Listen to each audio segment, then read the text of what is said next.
The Sign of the Four. By Arthur Conan Doyle. Chapter 1. The Science of Deduction.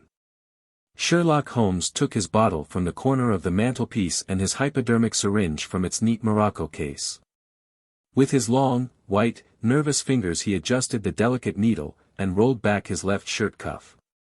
For some little time his eyes rested thoughtfully upon the sinewy forearm and wrist all dotted and scarred with innumerable puncture marks. Finally he thrust the sharp point home, pressed down the tiny piston, and sank back into the velvet-lined armchair with a long sigh of satisfaction. 3 times a day for many months I had witnessed this performance, but custom had not reconciled my mind to it. On the contrary, from day to day I had become more irritable at the sight, and my conscience swelled nightly within me at the thought that I had lacked the courage to protest. Again and again I had registered a vow that I should deliver my soul upon the subject, but there was that in the cool, nonchalant air of my companion which made him the last man with whom one would care to take anything approaching to a liberty. His great powers, his masterly manner, and the experience which I had had of his many extraordinary qualities, all made me diffident and backward in crossing him.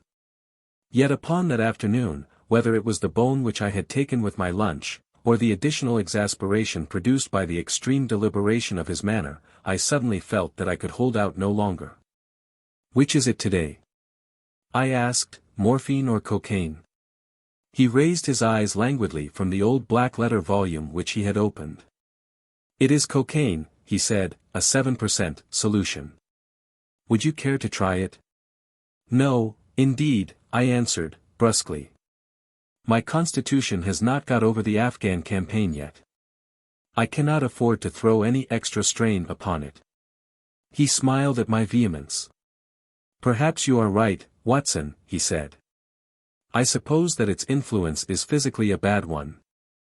I find it, however, so transcendently stimulating and clarifying to the mind that its secondary action is a matter of small moment. But consider," I said, earnestly. "Count the cost. Your brain may, as you say, be roused and excited, but it is a pathological and morbid process, which involves increased tissue change and may at last leave a permanent weakness. You know, too, what a black reaction comes upon you. Surely the game is hardly worth the candle. Why should you, for a mere passing pleasure, risk the loss of those great powers with which you have been endowed? Remember that I speak not only as one comrade to another, but as a medical man to one for whose constitution he is to some extent answerable." He did not seem offended. On the contrary, he put his fingertips together and leaned his elbows on the arms of his chair, like one who has a relish for conversation. "My mind," he said, "rebels at stagnation. Give me problems, give me work, give me the most abstruse cryptogram or the most intricate analysis, and I am in my own proper atmosphere. I can dispense then with artificial stimulants. But I abhor the dull routine of existence. I crave for mental exaltation. That is why I have chosen my own particular profession, or rather created it, for I am the only one in the world." "The only unofficial detective?" I said, raising my eyebrows. "The only unofficial consulting detective," he answered. "I am the last and highest court of appeal in detection. When Gregson or Lestrade or Athelney Jones are out of their depths, which, by the way, is their normal state, the matter is laid before me. I examine the data, as an expert, and pronounce a specialist's opinion. I claim no credit in such cases. My name figures in no newspaper. The work itself, the pleasure of finding a field for my peculiar powers, is my highest reward. But you have yourself had some experience of my methods of work in the Jefferson Hope case." "Yes, indeed," said I, cordially. "I was never so struck by anything in my life. I even embodied it in a small brochure with the somewhat fantastic title of A Study in Scarlet." He shook his head sadly. "I glanced over it," said he. "Honestly, I cannot congratulate you upon it. Detection is, or ought to be, an exact science, and should be treated in the same cold and unemotional manner. You have attempted to tinge it with romanticism, which produces much the same effect as if you worked a love story or an elopement into the fifth proposition of Euclid. But the romance was there, I remonstrated. I could not tamper with the facts. Some facts should be suppressed, or at least a just sense of proportion should be observed in treating them. The only point in the case which deserved mention was the curious analytical reasoning from effects to causes by which I succeeded in unraveling it. I was annoyed at this criticism of a work which had been specially designed to please him. I confess, too, that I was irritated by the egotism which seemed to demand that every line of my pamphlet should be devoted to his own special doings. More than once during the years that I had lived with him in Baker Street I had observed that a small vanity underlay my companion's quiet and didactic manner. I made no remark, however, but sat nursing my wounded leg. I had a Jezail bullet through it some time before, and, though it did not prevent me from walking, it ached wearily at every change of the weather. My practice has extended recently to the continent, said Holmes, after a while, filling up his old briar-root pipe. I was consulted last week by François Lovillard, who, as you probably know, has come rather to the front lately in the French detective service. He has all the Celtic power of quick intuition, but he is deficient in the wide range of exact knowledge which is essential to the higher developments of his art. The case was concerned with a will, and possessed some features of interest. I was able to refer him to two parallel cases, the one at Riga in 1857, and the other at St. Louis in 1871, which have suggested to him the true solution. Here is the letter which I had this morning acknowledging my assistance. He tossed over, as he spoke, a crumpled sheet of foreign notepaper. I glanced my eyes down it, catching a profusion of notes of admiration, with stray magnifiques, coups de maîtres, and tours de force, all testifying to the ardent admiration of the Frenchman. He speaks as a pupil to his master, said I. Oh, he rates my assistance too highly, said Sherlock Holmes, lightly. He has considerable gifts himself. He possesses 2 out of the 3 qualities necessary for the ideal detective. He has the power of observation and that of deduction. He is only wanting in knowledge, and that may come in time. He is now translating my small works into French.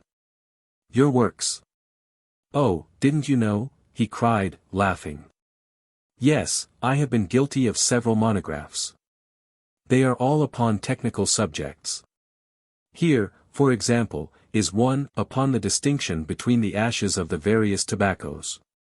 In it I enumerate 140 forms of cigarette, and pipe tobacco, with colored plates illustrating the difference in the ash. It is a point which is continually turning up in criminal trials, and which is sometimes of supreme importance as a clue.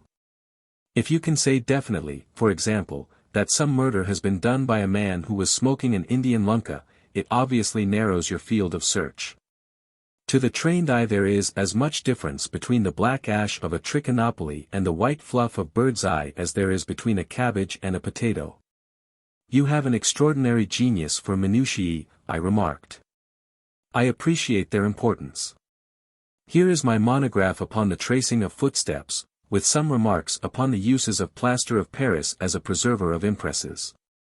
Here, too, is a curious little work upon the influence of a trade upon the form of the hand, with lithotypes of the hands of slaters, sailors, cork cutters, compositors, weavers, and diamond polishers. That is a matter of great practical interest to the scientific detective, especially in cases of unclaimed bodies, or in discovering the antecedents of criminals. But I weary you with my hobby. Not at all, I answered, earnestly. It is of the greatest interest to me, especially since I have had the opportunity of observing your practical application of it. But you spoke just now of observation and deduction. Surely the one to some extent implies the other. Why, hardly, he answered, leaning back luxuriously in his armchair, and sending up thick blue wreaths from his pipe. For example, observation shows me that you have been to the Wigmore Street post office this morning, but deduction lets me know that when there you dispatched a telegram. Right, said I, right on both points. But I confess that I don't see how you arrived at it. It was a sudden impulse upon my part, and I have mentioned it to no one.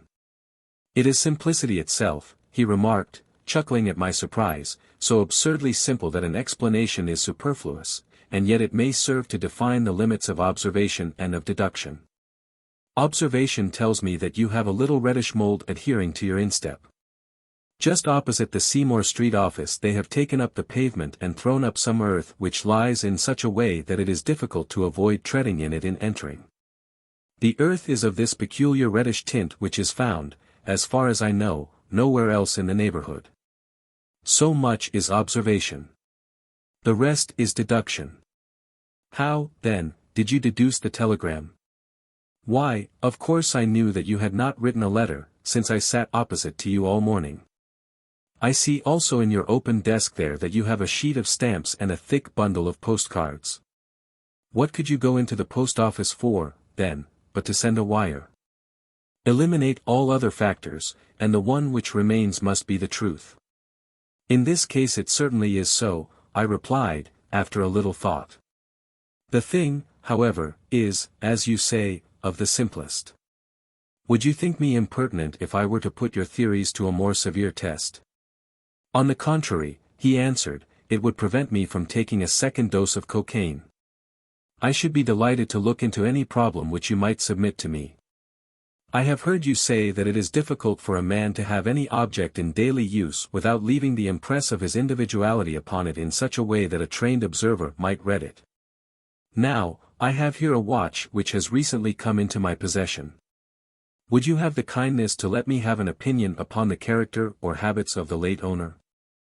I handed him over the watch with some slight feeling of amusement in my heart, for the test was, as I thought, an impossible one, and I intended it as a lesson against the somewhat dogmatic tone which he occasionally assumed. He balanced the watch in his hand, gazed hard at the dial, opened the back, and examined the works, first with his naked eyes and then with a powerful convex lens. I could hardly keep from smiling at his crestfallen face when he finally snapped the case to and handed it back. There are hardly any data, he remarked. The watch has been recently cleaned, which robs me of my most suggestive facts. You are right, I answered. It was cleaned before being sent to me. In my heart I accused my companion of putting forward a most lame and impotent excuse to cover his failure. What data could he expect from an uncleaned watch? Though unsatisfactory, my research has not been entirely barren, he observed, staring up at the ceiling with dreamy, lackluster eyes. Subject to your correction, I should judge that the watch belonged to your elder brother, who inherited it from your father. That you gather, no doubt, from the H.W. upon the back. Quite so. The W suggests your own name. The date of the watch is nearly 50 years back, and the initials are as old as the watch, so it was made for the last generation. Jewelry usually descends to the eldest son, and he is most likely to have the same name as the father. Your father has, if I remember right, been dead many years. It has, therefore, been in the hands of your eldest brother. Right, so far, said I. Anything else? He was a man of untidy habits, very untidy and careless. He was left with good prospects, but he threw away his chances, lived for some time in poverty with occasional short intervals of prosperity, and finally, taking to drink, he died. That is all I can gather. I sprang from my chair and limped impatiently about the room with considerable bitterness in my heart. This is unworthy of you, Holmes, I said. I could not have believed that you would have descended to this. You have made inquiries into the history of my unhappy brother, and you now pretend to deduce this knowledge in some fanciful way. You cannot expect me to believe that you have read all this from his old watch. It is unkind, and, to speak plainly, has a touch of charlatanism in it. My dear doctor, said he, kindly, pray accept my apologies. Viewing the matter as an abstract problem, I had forgotten how personal and painful a thing it might be to you. I assure you, however, that I never even knew that you had a brother until you handed me the watch. Then how in the name of all that is wonderful did you get these facts? They are absolutely correct in every particular. Ah, that is good luck. I could only say what was the balance of probability. I did not at all expect to be so accurate. But it was not mere guesswork. No, no, I never guess. It is a shocking habit, destructive to the logical faculty. What seems strange to you is only so because you do not follow my train of thought or observe the small facts upon which large inferences may depend. For example, I began by stating that your brother was careless. When you observe the lower part of that watch case you notice that it is not only dinted in 2 places, but it is cut and marked all over from the habit of keeping other hard objects, such as coins or keys, in the same pocket. Surely it is no great feat to assume that a man who treats a 50-guinea watch so cavalierly must be a careless man. Neither is it a very far-fetched inference that a man who inherits one article of such value is pretty well provided for in other respects. I nodded, to show that I followed his reasoning. It is very customary for pawnbrokers in England, when they take a watch, to scratch the number of the ticket with a pinpoint upon the inside of the case.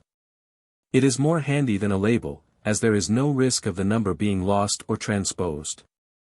There are no less than 4 such numbers visible to my lens on the inside of this case.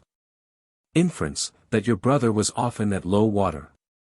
Secondary inference, that he had occasional bursts of prosperity, or he could not have redeemed the pledge.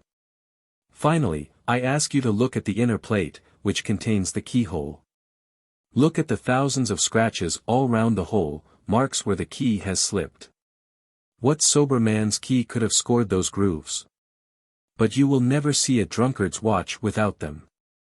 He wins it at night, and he leaves these traces of his unsteady hand. Where is the mystery in all this? It is as clear as daylight, I answered. I regret the injustice which I did you. I should have had more faith in your marvelous faculty. May I ask whether you have any professional inquiry on foot at present? None. Hence the cocaine. I cannot live without brain work. What else is there to live for? Stand at the window here. Was ever such a dreary, dismal, unprofitable world? See how the yellow fog swirls down the street and drifts across the dun-colored houses. What could be more hopelessly prosaic and material? What is the use of having powers, doctor, when one has no field upon which to exert them? Crime is commonplace, existence is commonplace, and no qualities save those which are commonplace have any function upon earth. I had opened my mouth to reply to this tirade, when with a crisp knock our landlady entered, bearing a card upon the brass salver. "A young lady for you, sir," she said, addressing my companion. "Miss Mary Morstan," he read. I have no recollection of the name. Ask the young lady to step up, Mrs. Hudson. Don't go, doctor. I should prefer that you remain. How do you find this book? Any thoughts about the book or the author? Any suggestion for improvement? Please take a moment to share your thoughts in a comment. If you like it, share it with your friends who might enjoy it as well. Subscribe to keep in touch. Visit CompleteAudiobooks.com for more quality content. Chapter 2. The Statement of the Case. Miss Morstan entered the room with a firm step and an outward composure of manner. She was a blonde young lady, small, dainty, well-gloved, and dressed in the most perfect taste. There was, however, a plainness and simplicity about her costume which bore with it a suggestion of limited means. The dress was a somber grayish-beige, untrimmed and unbraided, and she wore a small turban of the same dull hue, relieved only by a suspicion of white feather in the side. Her face had neither regularity of feature or beauty of complexion, but her expression was sweet and amiable, and her large blue eyes were singularly spiritual and sympathetic. In an experience of women which extends over many nations and 3 separate continents, I have never looked upon a face which gave a clearer promise of a refined and sensitive nature. I could not but observe that as she took the seat which Sherlock Holmes placed for her, her lip trembled, her hand quivered, and she showed every sign of intense inward agitation. "I have come to you, Mr. Holmes," she said, "because you once enabled my employer, Mrs. Cecil Forrester, to unravel a little domestic complication. She was much impressed by your kindness and skill. Mrs. Cecil Forrester, he repeated thoughtfully. I believe that I was of some slight service to her. The case, however, as I remember it, was a very simple one. She did not think so. But at least you cannot say the same of mine. I can hardly imagine anything more strange, more utterly inexplicable, than the situation in which I find myself. Holmes rubbed his hands, and his eyes glistened. He leaned forward in his chair with an expression of extraordinary concentration upon his clear-cut, hawk-like features. State your case, said he, in brisk, business tones. I felt that my position was an embarrassing one. You will, I am sure, excuse me, I said, rising from my chair.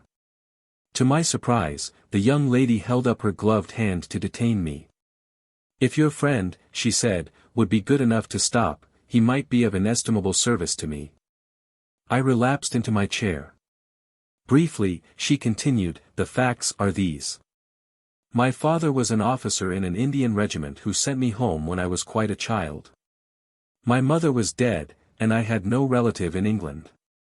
I was placed, however, in a comfortable boarding establishment at Edinburgh, and there I remained until I was 17 years of age.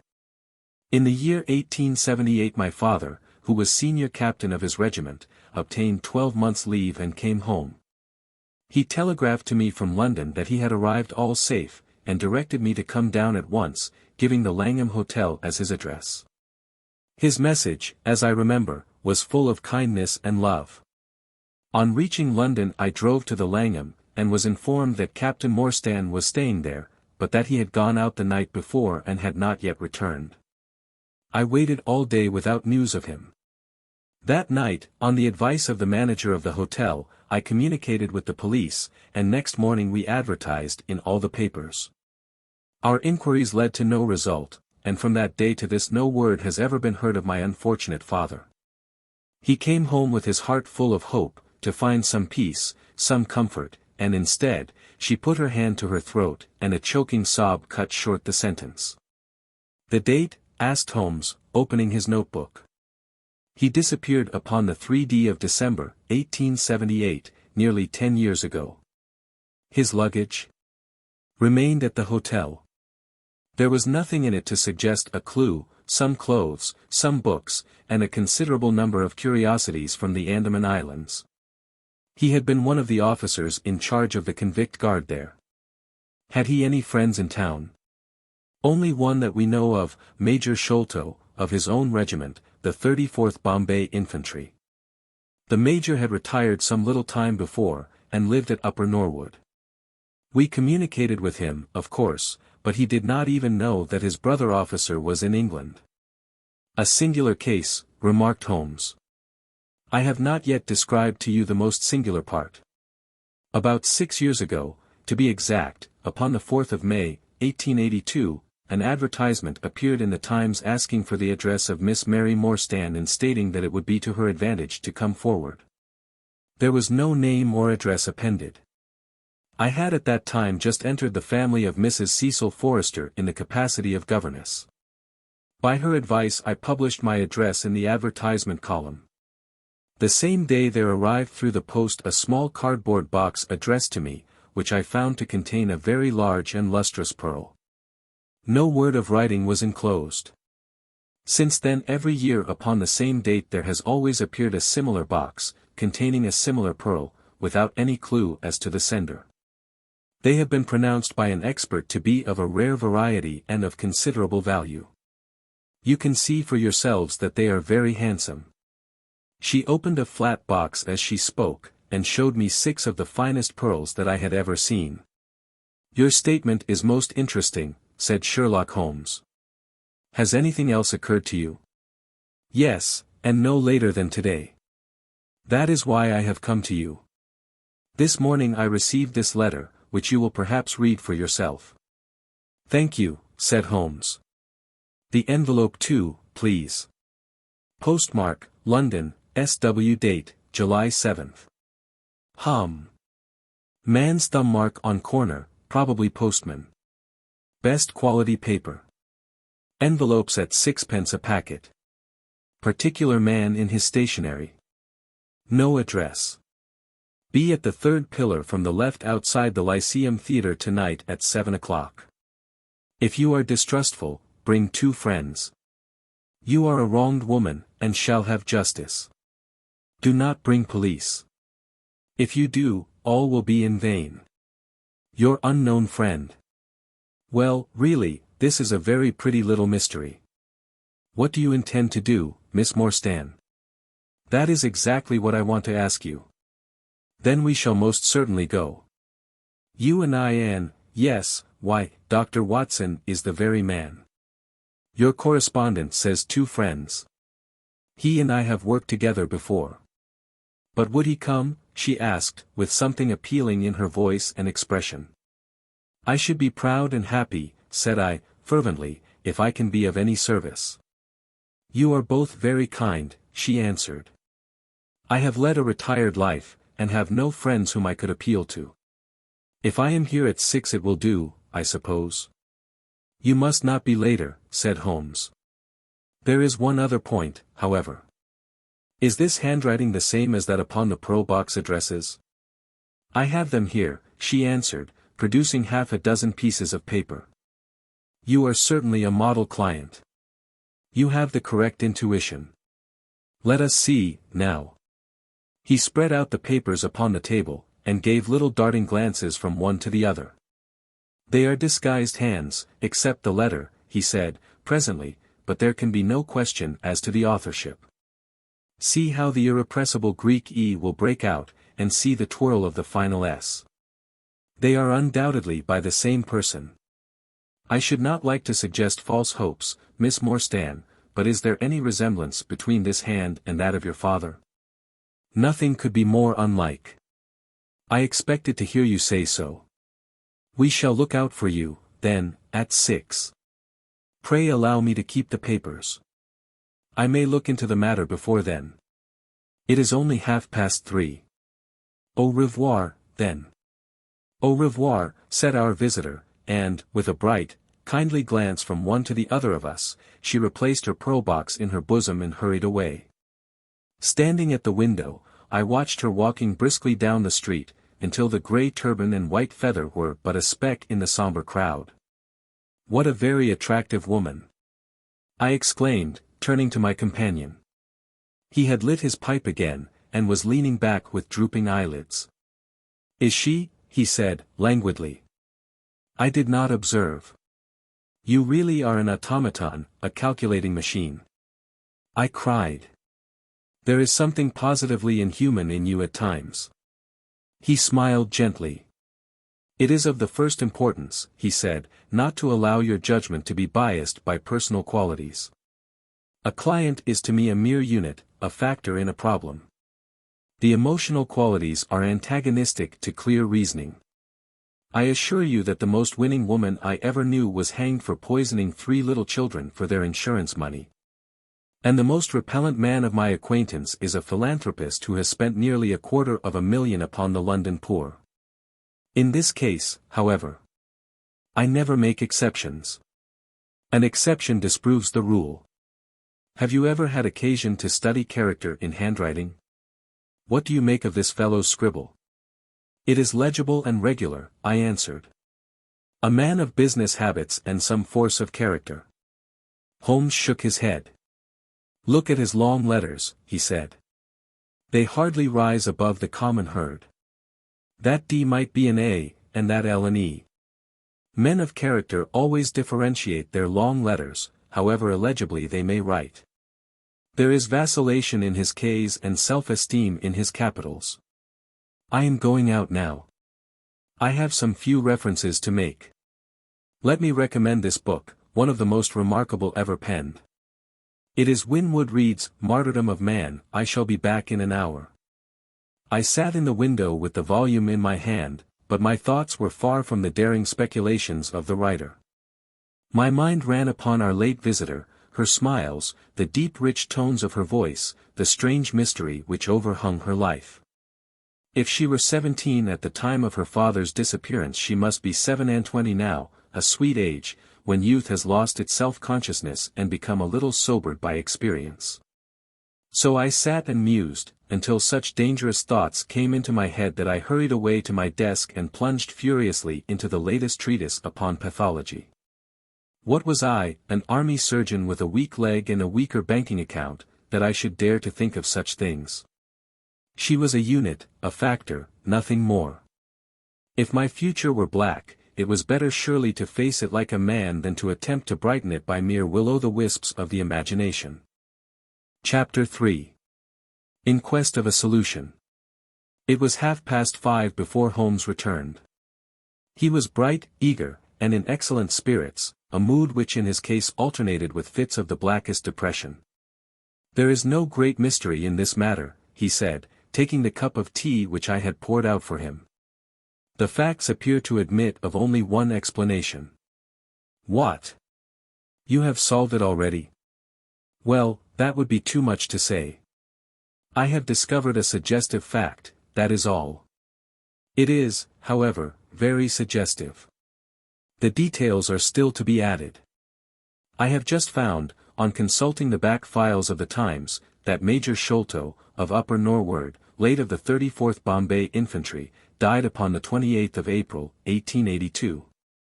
I may be very obtuse, Holmes, but I fail to see what this suggests. No. You surprise me. Look at it in this way, then. Captain Morstan disappears. The only person in London whom he could have visited is Major Sholto. Major Sholto denies having heard that he was in London. 4 years later Sholto dies. Within a week of his death Captain Morstan's daughter receives a valuable present, which is repeated from year to year, and now culminates in a letter which describes her as a wronged woman. What wrong can it refer to except this deprivation of her father? And why should the presents begin immediately after Sholto's death, unless it is that Sholto's heir knows something of the mystery and desires to make compensation? Have you any alternative theory which will meet the facts? But what a strange compensation! And how strangely made! Why, too, should he write a letter now, rather than 6 years ago? Again, the letter speaks of giving her justice. What justice can she have? It is too much to suppose that her father is still alive. There is no other injustice in her case that you know of. There are difficulties, there are certainly difficulties, said Sherlock Holmes, pensively. But our expedition of tonight will solve them all. Ah, here is a four-wheeler, and Miss Morstan is inside. Are you all ready? Then we had better go down, for it is a little past the hour.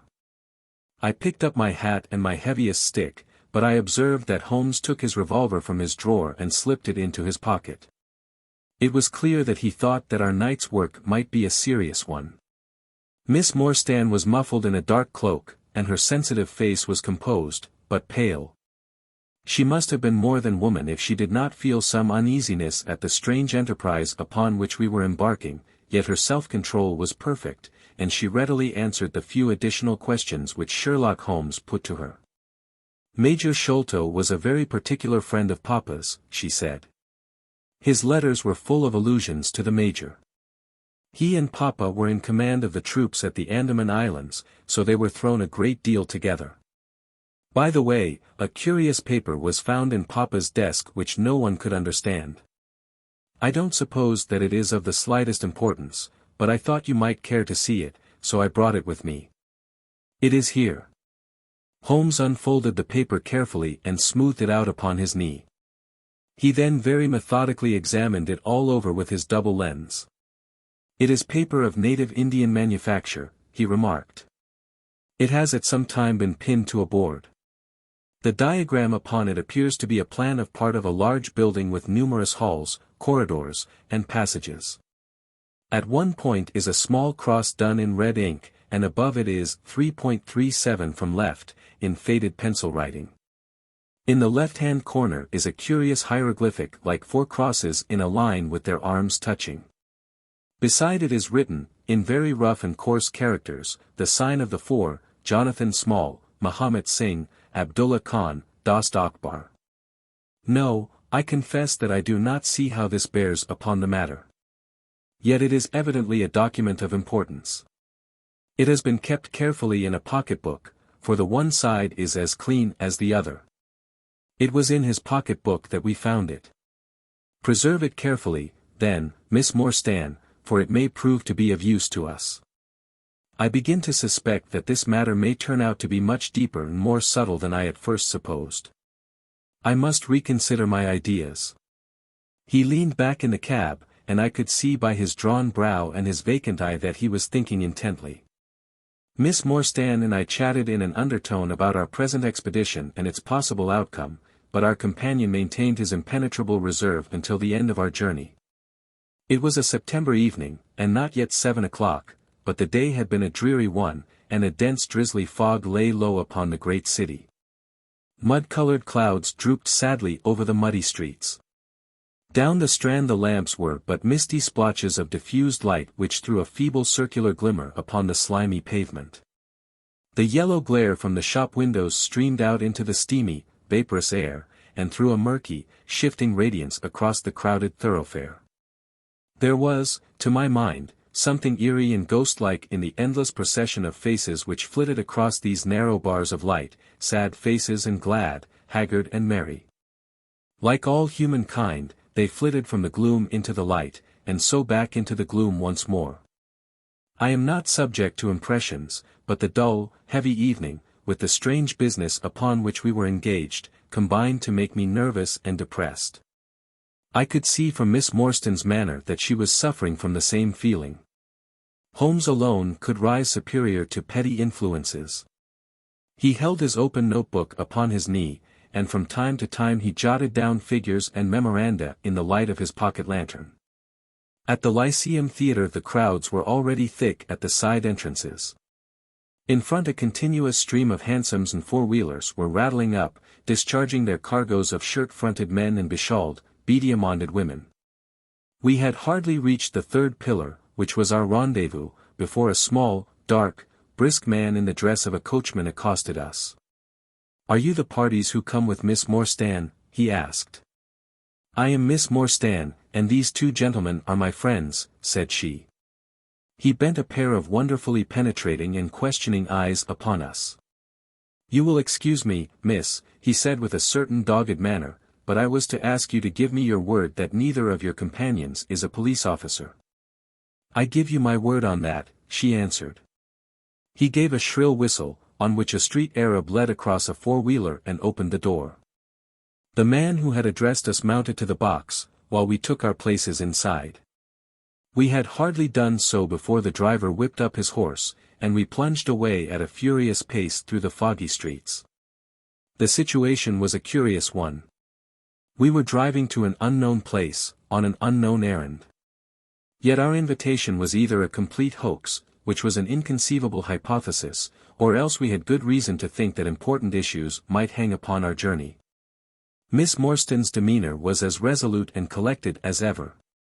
I endeavored to cheer and amuse her by reminiscences of my adventures in Afghanistan, but, to tell the truth, I was myself so excited at our situation and so curious as to our destination that my stories were slightly involved.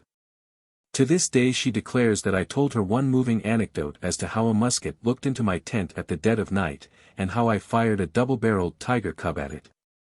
At first I had some idea as to the direction in which we were driving. But soon, what with our pace, the fog, and my own limited knowledge of London, I lost my bearings, and knew nothing, save that we seemed to be going a very long way.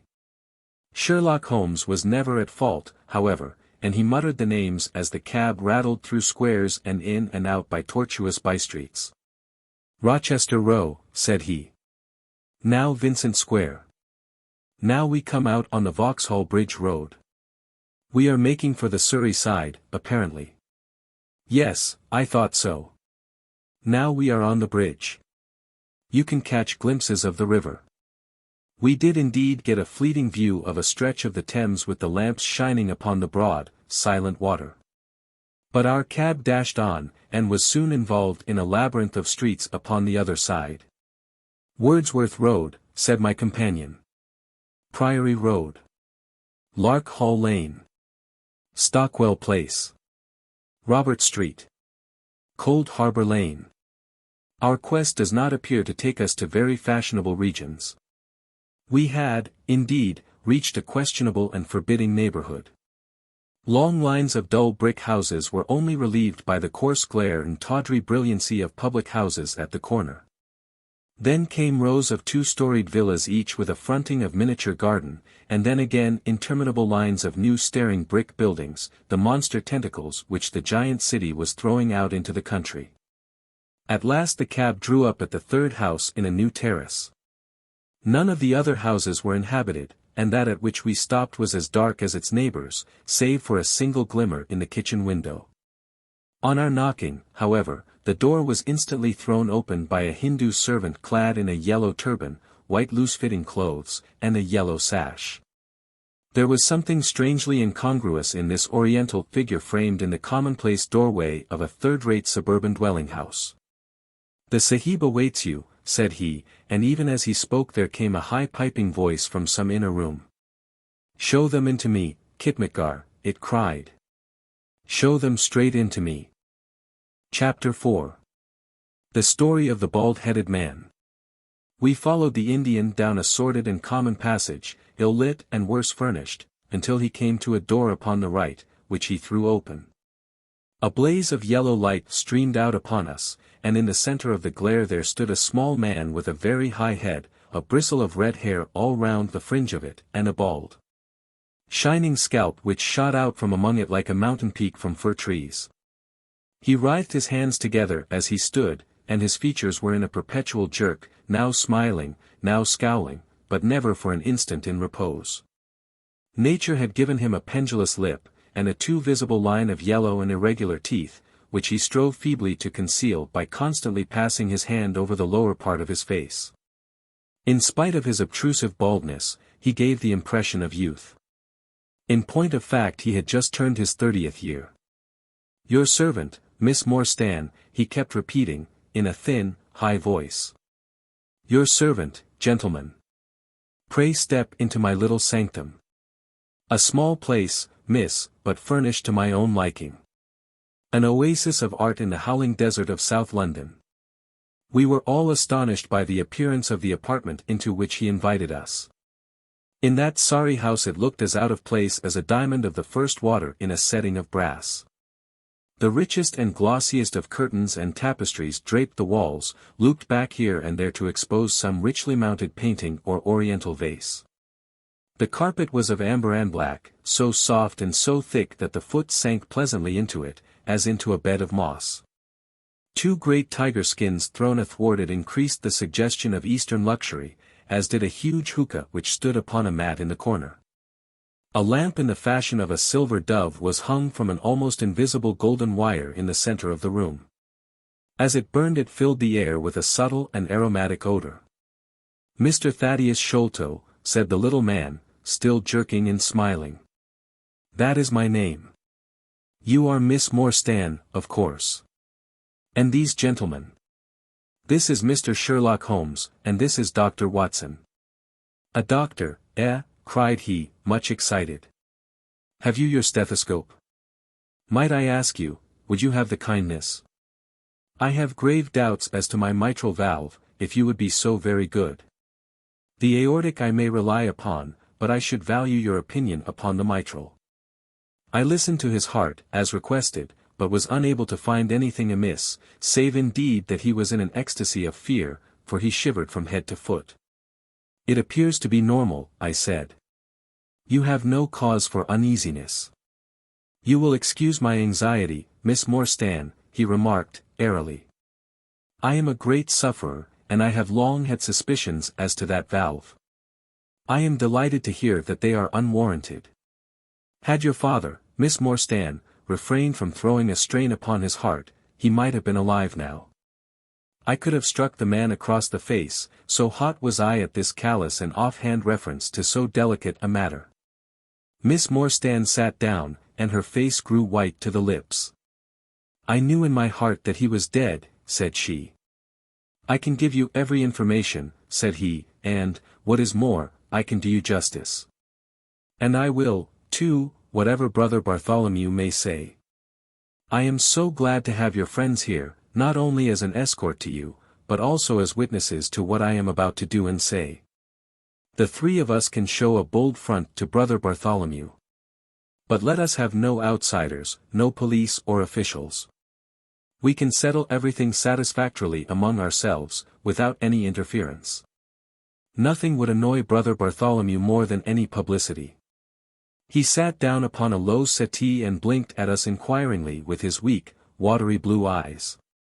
For my part, said Holmes, whatever you may choose to say will go no further. I nodded to show my agreement. That is well.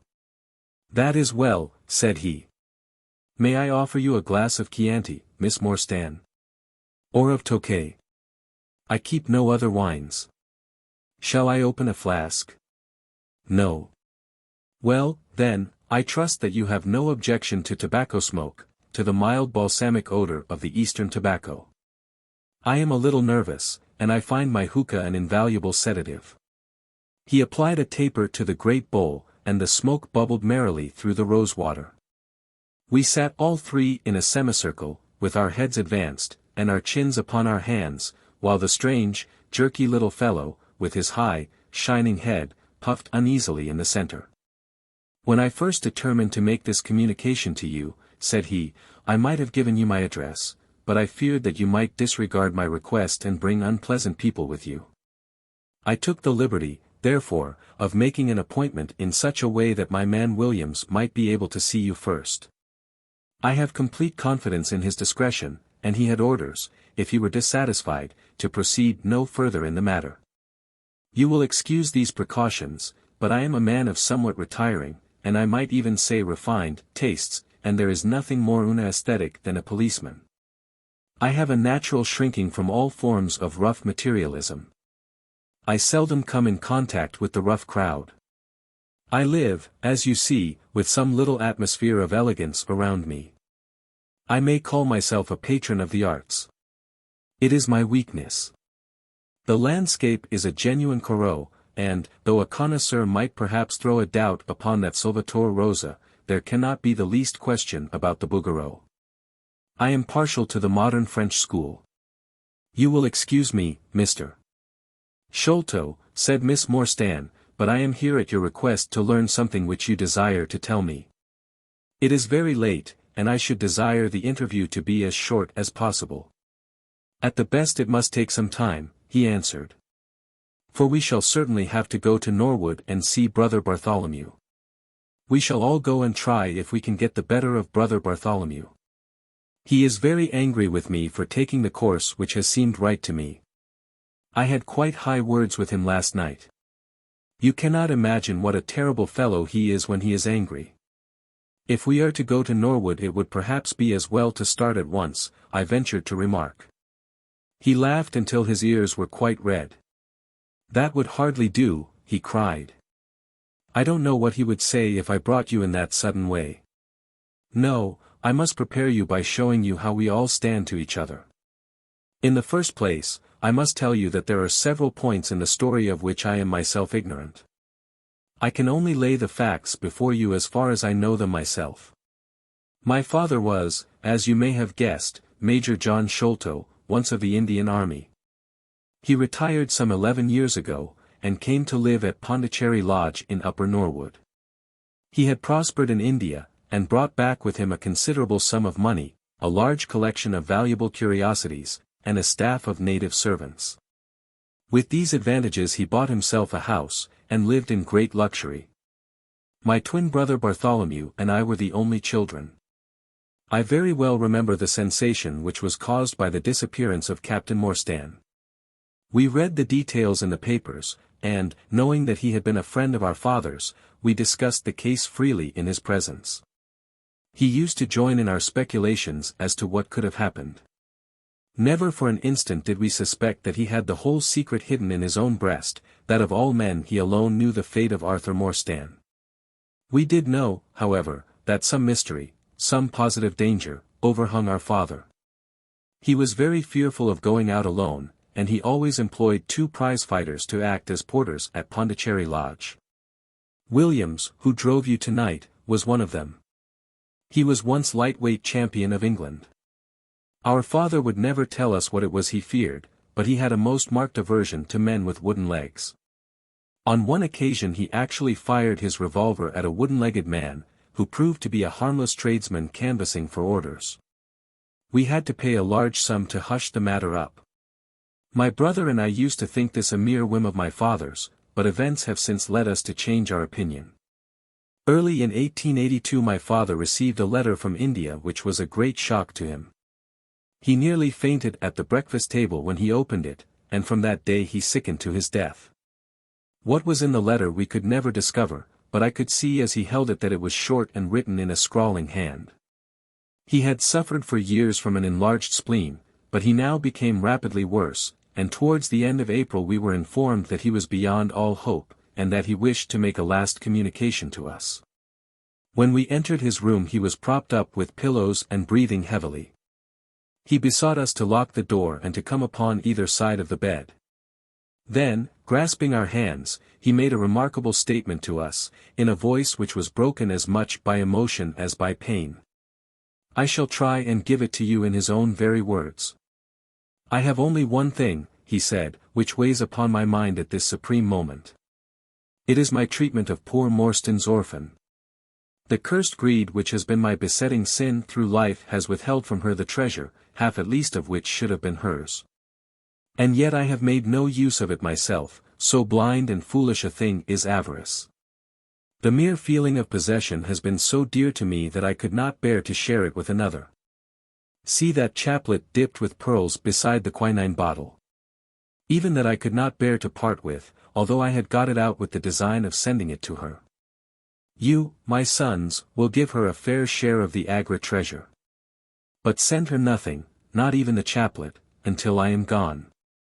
After all, men have been as bad as this and have recovered. I will tell you how Morstan died, he continued.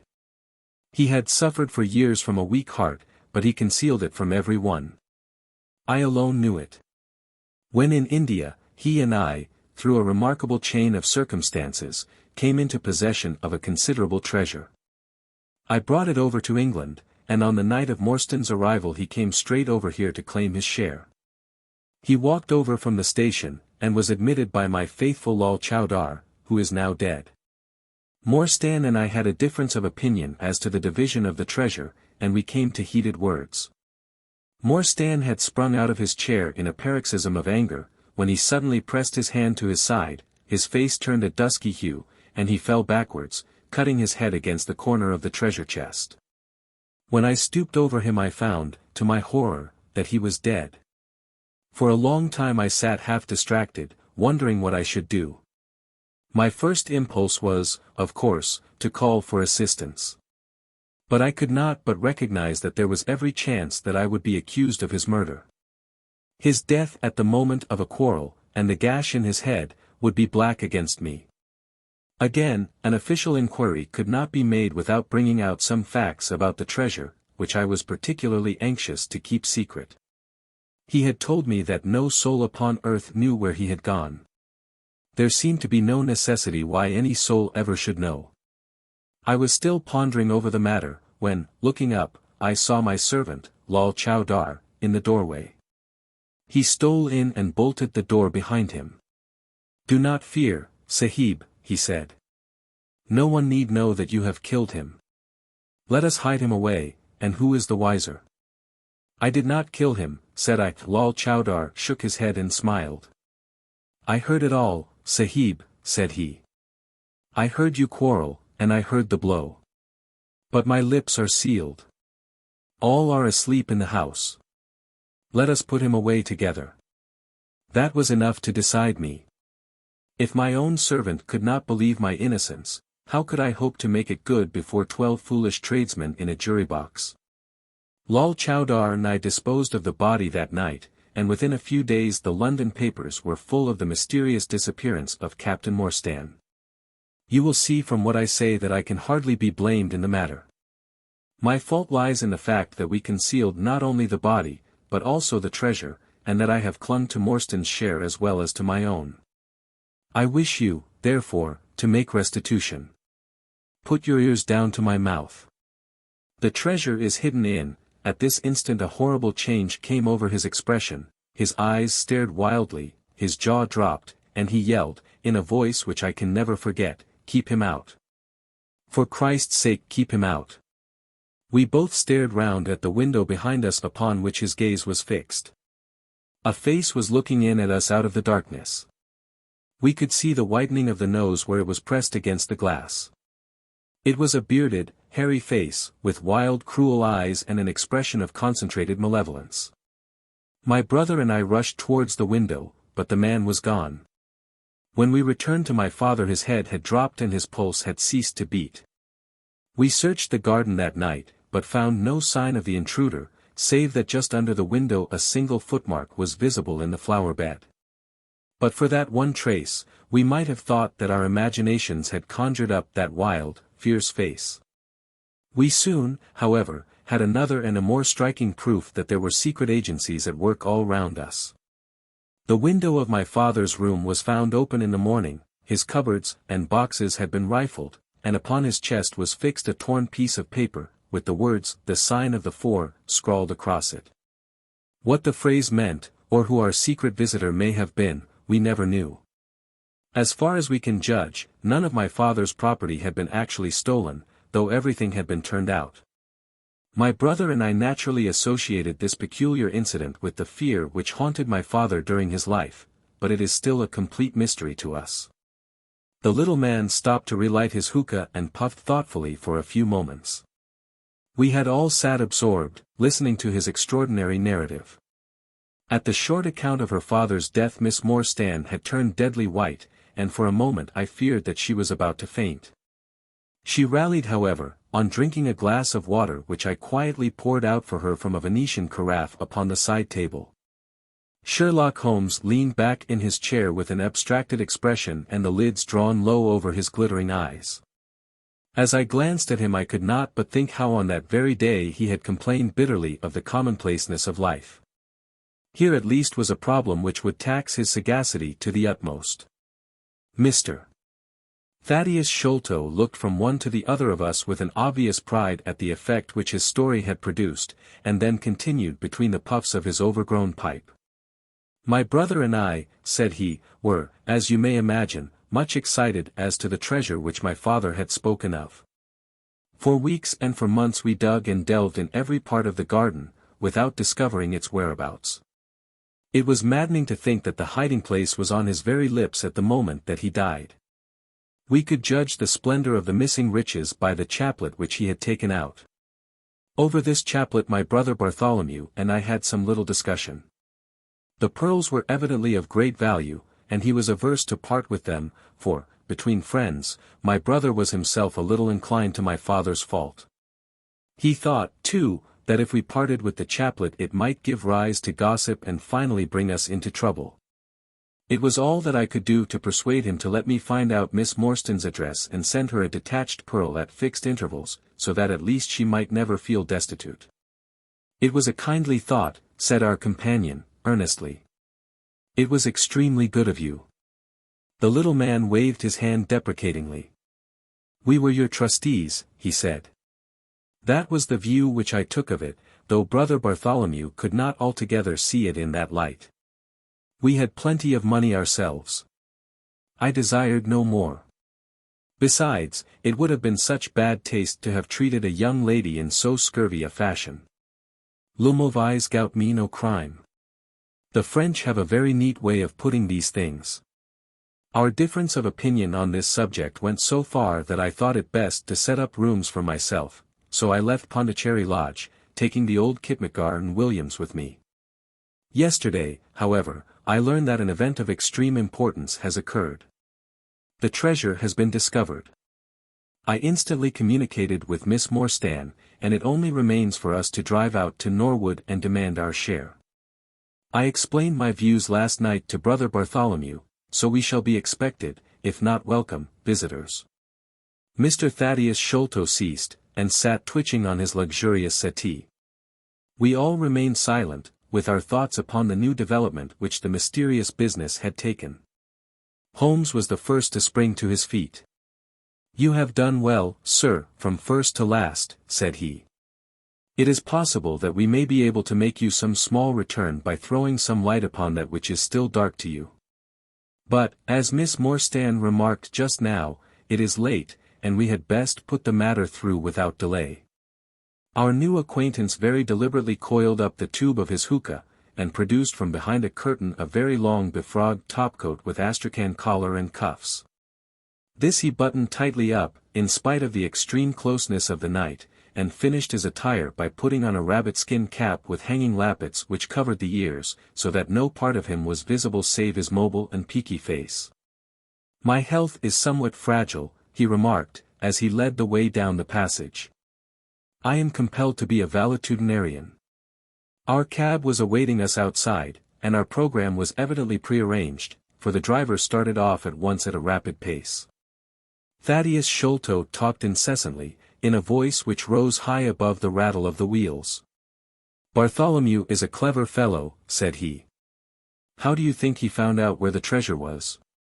He had come to the conclusion that it was somewhere indoors, so he worked out all the cubic space of the house, and made measurements everywhere, so that not 1 inch should be unaccounted for. Among other things, he found that the height of the building was 74 feet, but on adding together the heights of all the separate rooms, and making every allowance for the space between, which he ascertained by borings, he could not bring the total to more than 70 feet. There were 4 feet unaccounted for. These could only be at the top of the building.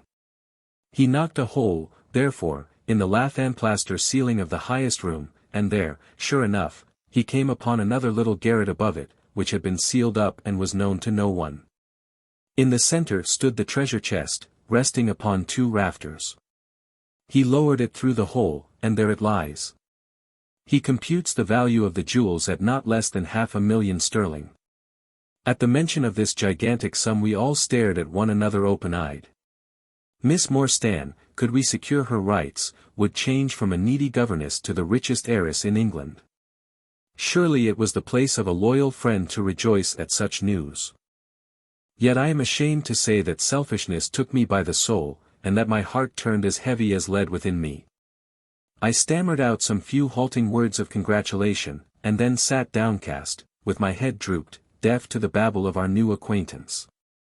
He was clearly a confirmed hypochondriac, and I was dreamily conscious that he was pouring forth interminable trains of symptoms, and imploring information as to the composition and action of innumerable quack nostrums, some of which he bore about in a leather case in his pocket. I trust that he may not remember any of the answers which I gave him that night. Holmes declares that he overheard me caution him against the great danger of taking more than 2 drops of castor oil, while I recommended strychnine in large doses as a sedative.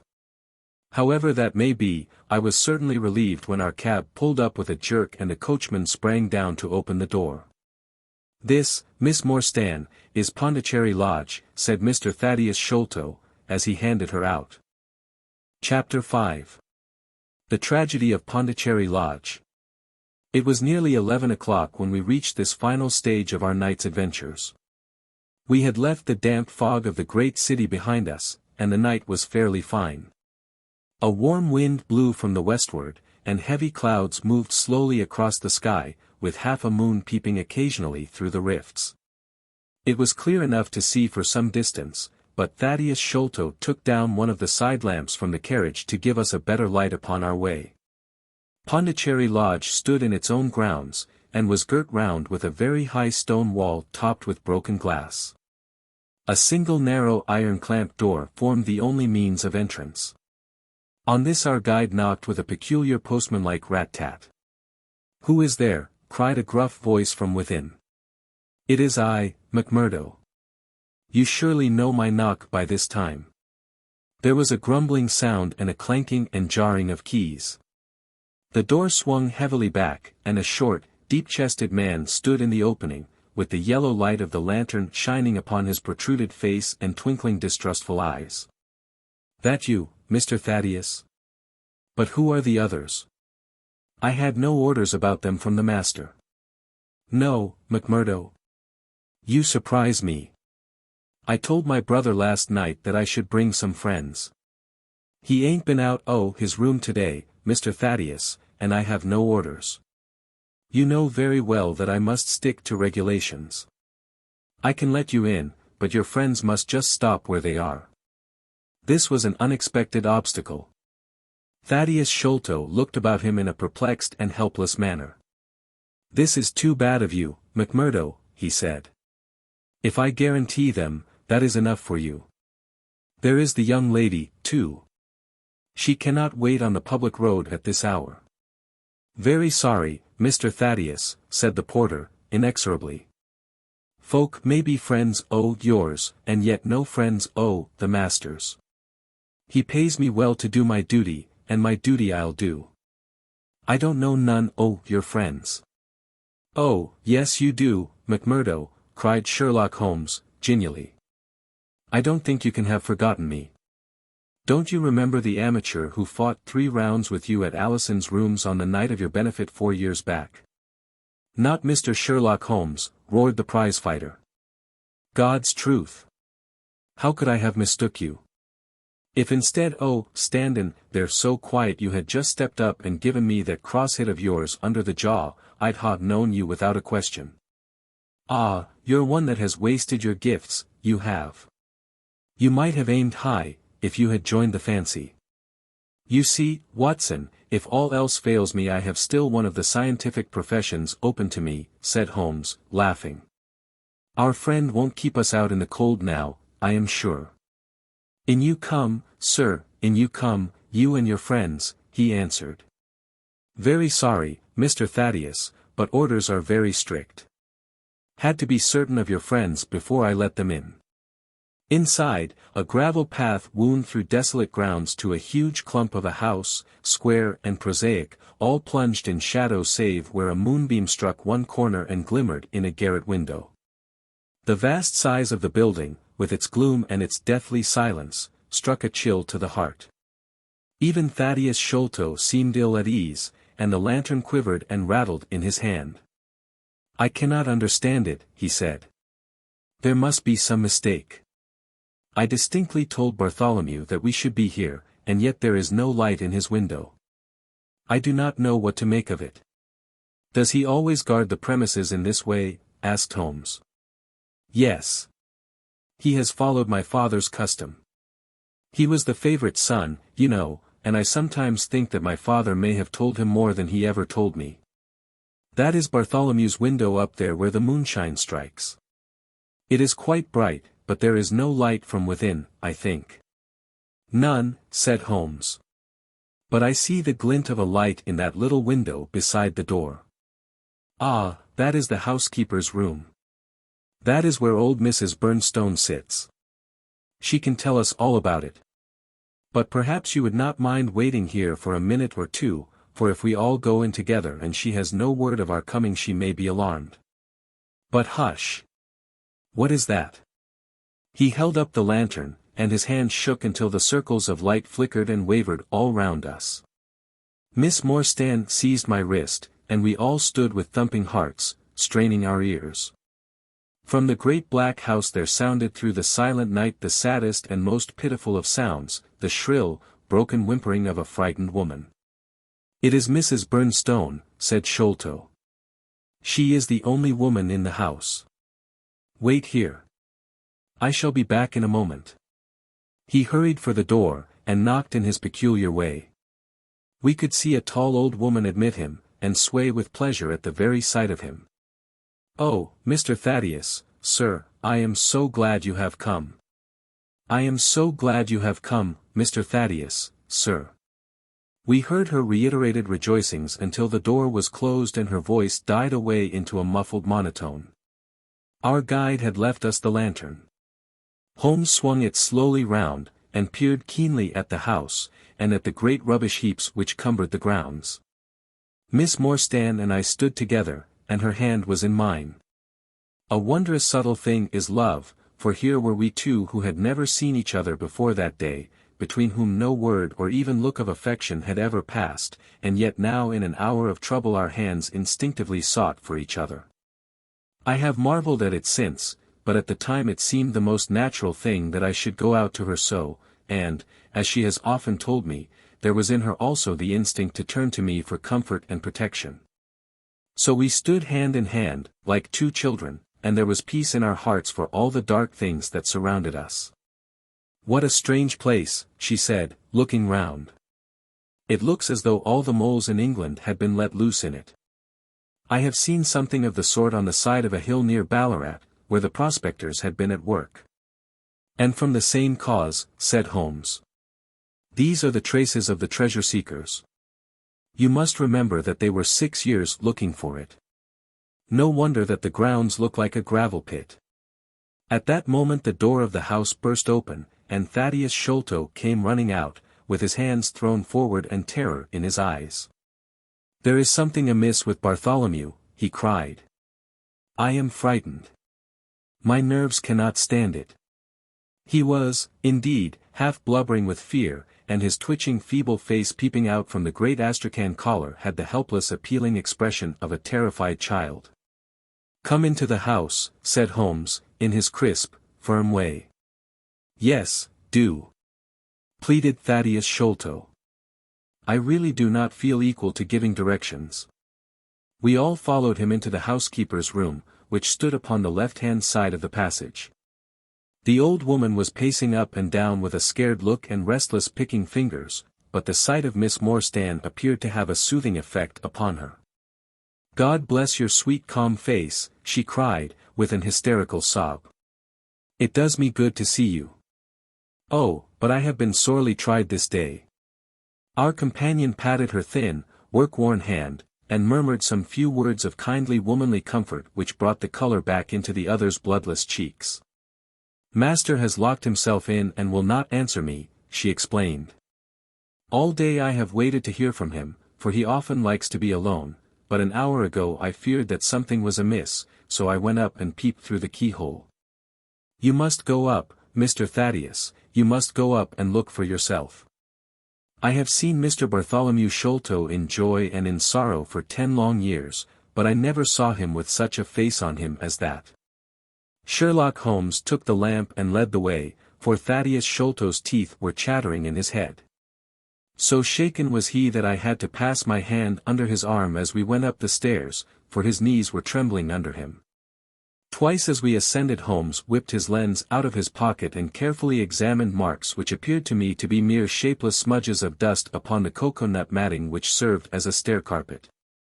He walked slowly from step to step, holding the lamp, and shooting keen glances to right and left. Miss Morstan had remained behind with the frightened housekeeper. The third flight of stairs ended in a straight passage of some length, with a great picture in Indian tapestry upon the right of it and 3 doors upon the left. Holmes advanced along it in the same slow and methodical way, while we kept close at his heels, with our long black shadows streaming backwards down the corridor. The third door was that which we were seeking. Holmes knocked without receiving any answer, and then tried to turn the handle and force it open. It was locked on the inside, however, and by a broad and powerful bolt, as we could see when we set our lamp up against it. The key being turned, however, the hole was not entirely closed. Sherlock Holmes bent down to it, and instantly rose again with a sharp intaking of the breath. "There is something devilish in this, Watson," said he, more moved than I had ever before seen him. "What do you make of it?" I stooped to the hole, and recoiled in horror. Moonlight was streaming into the room, and it was bright with a vague and shifty radiance. Looking straight at me, and suspended, as it were, in the air, for all beneath was in shadow, there hung a face, the very face of our companion Thaddeus. There was the same high, shining head, the same circular bristle of red hair, the same bloodless countenance. The features were set, however, in a horrible smile, a fixed and unnatural grin, which in that still and moonlit room was more jarring to the nerves than any scowl or contortion. So like was the face to that of our little friend that I looked round at him to make sure that he was indeed with us. Then I recalled to mind that he had mentioned to us that his brother and he were twins. "This is terrible," I said to Holmes. "What is to be done?" "The door must come down," he answered, and, springing against it, he put all his weight upon the lock. It creaked and groaned, but did not yield. Together we flung ourselves upon it once more, and this time it gave way with a sudden snap, and we found ourselves within Bartholomew Sholto's chamber. It appeared to have been fitted up as a chemical laboratory. A double line of glass-stoppered bottles was drawn up upon the wall opposite the door, and the table was littered over with Bunsen burners, test tubes, and retorts. In the corners stood carboys of acid in wicker baskets. One of these appeared to leak or to have been broken, for a stream of dark-colored liquid had trickled out from it, and the air was heavy with a peculiarly pungent, tar-like odor. A set of steps stood at one side of the room, in the midst of a litter of lath and plaster, and above them there was an opening in the ceiling large enough for a man to pass through. At the foot of the steps a long coil of rope was thrown carelessly together. By the table, in a wooden armchair, the master of the house was seated all in a heap, with his head sunk upon his left shoulder, and that ghastly, inscrutable smile upon his face. He was stiff and cold, and had clearly been dead many hours. It seemed to me that not only his features but all his limbs were twisted and turned in the most fantastic fashion. By his hand upon the table there lay a peculiar instrument, a brown, close-grained stick, with a stone head like a hammer, rudely lashed on with coarse twine. Beside it was a torn sheet of note-paper with some words scrawled upon it. Holmes glanced at it, and then handed it to me. "You see," he said, with a significant raising of the eyebrows. In the light of the lantern I read, with a thrill of horror, the sign of the four. "In God's name, what does it all mean?" I asked. "It means murder," said he, stooping over the dead man.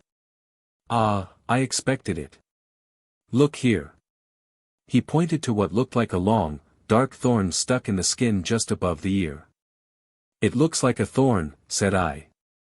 "It is a thorn. You may pick it out. But be careful, for it is poisoned." I took it up between my finger and thumb. It came away from the skin so readily that hardly any mark was left behind. One tiny speck of blood showed where the puncture had been. "This is all an insoluble mystery to me," said I. "It grows darker instead of clearer." "On the contrary," he answered, "it clears every instant. I only require a few missing links to have an entirely connected case." We had almost forgotten our companion's presence since we entered the chamber. He was still standing in the doorway, the very picture of terror, wringing his hands and moaning to himself. Suddenly, however, he broke out into a sharp, querulous cry. "The treasure is gone," he said. "They have robbed him of the treasure. There is the hole through which we lowered it. I helped him to do it. I was the last person who saw him. I left him here last night, and I heard him lock the door as I came downstairs." "What time was that?" "It was 10 o'clock. And now he is dead, and the police will be called in, and I shall be suspected of having had a hand in it." "Oh, yes, I am sure I shall. But you don't think so, gentlemen? Surely you don't think that it was I? Is it likely that I would have brought you here if it were I? Oh, dear. Oh, dear. I know that I shall go mad." He jerked his arms and stamped his feet in a kind of convulsive frenzy. "You have no reason for fear, Mr. Sholto," said Holmes, kindly, putting his hand upon his shoulder. "Take my advice, and drive down to the station to report this matter to the police. Offer to assist them in every way. We shall wait here until your return." The little man obeyed in a half-stupefied fashion, and we heard him stumbling down the stairs in the dark. Chapter 6. Sherlock Holmes gives a demonstration. "Now, Watson," said Holmes, rubbing his hands, "we have half an hour to ourselves. Let us make good use of it. My case is, as I have told you, almost complete. But we must not err on the side of overconfidence. Simple as the case seems now, there may be something deeper underlying it." "Simple?" I ejaculated. "Surely," said he, with something of the air of a clinical professor expounding to his class. "Just sit in the corner there, that your footprints may not complicate matters. Now to work. In the first place, how did these folk come, and how did they go? The door has not been opened since last night. How of the window?" He carried the lamp across to it, muttering his observations aloud the while, but addressing them to himself rather than to me. Window is snibbed on the inner side. Framework is solid. No hinges at the side. Let us open it. No water pipe near. Roof quite out of reach. Yet a man has mounted by the window. It rained a little last night. Here is the print of a foot in mold upon the sill. And here is a circular muddy mark, and here again upon the floor, and here again by the table. See here, Watson. This is really a very pretty demonstration. I looked at the round, well-defined muddy discs. This is not a footmark, said I. It is something much more valuable to us. It is the impression of a wooden stump. You see here on the sill is the boot mark, a heavy boot with the broad metal heel, and beside it is the mark of the timber toe. It is the wooden-legged man. Quite so. But there has been someone else, a very able and efficient ally. Could you scale that wall, Doctor? I looked out of the open window. The moon still shone brightly on that angle of the house. We were a good 60 feet from the ground, and, look where I would, I could see no foothold, nor as much as a crevice in the brickwork. It is absolutely impossible, I answered. Without aid it is so. But suppose you had a friend up here who lowered you this good stout rope which I see in the corner, securing one end of it to this great hook in the wall. Then, I think, if you were an active man, you might swarm up, wooden leg and all. You would depart, of course, in the same fashion, and your ally would draw up the rope, untie it from the hook, shut the window, snib it on the inside, and get away in the way that he originally came. As a minor point it may be noted, he continued, fingering the rope, that our wooden-legged friend, though a fair climber, was not a professional sailor. His hands were far from horny. My lens discloses more than one blood mark, especially towards the end of the rope, from which I gather that he slipped down with such velocity that he took the skin off his hand. This is all very well, said I, but the thing becomes more unintelligible than ever. How about this mysterious ally? How came he into the room? Yes, the ally, repeated Holmes, pensively. There are features of interest about this ally. He lifts the case from the regions of the commonplace. I fancy that this ally breaks fresh ground in the annals of crime in this country, though parallel cases suggest themselves from India, and, if my memory serves me, from Senegambia. How came he, then? I reiterated. The door is locked, the window is inaccessible. Was it through the chimney? The grate is much too small, he answered. I had already considered that possibility. How then? I persisted. You will not apply my precept, he said, shaking his head. How often have I said to you that when you have eliminated the impossible whatever remains, however improbable, must be the truth. We know that he did not come through the door, the window, or the chimney. We also know that he could not have been concealed in the room, as there is no concealment possible. Whence, then, did he come? He came through the hole in the roof, I cried. Of course he did. He must have done so. If you will have the kindness to hold the lamp for me, we shall now extend our researches to the room above, the secret room in which the treasure was found. He mounted the steps, and, seizing a rafter with either hand, he swung himself up into the garret. Then, lying on his face, he reached down for the lamp and held it while I followed him. The chamber in which we found ourselves was about 10 feet one way and 6 the other. The floor was formed by the rafters, with thin lath plaster between, so that in walking one had to step from beam to beam. The roof ran up to an apex, and was evidently the inner shell of the true roof of the house. There was no furniture of any sort, and the accumulated dust of years lay thick upon the floor. Here you are, you see, said Sherlock Holmes, putting his hand against the sloping wall. This is a trapdoor which leads out onto the roof. I can press it back, and here is the roof itself, sloping at a gentle angle. This, then, is the way by which number 1 entered. Let us see if we can find any other traces of his individuality.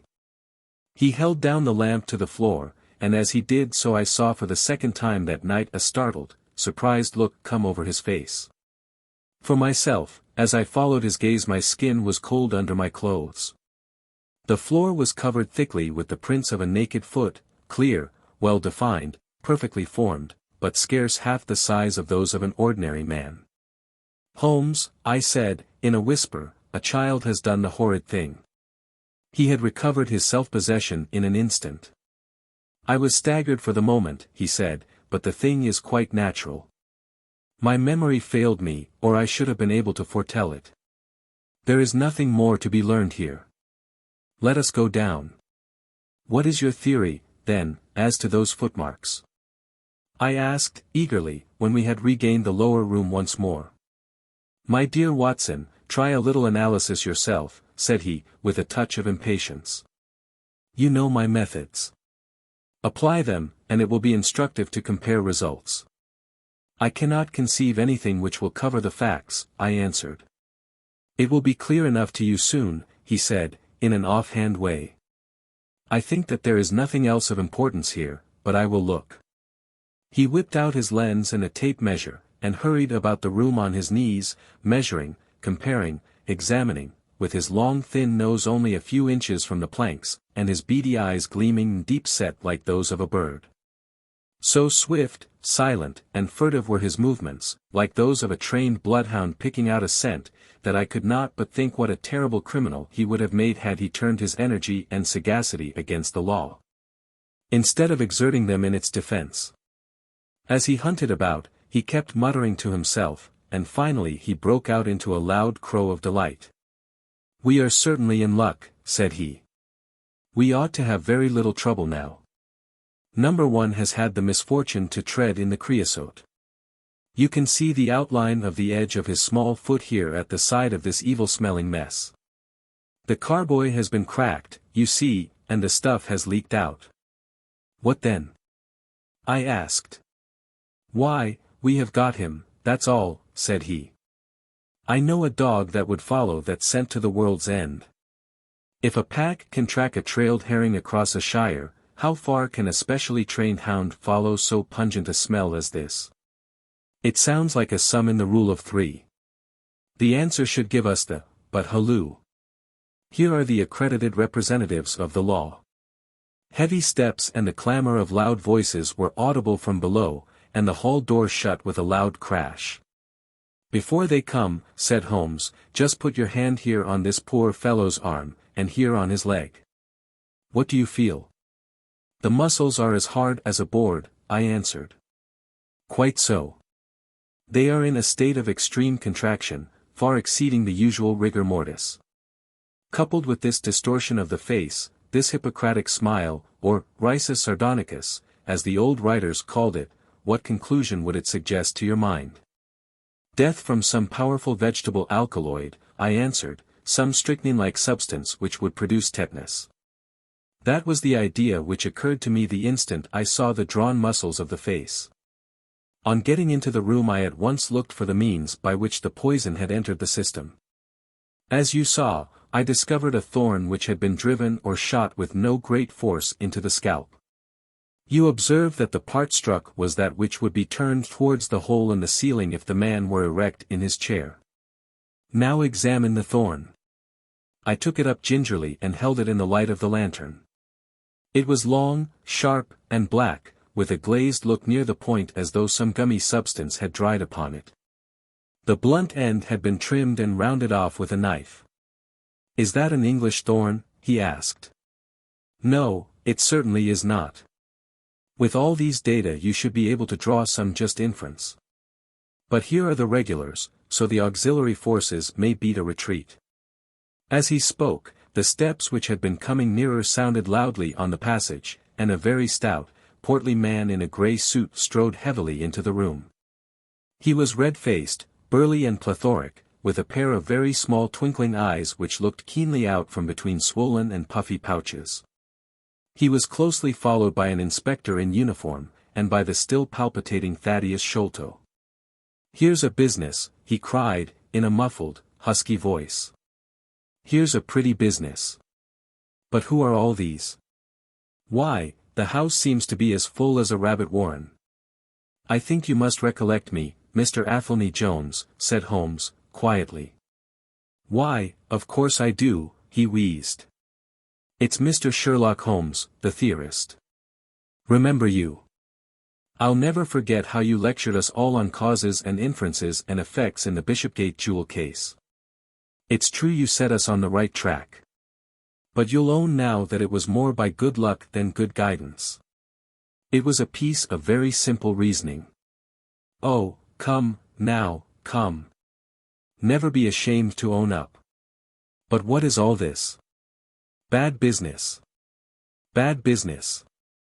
Stern facts here, no room for theories. How lucky that I happened to be out at Norwood over another case. I was at the station when the message arrived. What do you think the man died of?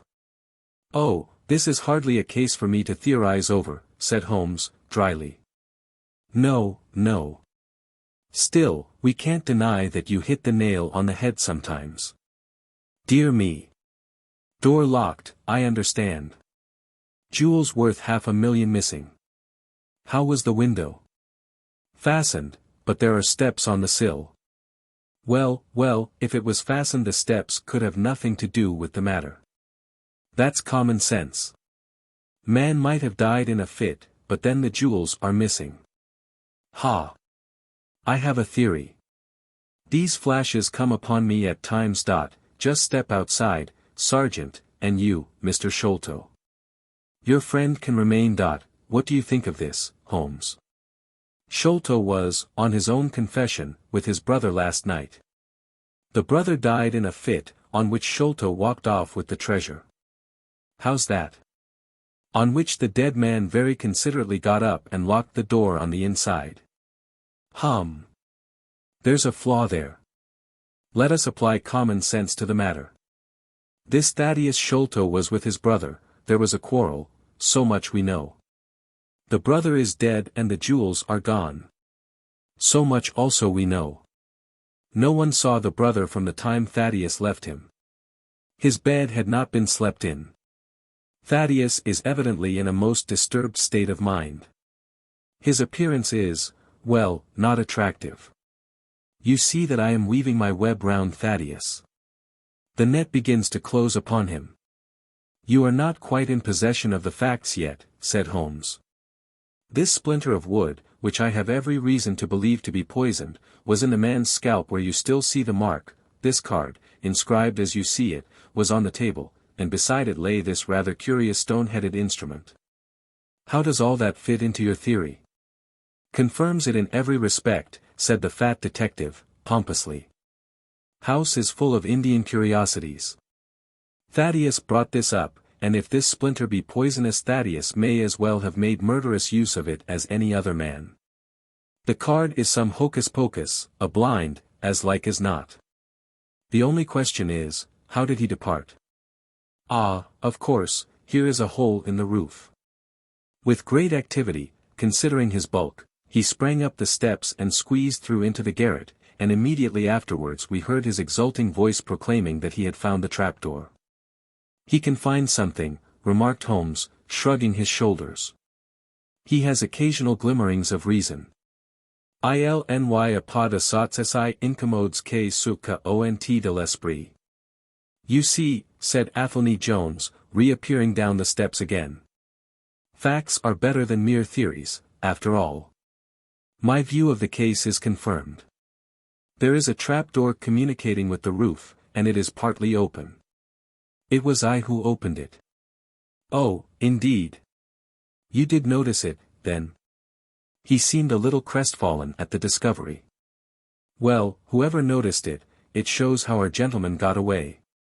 Inspector. Yes, sir, from the passage.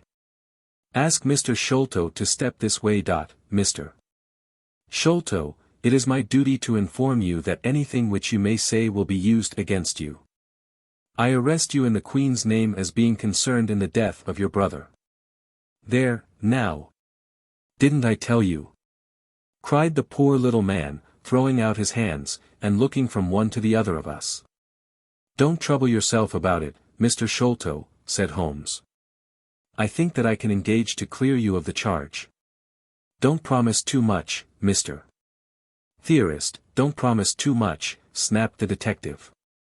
"You may find it a harder matter than you think. Not only will I clear him, Mr. Jones, but I will make you a free present of the name and description of one of the two people who were in this room last night. His name, I have every reason to believe, is Jonathan Small. He is a poorly educated man, small, active, with his right leg off, and wearing a wooden stump which is worn away upon the inner side. His left boot has a coarse, square-toed sole, with an iron band round the heel. He is a middle-aged man, much sunburned, and has been a convict. These few indications may be of some assistance to you, coupled with the fact that there is a good deal of skin missing from the palm of his hand." "The other man." "Ah."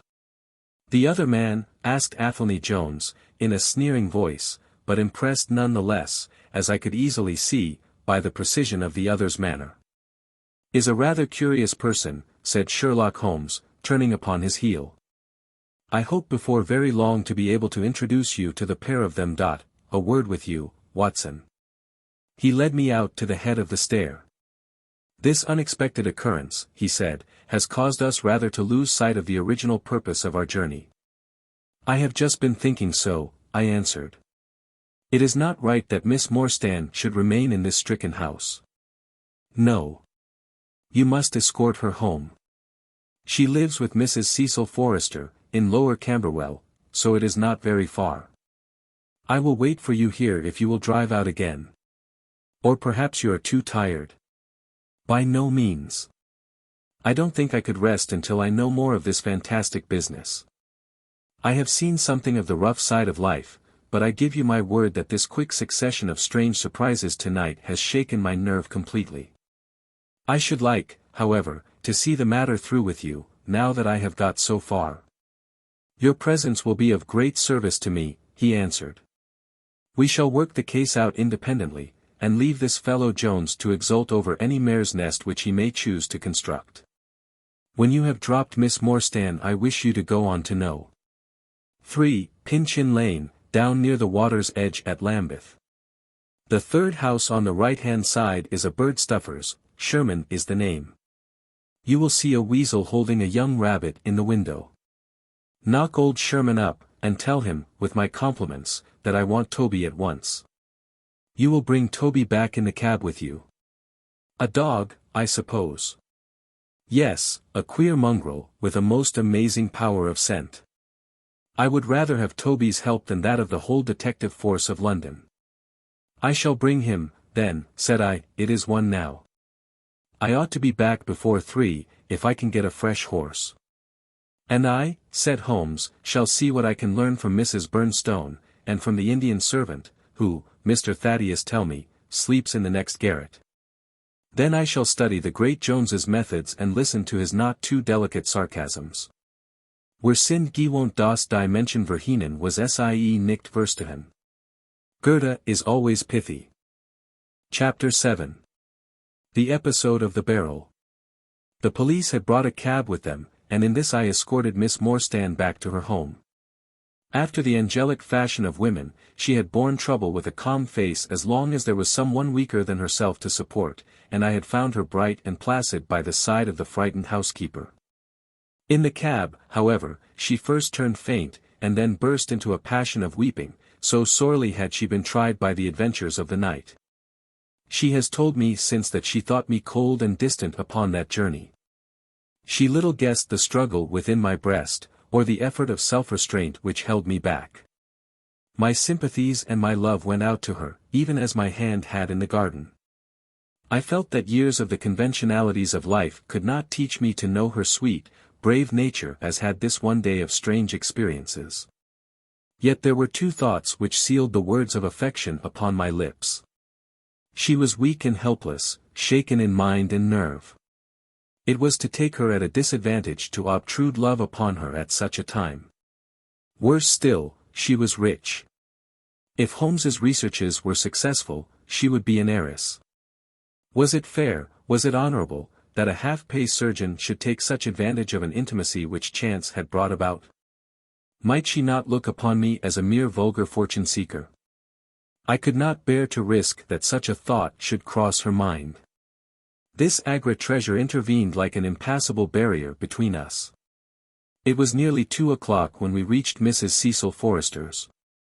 The servants had retired hours ago, but Mrs.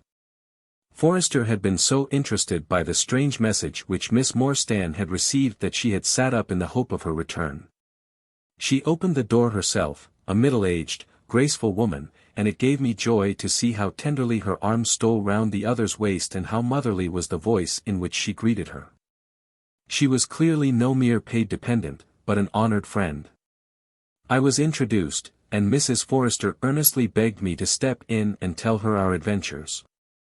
I explained, however, the importance of my errand, and promised faithfully to call and report any progress which we might make with the case.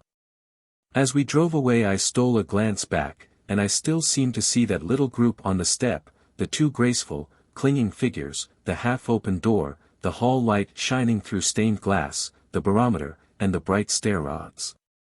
It was soothing to catch even that passing glimpse of a tranquil English home in the midst of the wild, dark business which had absorbed us.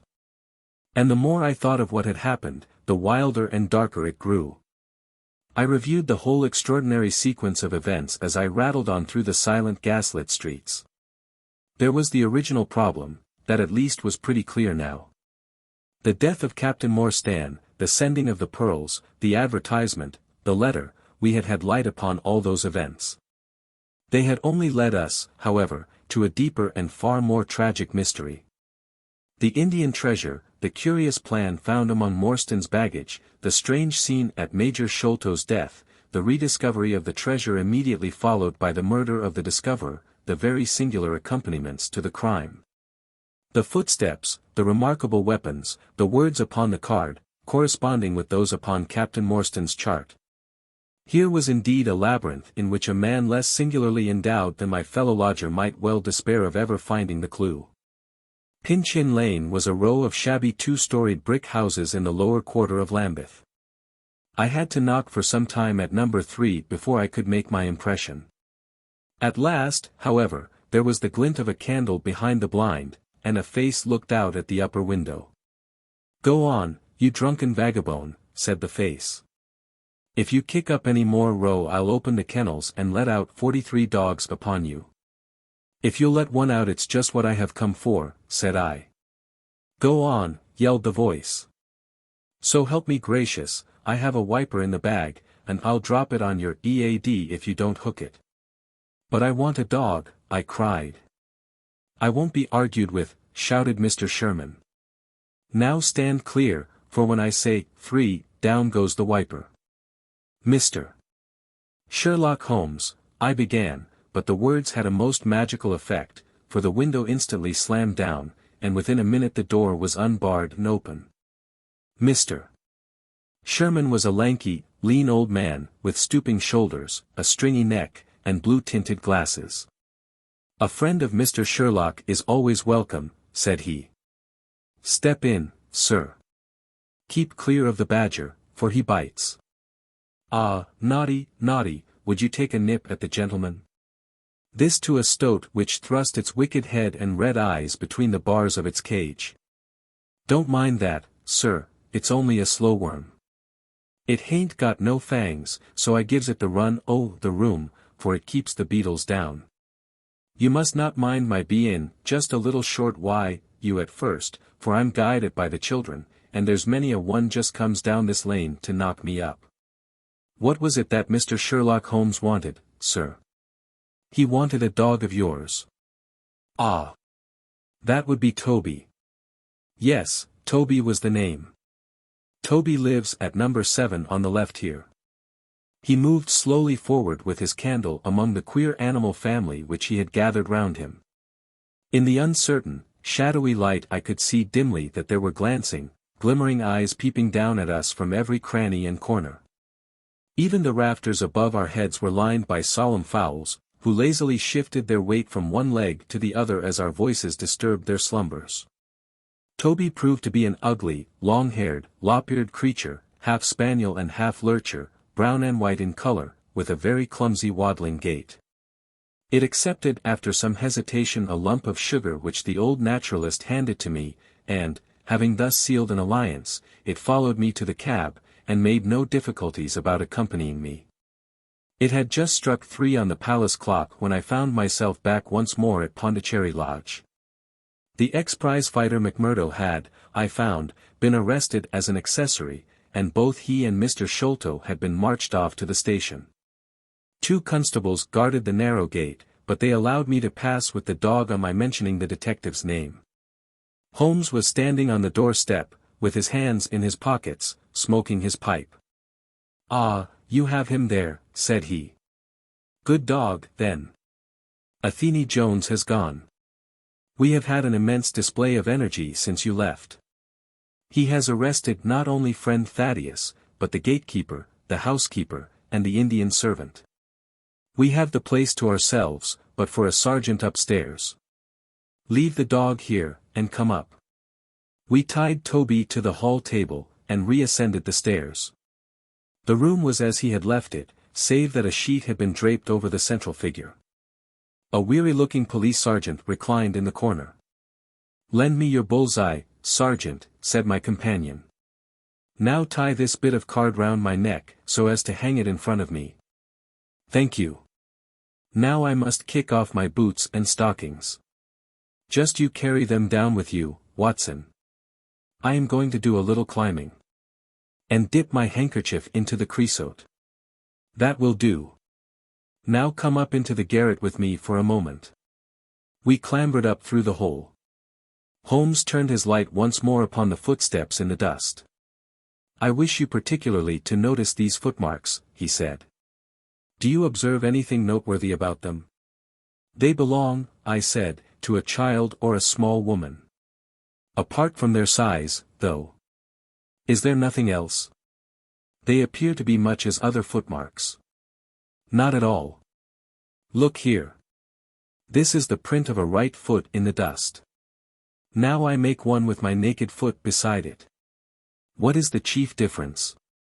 Your toes are all cramped together. The other print has each toe distinctly divided." "Quite so. That is the point. Bear that in mind. Now, would you kindly step over to that flap window and smell the edge of the woodwork? I shall stay here, as I have this handkerchief in my hand." I did as he directed, and was instantly conscious of a strong tarry smell. That is where he put his foot in getting out. If you can trace him, I should think that Toby will have no difficulty. Now run downstairs, loose the dog, and look out for Blondin. By the time that I got out into the grounds Sherlock Holmes was on the roof, and I could see him like an enormous glowworm crawling very slowly along the ridge. I lost sight of him behind a stack of chimneys, but he presently reappeared, and then vanished once more upon the opposite side. When I made my way round there I found him seated at one of the corner eaves. "That you, Watson?" he cried. "Yes. This is the place. What is that black thing down there?" "A water barrel." "Top on it?" "Yes." "No sign of a ladder?" "No." "Confound the fellow. It's a most breakneck place. I ought to be able to come down where he could climb up. The water pipe feels pretty firm. Here goes, anyhow." There was a scuffling of feet, and the lantern began to come steadily down the side of the wall. Then with a light spring he came on to the barrel, and from there to the earth. It was easy to follow him, he said, drawing on his stockings and boots. Tiles were loosened the whole way along, and in his hurry he had dropped this. It confirms my diagnosis, as you doctors express it. The object which he held up to me was a small pocket or pouch woven out of colored grasses and with a few tawdry beads strung round it. In shape and size it was not unlike a cigarette case. Inside were half a dozen spines of dark wood, sharp at one end and rounded at the other, like that which had struck Bartholomew Sholto. "They are hellish things," said he. "Look out that you don't prick yourself." "I'm delighted to have them, for the chances are that they are all he has." There is the less fear of you or me finding one in our skin before long. I would sooner face a martini bullet, myself. Are you game for a 6-mile trudge, Watson? Certainly, I answered. Your leg will stand it. Oh, yes. Here you are, doggy. Good old Toby. Smell it, Toby, smell it. He pushed the creosote handkerchief under the dog's nose, while the creature stood with its fluffy legs separated, and with a most comical cock to its head, like a connoisseur sniffing the bouquet of a famous vintage. Holmes then threw the handkerchief to a distance, fastened a stout cord to the mongrel's collar, and led him to the foot of the water barrel. The creature instantly broke into a succession of high, tremulous yelps, and, with his nose on the ground, and his tail in the air, pattered off upon the trail at a pace which strained his leash and kept us at the top of our speed. The east had been gradually whitening, and we could now see some distance in the cold grey light. The square, massive house, with its black, empty windows and high, bare walls, towered up, sad and forlorn, behind us. Our course led right across the grounds, in and out among the trenches and pits with which they were scarred and intersected. The whole place, with its scattered dirt heaps and ill-grown shrubs, had a blighted, ill-omened look which harmonized with the black tragedy which hung over it. On reaching the boundary wall Toby ran along, whining eagerly, underneath its shadow, and stopped finally in a corner screened by a young beech. Where the two walls joined, several bricks had been loosened, and the crevices left were worn down and rounded upon the lower side, as though they had frequently been used as a ladder. Holmes clambered up, and, taking the dog from me, he dropped it over upon the other side. There's the print of Woodenleg's hand, he remarked, as I mounted up beside him. You see the slight smudge of blood upon the white plaster. What a lucky thing it is that we have had no very heavy rain since yesterday. The scent will lie upon the road in spite of their 28 hours start. I confess that I had my doubts myself when I reflected upon the great traffic which had passed along the London road in the interval. My fears were soon appeased, however. Toby never hesitated or swerved, but waddled on in his peculiar rolling fashion. Clearly, the pungent smell of the creosote rose high above all other contending scents. Do not imagine, said Holmes, that I depend for my success in this case upon the mere chance of one of these fellows having put his foot in the chemical. I have knowledge now which would enable me to trace them in many different ways. This, however, is the readiest and, since fortune has put it into our hands, I should be culpable if I neglected it. It has, however, prevented the case from becoming the pretty little intellectual problem which it at one time promised to be. There might have been some credit to be gained out of it, but for this too palpable clue. There is credit, and to spare, said I. I assure you, Holmes, that I marvel at the means by which you obtain your results in this case, even more than I did in the Jefferson Hope murder. The thing seems to me to be deeper and more inexplicable. How, for example, could you describe with such confidence the wooden-legged man? Pshaw, my dear boy. It was simplicity itself. I don't wish to be theatrical. It is all patent and above-board. Two officers who are in command of a convict guard learn an important secret as to buried treasure. A map is drawn for them by an Englishman named Jonathan Small. You remember that we saw the name upon the chart in Captain Morstan's possession. He had signed it in behalf of himself and his associates, the sign of the four, as he somewhat dramatically called it.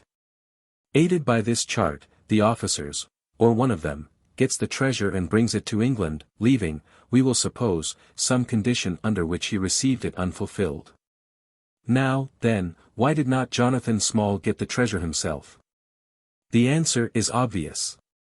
The chart is dated at a time when Morstan was brought into close association with convicts. Jonathan Small did not get the treasure because he and his associates were themselves convicts and could not get away. But that is mere speculation, said I. It is more than that. It is the only hypothesis which covers the facts. Let us see how it fits in with the sequel.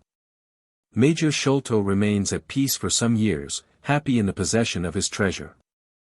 Then he receives a letter from India which gives him a great fright. What was that? A letter to say that the men whom he had wronged had been set free. Or had escaped. That is much more likely, for he would have known what their term of imprisonment was. It would not have been a surprise to him. What does he do then? He guards himself against a wooden-legged man, a white man, mark you, for he mistakes a white tradesman for him, and actually fires a pistol at him. Now, only one white man's name is on the chart. The others are Hindus or Mohammedans. There is no other white man. Therefore we may say with confidence that the wooden-legged man is identical with Jonathan Small. Does the reasoning strike you as being faulty? No, it is clear and concise. Well, now, let us put ourselves in the place of Jonathan Small. Let us look at it from his point of view. He comes to England with the double idea of regaining what he would consider to be his rights and of having his revenge upon the man who had wronged him. He found out where Sholto lived, and very possibly he established communications with someone inside the house. There is this butler, Lal Rao, whom we have not seen. Mrs. Burnstone gives him far from a good character. Small could not find out, however, where the treasure was hid, for no one ever knew, save the Major and one faithful servant who had died. Suddenly Small learns that the Major is on his deathbed. In a frenzy lest the secret of the treasure die with him, he runs the gauntlet of the guards, makes his way to the dying man's window, and is only deterred from entering by the presence of his two sons. Mad with hate, however, against the dead man, he enters the room that night, searches his private papers in the hope of discovering some memorandum relating to the treasure. And finally leaves a memento of his visit in the short inscription upon the card. He had doubtless planned beforehand that should he slay the Major he would leave some such record upon the body as a sign that it was not a common murder, but, from the point of view of the four associates, something in the nature of an act of justice. Whimsical and bizarre conceits of this kind are common enough in the annals of crime, and usually afford valuable indications as to the criminal. Do you follow all this? Very clearly. Now, what could Jonathan Small do? He could only continue to keep a secret watch upon the efforts made to find the treasure. Possibly he leaves England and only comes back at intervals. Then comes the discovery of the garret, and he is instantly informed of it. We again trace the presence of some confederate in the household. Jonathan, with his wooden leg, is utterly unable to reach the lofty room of Bartholomew Sholto. He takes with him, however, a rather curious associate, who gets over this difficulty, but dips his naked foot into Creosote, whence comes Toby, and a 6-mile limp for a half-pay officer with a damaged tendo Achilles. But it was the associate, and not Jonathan, who committed the crime. Quite so. And rather to Jonathan's disgust, to judge by the way he stamped about when he got into the room. He bore no grudge against Bartholomew Sholto, and would have preferred if he could have been simply bound and gagged. He did not wish to put his head in a halter. There was no help for it, however, the savage instincts of his companion had broken out, and the poison had done its work, so Jonathan Small left his record, lowered the treasure box to the ground, and followed it himself. That was the train of events as far as I can decipher them. Of course, as to his personal appearance, he must be middle-aged, and must be sunburned after serving his time in such an oven as the Andamans. His height is readily calculated from the length of his stride, and we know that he was bearded. His hairiness was the one point which impressed itself upon Thaddeus Sholto when he saw him at the window. I don't know that there is anything else. The associate? Ah, well, there is no great mystery in that. But you will know all about it soon enough. How sweet the morning air is! See how that one little cloud floats like a pink feather from some gigantic flamingo. Now the red rim of the sun pushes itself over the London cloud bank. It shines on a good many folk, but on none, I dare bet, who are on a stranger errand than you and I. How small we feel with our petty ambitions and strivings in the presence of the great elemental forces of nature. Are you well up in your Jean Paul? Fairly so. I worked back to him through Carlisle. That was like following the brook to the parent lake. He makes one curious but profound remark. It is that the chief proof of man's real greatness lies in his perception of his own smallness. It argues, you see, a power of comparison and of appreciation which is in itself a proof of nobility. There is much food for thought in Richter. You have not a pistol, have you? I have my stick. It is just possible that we may need something of the sort if we get to their lair. Jonathan, I shall leave to you, but if the other turns nasty I shall shoot him dead. He took out his revolver as he spoke, and, having loaded 2 of the chambers, he put it back into the right-hand pocket of his jacket. We had during this time been following the guidance of Toby down the half-rural villa-lined roads which lead to the metropolis. Now, however, we were beginning to come among continuous streets, where labourers and dockmen were already astir, and slatternly women were taking down shutters and brushing doorsteps. At the square-topped corner public houses business was just beginning, and rough-looking men were emerging, rubbing their sleeves across their beards after their morning wet. Strange dogs sauntered up and stared wonderingly at us as we passed, but our inimitable Toby looked neither to the right nor to the left, but trotted onwards with his nose to the ground and an occasional eager whine which spoke of a hot scent. We had traversed Streatham, Brixton, Camberwell, and now found ourselves in Kennington Lane, having borne away through the side streets to the east of the Oval. The men whom we pursued seemed to have taken a curiously zigzag road, with the idea probably of escaping observation. They had never kept to the main road if a parallel side street would serve their turn. At the foot of Kennington Lane they had edged away to the left through Bond Street and Miles Street. Where the latter street turns into Knight's Place, Toby ceased to advance, but began to run backwards and forwards with one ear cocked and the other drooping, the very picture of canine indecision. Then he waddled round in circles, looking up to us from time to time, as if to ask for sympathy in his embarrassment. "What the deuce is the matter with the dog?" growled Holmes. "They surely would not take a cab, or go off in a balloon." "Perhaps they stood here for some time," I suggested. "Ah! It's all right. He's off again," said my companion, in a tone of relief. He was indeed off, for after sniffing round again he suddenly made up his mind, and darted away with an energy and determination such as he had not yet shown. The scent appeared to be much hotter than before, for he had not even to put his nose on the ground, but tugged at his leash and tried to break into a run. I could see by the gleam in Holmes's eyes that he thought we were nearing the end of our journey. Our course now ran down 9 Elms until we came to Broderick and Nelson's large timber yard, just past the White Eagle Tavern. Here the dog, frantic with excitement, turned down through the side gate into the enclosure, where the sawyers were already at work. On the dog raced through sawdust and shavings, down an alley, round a passage, between 2 wood piles, and finally, with a triumphant yelp, sprang upon a large barrel which still stood upon the hand trolley on which it had been brought. With lolling tongue and blinking eyes, Toby stood upon the cask, looking from one to the other of us for some sign of appreciation. The staves of the barrel and the wheels of the trolley were smeared with a dark liquid, and the whole air was heavy with the smell of creosote. Sherlock Holmes and I looked blankly at each other, and then burst simultaneously into an uncontrollable fit of laughter. Chapter 8. The Baker Street Irregulars. "What now?" I asked. "Toby has lost his character for infallibility. He acted according to his lights," said Holmes, lifting him down from the barrel and walking him out of the timber yard. "If you consider how much creosote is carted about London in one day, it is no great wonder that our trail should have been crossed. It is much used now, especially for the seasoning of wood. Poor Toby is not to blame. We must get on the main scent again, I suppose." "Yes. And, fortunately, we have no distance to go." Evidently what puzzled the dog at the corner of Knight's Place was that there were 2 different trails running in opposite directions.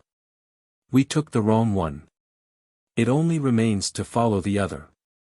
There was no difficulty about this. On leading Toby to the place where he had committed his fault, he cast about in a wide circle and finally dashed off in a fresh direction. "We must take care that he does not now bring us to the place where the creosote barrel came from," I observed. "I had thought of that. But you notice that he keeps on the pavement, whereas the barrel passed down the roadway. No, we are on the true scent now. It tended down towards the riverside, running through Belmont Place and Prince's Street. At the end of Broad Street it ran right down to the water's edge, where there was a small wooden wharf. Toby led us to the very edge of this, and there stood whining, looking out on the dark current beyond. "We are out of luck," said Holmes. "They have taken to a boat here." Several small punts and skiffs were lying about in the water and on the edge of the wharf. We took Toby round to each in turn, but, though he sniffed earnestly, he made no sign. Close to the rude landing stage was a small brick house, with a wooden placard slung out through the second window. Mordecai Smith was printed across it in large letters, and, underneath, boats to hire by the hour or day. A second inscription above the door informed us that a steam launch was kept, a statement which was confirmed by a great pile of coke upon the jetty. Sherlock Holmes looked slowly round, and his face assumed an ominous expression. "This looks bad," said he. "These fellows are sharper than I expected. They seem to have covered their tracks. There has, I fear, been preconcerted management here." He was approaching the door of the house, when it opened, and a little, curly-headed lad of 6 came running out, followed by a stoutish, red-faced woman with a large sponge in her hand. "You come back and be washed, Jack," she shouted. "Come back, you young imp, for if your father comes home and finds you like that, he'll let us hear of it." "Dear little chap," said Holmes, strategically. "What a rosy-cheeked young rascal. Now, Jack, is there anything you would like?" The youth pondered for a moment. "I'd like a shillin'," said he. "Nothing you would like better?" "I'd like 2 shillin' better," the prodigy answered, after some thought. "Here you are, then. Catch, a fine child, Mrs. Smith. Lord bless you, sir, he is that, and forward. He gets a'most too much for me to manage, specially when my man is away days at a time." "Away, is he?" said Holmes, in a disappointed voice. "I am sorry for that, for I wanted to speak to Mr. Smith. He's been away since yesterday mornin', sir, and, truth to tell, I am beginning to feel frightened about him. But if it was about a boat, sir, maybe I could serve as well. I wanted to hire his steam launch." "Why, bless you, sir, it is in the steam launch that he has gone. That's what puzzles me, for I know there ain't more coals in her than would take her to about Woolwich and back. If he'd been away in the barge I'd ha' thought nothin'. For many a time a job has taken him as far as Gravesend, and then if there was much doin', there he might ha' stayed over. But what good is a steam launch without coals?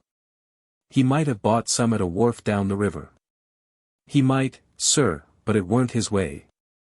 Many a time I've heard him call out at the prices they charge for a few odd bags. Besides, I don't like that wooden-legged man, why, his ugly face and outlandish talk. What did he want always knockin' about here for?" "A wooden-legged man?" said Holmes, with bland surprise. "Yes, sir, a brown, monkey-faced chap that's called Moran once for my old man. It was him that roused him up yesternight, and, what's more, my man knew he was comin', for he had steam up in the launch. I tell you straight, sir, I don't feel easy in my mind about it." "But, my dear Mrs. Smith," said Holmes, shrugging his shoulders, "you are frightening yourself about nothing. How could you possibly tell that it was the wooden-legged man who came in the night? I don't quite understand how you can be so sure." "His voice, sir. I knew his voice, which is kind o' thick and foggy. He tapped at the winder, about 3 it would be. 'Show a leg, matey,' says he, 'time to turn out guard.' My old man woke up Jim, that's my eldest, and away they went, without so much as a word to me. I could hear the wooden leg clackin' on the stones." "And was this wooden-legged man alone?" "Couldn't say, I am sure, sir. I didn't hear no one else. I am sorry, Mrs. Smith, for I wanted a steam launch, and I have heard good reports of the, let me see, what is her name?" "The Aurora, sir." Ah. She's not that old green launch with a yellow line, very broad in the beam. No, indeed. She's as trim a little thing as any on the river. She's been fresh painted, black with 2 red streaks.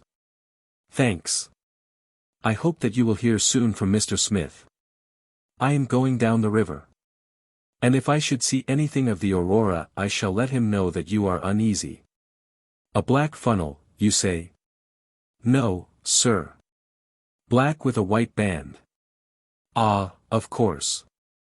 It was the sides which were black. Good morning, Mrs. Smith. There is a boatman here with a wherry, Watson. We shall take it and cross the river. The main thing with people of that sort, said Holmes, as we sat in the sheets of the wherry, is never to let them think that their information can be of the slightest importance to you. If you do, they will instantly shut up like an oyster. If you listen to them under protest, as it were, you are very likely to get what you want. Our course now seems pretty clear, said I. What would you do, then? I would engage a launch and go down the river on the track of the Aurora. My dear fellow, it would be a colossal task. She may have touched at any wharf on either side of the stream between here and Greenwich. Below the bridge there is a perfect labyrinth of landing places for miles. It would take you days and days to exhaust them, if you set about it alone. Employ the police, then. No. I shall probably call Athelney Jones in at the last moment. He is not a bad fellow, and I should not like to do anything which would injure him professionally. But I have a fancy for working it out myself, now that we have gone so far. Could we advertise, then, asking for information from wharfingers? Worse and worse. Our men would know that the chase was hot at their heels, and they would be off out of the country. As it is, they are likely enough to leave, but as long as they think they are perfectly safe they will be in no hurry. Jones's energy will be of use to us there, for his view of the case is sure to push itself into the daily press, and the runaways will think that everyone is off on the wrong scent. What are we to do, then? I asked, as we landed near Millbank Penitentiary. Take this hansom, drive home, have some breakfast, and get an hour's sleep. It is quite on the cards that we may be afoot tonight again. Stop at a telegraph office, cabby. We will keep Toby, for he may be of use to us yet. We pulled up at the Great Peter Street post office, and Holmes dispatched his wire. Whom do you think that is to? He asked, as we resumed our journey. I am sure I don't know. You remember the Baker Street division of the detective police force whom I employed in the Jefferson Hope case? Well, said I, laughing. This is just the case where they might be invaluable. If they fail, I have other resources. But I shall try them first. That wire was to my dirty little lieutenant, Wiggins, and I expect that he and his gang will be with us before we have finished our breakfast. It was between 8 and 9 o'clock now, and I was conscious of a strong reaction after the successive excitements of the night. I was limp and weary, befogged in mind and fatigued in body. I had not the professional enthusiasm which carried my companion on, nor could I look at the matter as a mere abstract intellectual problem. As far as the death of Bartholomew Sholto went, I had heard little good of him, and could feel no intense antipathy to his murderers. The treasure, however, was a different matter. That, or part of it, belonged rightfully to Miss Morstan. While there was a chance of recovering it I was ready to devote my life to the one object. True, if I found it it would probably put her forever beyond my reach.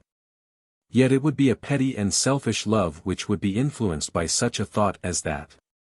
If Holmes could work to find the criminals, I had a tenfold stronger reason to urge me on to find the treasure. A bath at Baker Street and a complete change freshened me up wonderfully. When I came down to our room I found the breakfast laid and Holmes pouring out the coffee. Here it is, said he, laughing, and pointing to an open newspaper. The energetic Jones and the ubiquitous reporter have fixed it up between them. But you have had enough of the case. Better have your ham and eggs first. I took the paper from him and read the short notice, which was headed, Mysterious Business at Upper Norwood. About 12 o'clock last night, said the Standard, Mr. Bartholomew Sholto, of Pondicherry Lodge, Upper Norwood, was found dead in his room under circumstances which point to foul play. As far as we can learn, no actual traces of violence were found upon Mr. Sholto's person, but a valuable collection of Indian gems which the deceased gentleman had inherited from his father has been carried off. The discovery was first made by Mr. Sherlock Holmes and Dr. Watson, who had called at the house with Mr. Thaddeus Sholto, brother of the deceased. By a singular piece of good fortune, Mr. Athelney Jones, the well-known member of the detective police force, happened to be at the Norwood police station, and was on the ground within half an hour of the first alarm. His trained and experienced faculties were at once directed towards the detection of the criminals, with the gratifying result that the brother, Thaddeus Sholto, has already been arrested, together with the housekeeper, Mrs. Burnstone, an Indian butler named Lal Rao, and a porter, or gatekeeper, named McMurdo. It is quite certain that the thief or thieves were well acquainted with the house, for Mr. Jones's well-known technical knowledge and his powers of minute observation have enabled him to prove conclusively that the miscreants could not have entered by the door or by the window, but must have made their way across the roof of the building, and so through a trapdoor into a room which communicated with that in which the body was found.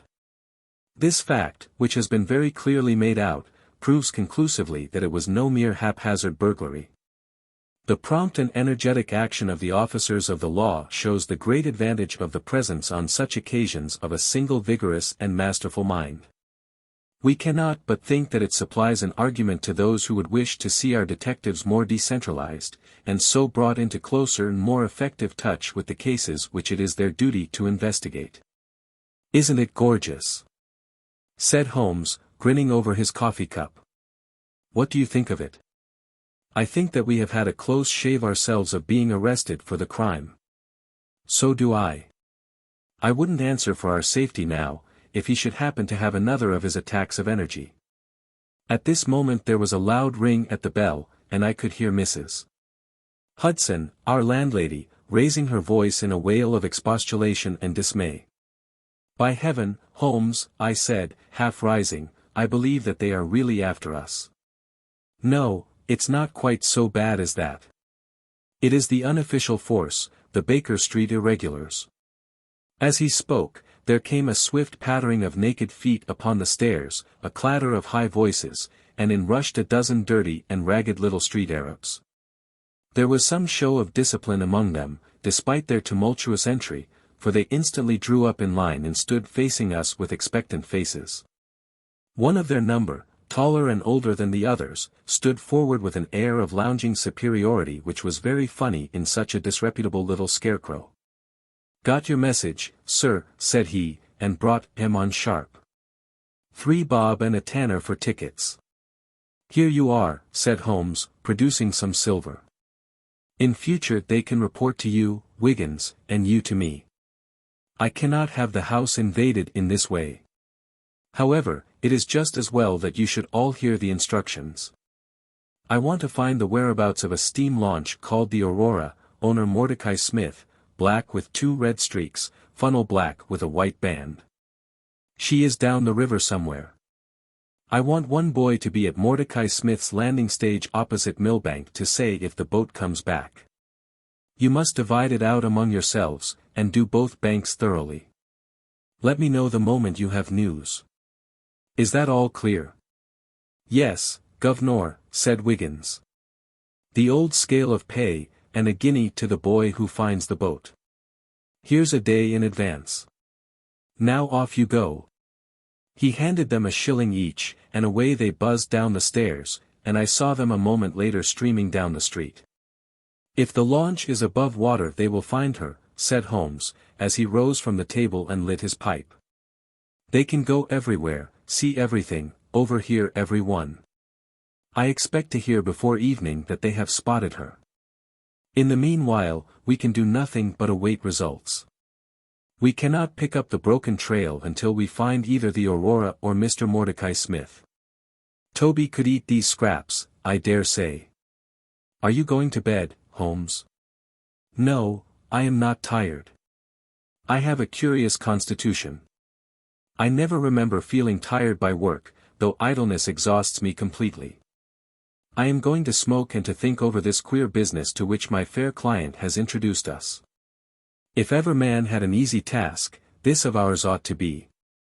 Wooden-legged men are not so common, but the other man must, I should think, be absolutely unique. That other man again. I have no wish to make a mystery of him, to you, anyway. But you must have formed your own opinion. Now, do consider the data.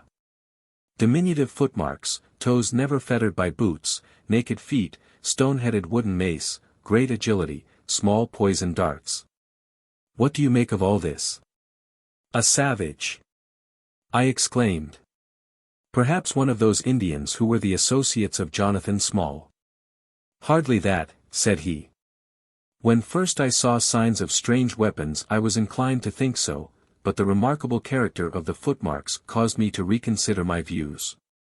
Some of the inhabitants of the Indian peninsula are small men, but none could have left such marks as that. The Hindu proper has long and thin feet. The sandal-wearing Mohammedan has the great toe well separated from the others, because the thong is commonly passed between. These little darts, too, could only be shot in one way. They are from a blowpipe. Now, then, where are we to find our savage? South American, I hazarded. He stretched his hand up, and took down a bulky volume from the shelf. This is the first volume of a gazetteer which is now being published. It may be looked upon as the very latest authority. What have we here? Andaman Islands, situated 340 miles to the north of Sumatra, in the Bay of Bengal. Hum. What's all this? Moist climate, coral reefs, sharks, Port Blair, convict barracks, Rutland Island, cottonwoods. Ah, here we are. The aborigines of the Andaman Islands may perhaps claim the distinction of being the smallest race upon this earth, though some anthropologists prefer the Bushmen of Africa, the Digger Indians of America, and the Terra del Fuegians. The average height is rather below 4 feet, although many full-grown adults may be found who are very much smaller than this. They are a fierce, morose, and intractable people, though capable of forming most devoted friendships when their confidence has once been gained. Mark that, Watson. Now, then, listen to this. They are naturally hideous, having large, misshapen heads, small, fierce eyes, and distorted features. Their feet and hands, however, are remarkably small. So intractable and fierce are they that all the efforts of the British official have failed to win them over in any degree. They have always been a terror to shipwrecked crews, braining the survivors with their stone-headed clubs, or shooting them with their poisoned arrows. These massacres are invariably concluded by a cannibal feast. Nice, amiable people, Watson.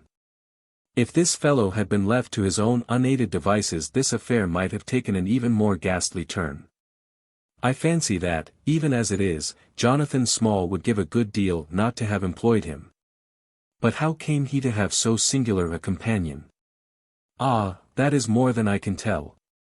Since, however, we had already determined that Small had come from the Andamans, it is not so very wonderful that this islander should be with him.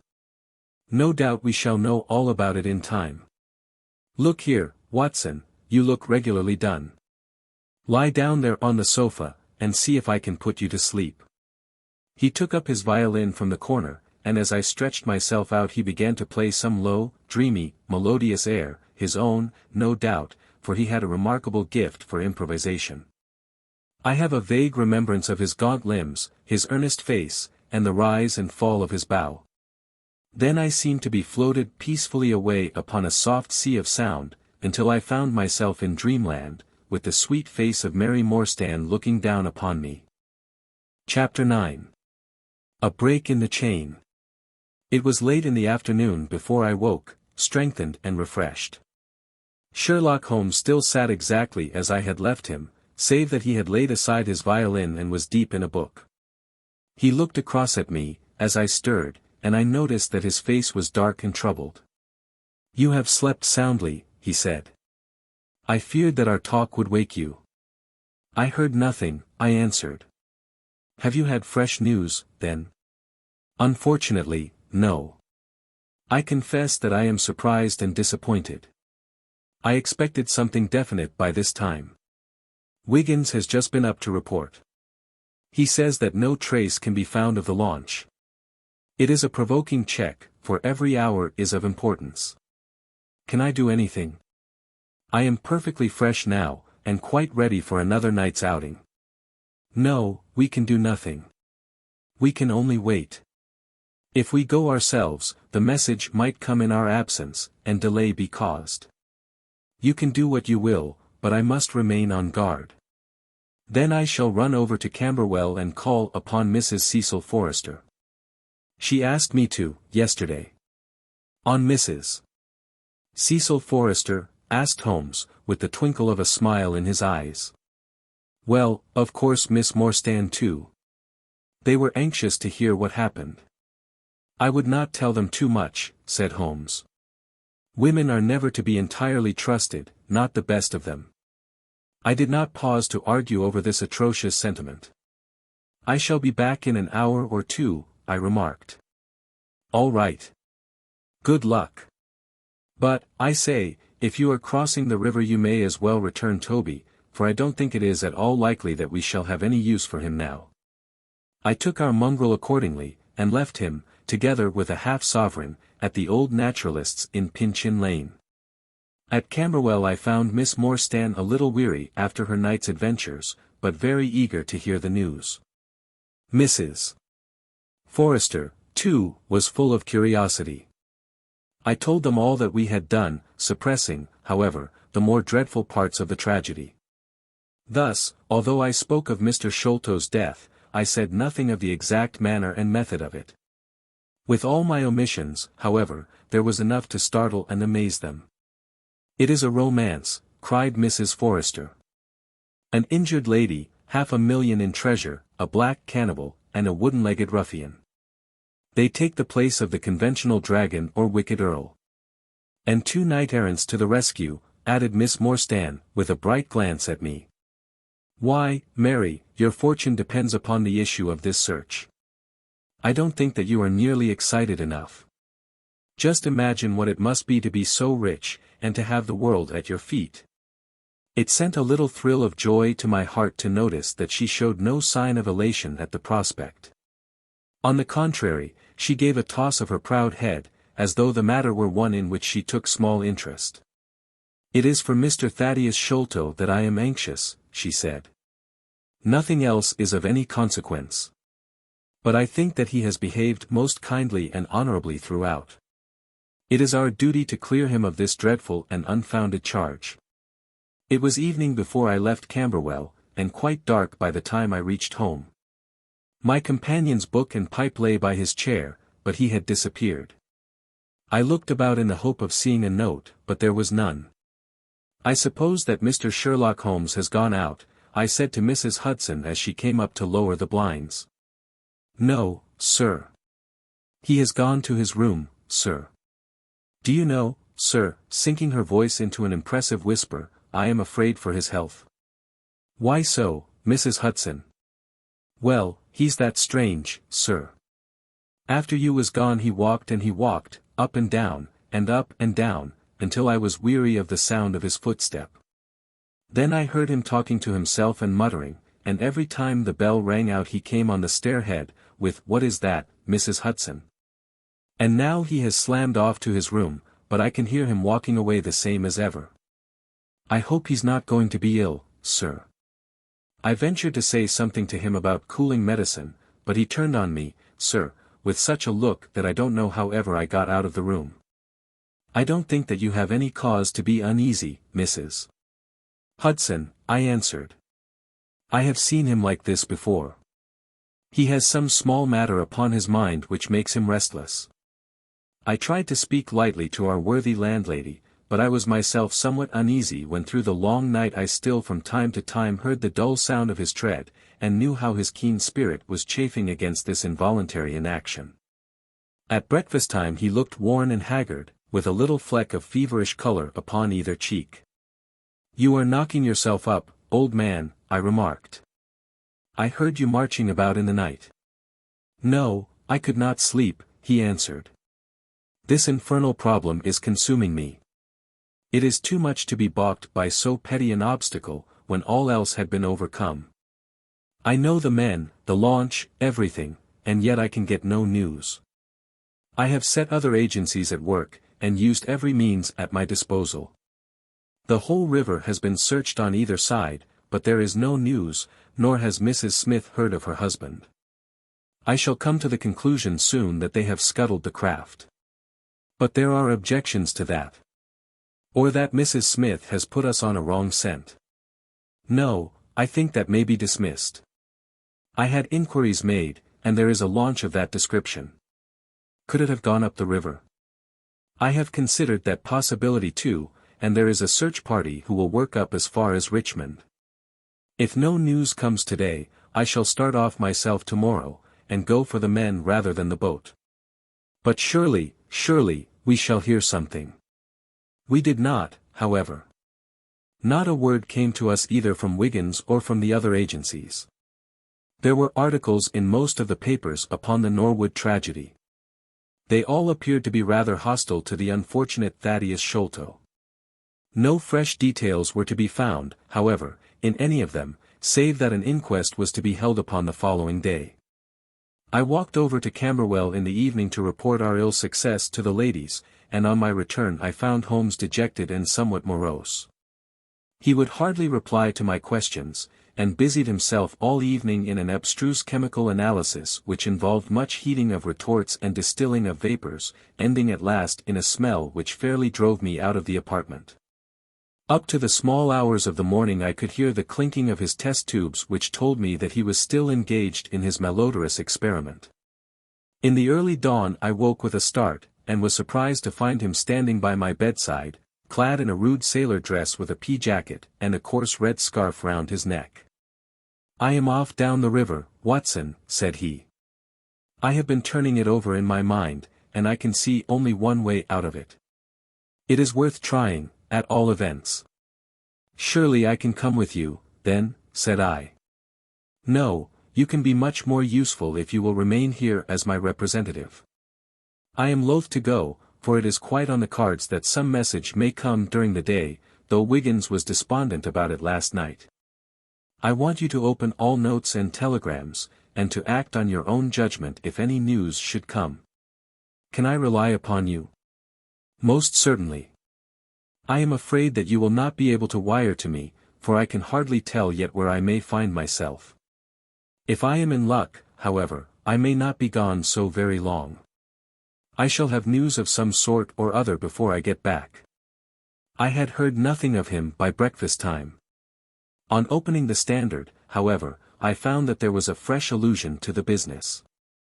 With reference to the Upper Norwood tragedy, it remarked, "We have reason to believe that the matter promises to be even more complex and mysterious than was originally supposed. Fresh evidence has shown that it is quite impossible that Mr. Thaddeus Sholto could have been in any way concerned in the matter. He and the housekeeper, Mrs. Burnstone, were both released yesterday evening. It is believed, however, that the police have a clue as to the real culprits, and that it is being prosecuted by Mr. Athelney Jones, of Scotland Yard, with all his well-known energy and sagacity. Further arrests may be expected at any moment. That is satisfactory so far as it goes, thought I. Friend Sholto is safe, at any rate. I wonder what the fresh clue may be, though it seems to be a stereotyped form whenever the police have made a blunder. I tossed the paper down upon the table, but at that moment my eye caught an advertisement in the agony column. It ran in this way. Lost. Whereas Mordecai Smith, boatman, and his son, Jim, left Smith's Wharf at or about 3 o'clock last Tuesday morning in the steam launch Aurora, black with 2 red stripes, funnel black with a white band. The sum of £5 will be paid to anyone who can give information to Mrs. Smith, at Smith's Wharf, or at 221B, Baker Street, as to the whereabouts of the said Mordecai Smith and the launch Aurora. This was clearly Holmes's doing. The Baker Street address was enough to prove that. It struck me as rather ingenious, because it might be read by the fugitives without their seeing in it more than the natural anxiety of a wife for her missing husband. It was a long day. Every time that a knock came to the door, or a sharp step passed in the street, I imagined that it was either Holmes returning or an answer to his advertisement. I tried to read, but my thoughts would wander off to our strange quest and to the ill-assorted and villainous pair whom we were pursuing. Could there be, I wondered, some radical flaw in my companion's reasoning? Might he be suffering from some huge self-deception? Was it not possible that his nimble and speculative mind had built up this wild theory upon faulty premises? I had never known him to be wrong. And yet the keenest reasoner may occasionally be deceived. He was likely, I thought, to fall into error through the over-refinement of his logic, his preference for a subtle and bizarre explanation when a plainer and more commonplace one lay ready to his hand. Yet, on the other hand, I had myself seen the evidence, and I had heard the reasons for his deductions. When I looked back on the long chain of curious circumstances, many of them trivial in themselves, but all tending in the same direction, I could not disguise from myself that even if Holmes's explanation were incorrect, the true theory must be equally outré and startling. At 3 o'clock in the afternoon there was a loud peal at the bell, an authoritative voice in the hall, and, to my surprise, no less a person than Mr. Athelney Jones was shown up to me. Very different was he, however, from the brusque and masterful professor of common sense who had taken over the case so confidently at Upper Norwood. His expression was downcast, and his bearing meek and even apologetic. "Good day, sir." "Good day," said he. "Mr. Sherlock Holmes is out, I understand." "Yes, and I cannot be sure when he will be back. But perhaps you would care to wait. Take that chair and try one of these cigars." "Thank you." "I don't mind if I do," said he, mopping his face with a red bandana handkerchief. "And a whiskey and soda?" "Well, half a glass. It is very hot for the time of year, and I have had a good deal to worry and try me. You know my theory about this Norwood case? I remember that you expressed one. Well, I have been obliged to reconsider it. I had my net drawn tightly round Mr. Sholto, sir, when he went through a hole in the middle of it. He was able to prove an alibi which could not be shaken. From the time that he left his brother's room he was never out of sight of some one or other. So it could not be he who climbed over roofs and through trapdoors. It's a very dark case, and my professional credit is at stake. I should be very glad of a little assistance." "We all need help sometimes," said I. "Your friend Mr. Sherlock Holmes is a wonderful man, sir," said he, in a husky and confidential voice. "He's a man who is not to be beat. I have known that young man go into a good many cases, but I never saw the case yet that he could not throw a light upon. He is irregular in his methods, and a little quick perhaps in jumping at theories, but, on the whole, I think he would have made a most promising officer, and I don't care who knows it. I have had a wire from him this morning, by which I understand that he has got some clue to this Sholto business. Here is the message." He took the telegram out of his pocket, and handed it to me. It was dated from Poplar at 12 o'clock. "Go to Baker Street at once," it said. "If I have not returned, wait for me. I am close on the track of the Sholto gang. You can come with us tonight if you want to be in at the finish." "This sounds well." "He has evidently picked up the scent again," said I. "Ah, then he has been at fault too," exclaimed Jones, with evident satisfaction. "Even the best of us are thrown off sometimes. Of course this may prove to be a false alarm. But it is my duty as an officer of the law to allow no chance to slip. But there is someone at the door. Perhaps this is he." A heavy step was heard ascending the stair, with a great wheezing and rattling as from a man who was sorely put to it for breath. Once or twice he stopped, as though the climb were too much for him, but at last he made his way to our door and entered. His appearance corresponded to the sounds which we had heard. He was an aged man, clad in seafaring garb, with an old pea-jacket buttoned up to his throat. His back was bowed, his knees were shaky, and his breathing was painfully asthmatic. As he leaned upon a thick oaken cudgel his shoulders heaved in the effort to draw the air into his lungs. He had a colored scarf round his chin, and I could see little of his face save a pair of keen dark eyes, overhung by bushy white brows, and long grey side whiskers. Altogether he gave me the impression of a respectable master mariner who had fallen into years and poverty. "What is it, my man?" I asked. He looked about him in the slow methodical fashion of old age. "Is Mr. Sherlock Holmes here?" said he. "No, but I am acting for him." "You can tell me any message you have for him." "It was to him himself I was to tell it," said he. "But I tell you that I am acting for him." "Was it about Mordecai Smith's boat?" "Yes. I knows well where it is. And I knows where the men he is after are. And I knows where the treasure is. I knows all about it." "Then tell me, and I shall let him know." "It was to him I was to tell it," he repeated, with the petulant obstinacy of a very old man. "Well, you must wait for him." "No, no, I ain't goin' to lose a whole day to please no one.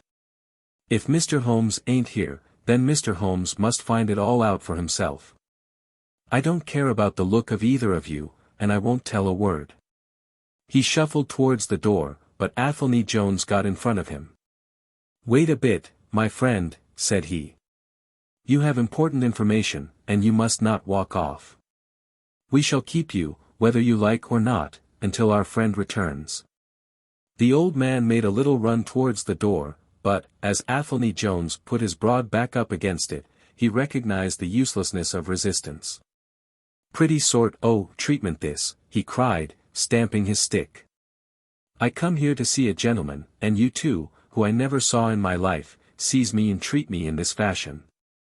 "You will be none the worse," I said. "We shall recompense you for the loss of your time. Sit over here on the sofa, and you will not have long to wait." He came across sullenly enough, and seated himself with his face resting on his hands. Jones and I resumed our cigars and our talk. Suddenly, however, Holmes's voice broke in upon us. "I think that you might offer me a cigar too," he said. We both started in our chairs. There was Holmes sitting close to us with an air of quiet amusement.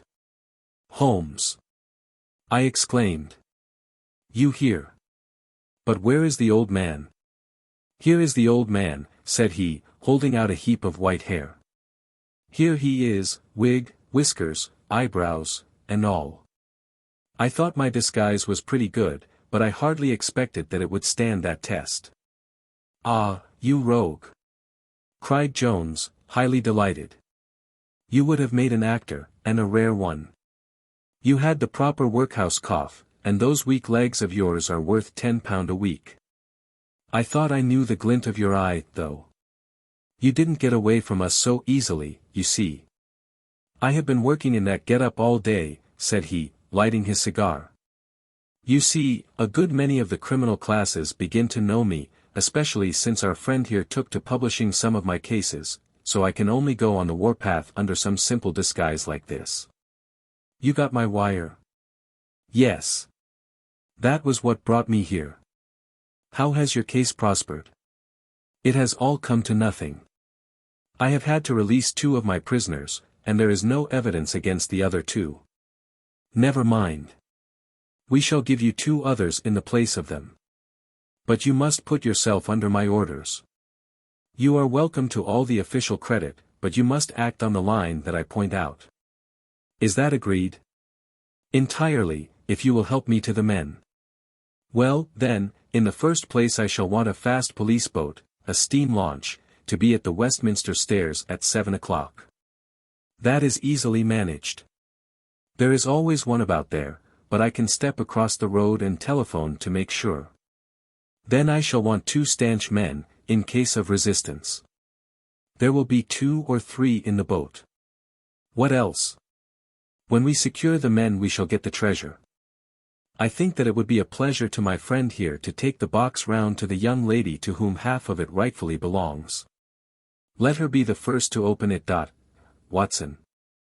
It would be a great pleasure to me." Rather an irregular proceeding, said Jones, shaking his head. However, the whole thing is irregular, and I suppose we must wink at it. The treasure must afterwards be handed over to the authorities until after the official investigation. Certainly. That is easily managed. One other point. I should much like to have a few details about this matter from the lips of Jonathan Small himself. You know I like to work the detail of my cases out. There is no objection to my having an unofficial interview with him, either here in my rooms or elsewhere, as long as he is efficiently guarded. Well, you are master of the situation. I have had no proof yet of the existence of this Jonathan Small. However, if you can catch him, I don't see how I can refuse you an interview with him. That is understood, then. Perfectly. Is there anything else? Only that I insist upon your dining with us. It will be ready in half an hour. I have oysters and a brace of grouse, with something a little choice in white wines. Watson, you have never yet recognized my merits as a housekeeper. Chapter 10. The End of the Islander. Our meal was a merry one. Holmes could talk exceedingly well when he chose, and that night he did choose. He appeared to be in a state of nervous exaltation. I have never known him so brilliant. He spoke on a quick succession of subjects, on miracle plays, on medieval pottery, on Stradivarius violins, on the Buddhism of Ceylon, and on the warships of the future, handling each as though he had made a special study of it. His bright humor marked the reaction from his black depression of the preceding days. Athelney Jones proved to be a sociable soul in his hours of relaxation, and faced his dinner with the air of a bon vivant. For myself, I felt elated at the thought that we were nearing the end of our task, and I caught something of Holmes's gaiety. None of us alluded during dinner to the cause which had brought us together. When the cloth was cleared, Holmes glanced at his watch, and filled up 3 glasses with port.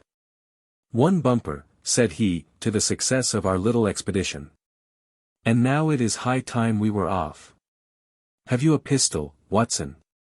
I have my old service revolver in my desk. You had best take it, then. It is well to be prepared.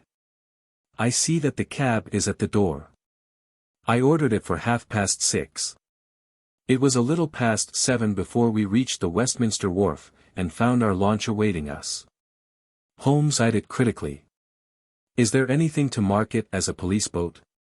Yes, that green lamp at the side. Then take it off. The small change was made, we stepped on board, and the ropes were cast off. Jones, Holmes, and I sat in the stern. There was one man at the rudder, one to tend the engines, and 2 burly police inspectors forward. Where to? Asked Jones. To the tower. Tell them to stop opposite Jacobson's yard. Our craft was evidently a very fast one. We shot past the long lines of loaded barges as though they were stationary. Holmes smiled with satisfaction as we overhauled a river steamer and left her behind us. We ought to be able to catch anything on the river, he said. Well, hardly that. But there are not many launches to beat us. We shall have to catch the Aurora, and she has a name for being a clipper. I will tell you how the land lies, Watson. You recollect how annoyed I was at being balked by so small a thing? Yes. Well, I gave my mind a thorough rest by plunging into a chemical analysis. One of our greatest statesmen has said that a change of work is the best rest. So it is. When I had succeeded in dissolving the hydrocarbon which I was at work at, I came back to our problem of the Sholtos, and thought the whole matter out again. My boys had been up the river and down the river without result. The launch was not at any landing stage or wharf, nor had it returned. Yet it could hardly have been scuttled to hide their traces, though that always remained as a possible hypothesis if all else failed. I knew this man Small had a certain degree of low cunning, but I did not think him capable of anything in the nature of delicate finesse. That is usually a product of higher education. I then reflected that since he had certainly been in London some time, as we had evidence that he maintained a continual watch over Pondicherry Lodge, he could hardly leave at a moment's notice, but would need some little time, if it were only a day. To arrange his affairs. That was the balance of probability, at any rate. It seems to me to be a little weak, said I. It is more probable that he had arranged his affairs before ever he set out upon his expedition. No, I hardly think so. This lair of his would be too valuable a retreat in case of need for him to give it up until he was sure that he could do without it. But a second consideration struck me. Jonathan Small must have felt that the peculiar appearance of his companion, however much he may have top-coated him, would give rise to gossip, and possibly be associated with this Norwood tragedy. He was quite sharp enough to see that. They had started from their headquarters under cover of darkness, and he would wish to get back before it was broad light. Now, it was past 3 o'clock, according to Mrs. Smith, when they got the boat. It would be quite bright, and people would be about in an hour or so. Therefore, I argued, they did not go very far. They paid Smith well to hold his tongue, reserved his launch for the final escape, and hurried to their lodgings with the treasure box. In a couple of nights, when they had time to see what view the papers took, and whether there was any suspicion, they would make their way under cover of darkness to some ship at Gravesend or in the Downs, where no doubt they had already arranged for passages to America or the colonies. But the launch? They could not have taken that to their lodgings. Quite so. I argued that the launch must be no great way off, in spite of its invisibility. I then put myself in the place of Small, and looked at it as a man of his capacity would. He would probably consider that to send back the launch or to keep it at a wharf would make pursuit easy if the police did happen to get on his track. How, then, could he conceal the launch and yet have her at hand when wanted? I wondered what I should do myself if I were in his shoes. I could only think of one way of doing it. I might land the launch over to some boat builder or repairer, with directions to make a trifling change in her. She would then be removed to his shed or yard, and so be effectually concealed, while at the same time I could have her at a few hours' notice. That seems simple enough. It is just these very simple things which are extremely liable to be overlooked. However, I determined to act on the idea. I started at once in this harmless seaman's rig and inquired at all the yards down the river. I drew blank at 15, but at the 16th, Jacobson's, I learned that the Aurora had been handed over to them 2 days ago by a wooden-legged man, with some trivial directions as to her rudder. "There ain't naught amiss with her rudder," said the foreman. "There she lies, with the red streaks." At that moment who should come down but Mordecai Smith, the missing owner? He was rather the worse for liquor. I should not, of course, have known him, but he bellowed out his name and the name of his launch. "I want her tonight at 8 o'clock, said he, 8 o'clock sharp, mind, for I have 2 gentlemen who won't be kept waiting. They had evidently paid him well, for he was very flush of money, chucking shillings about to the men.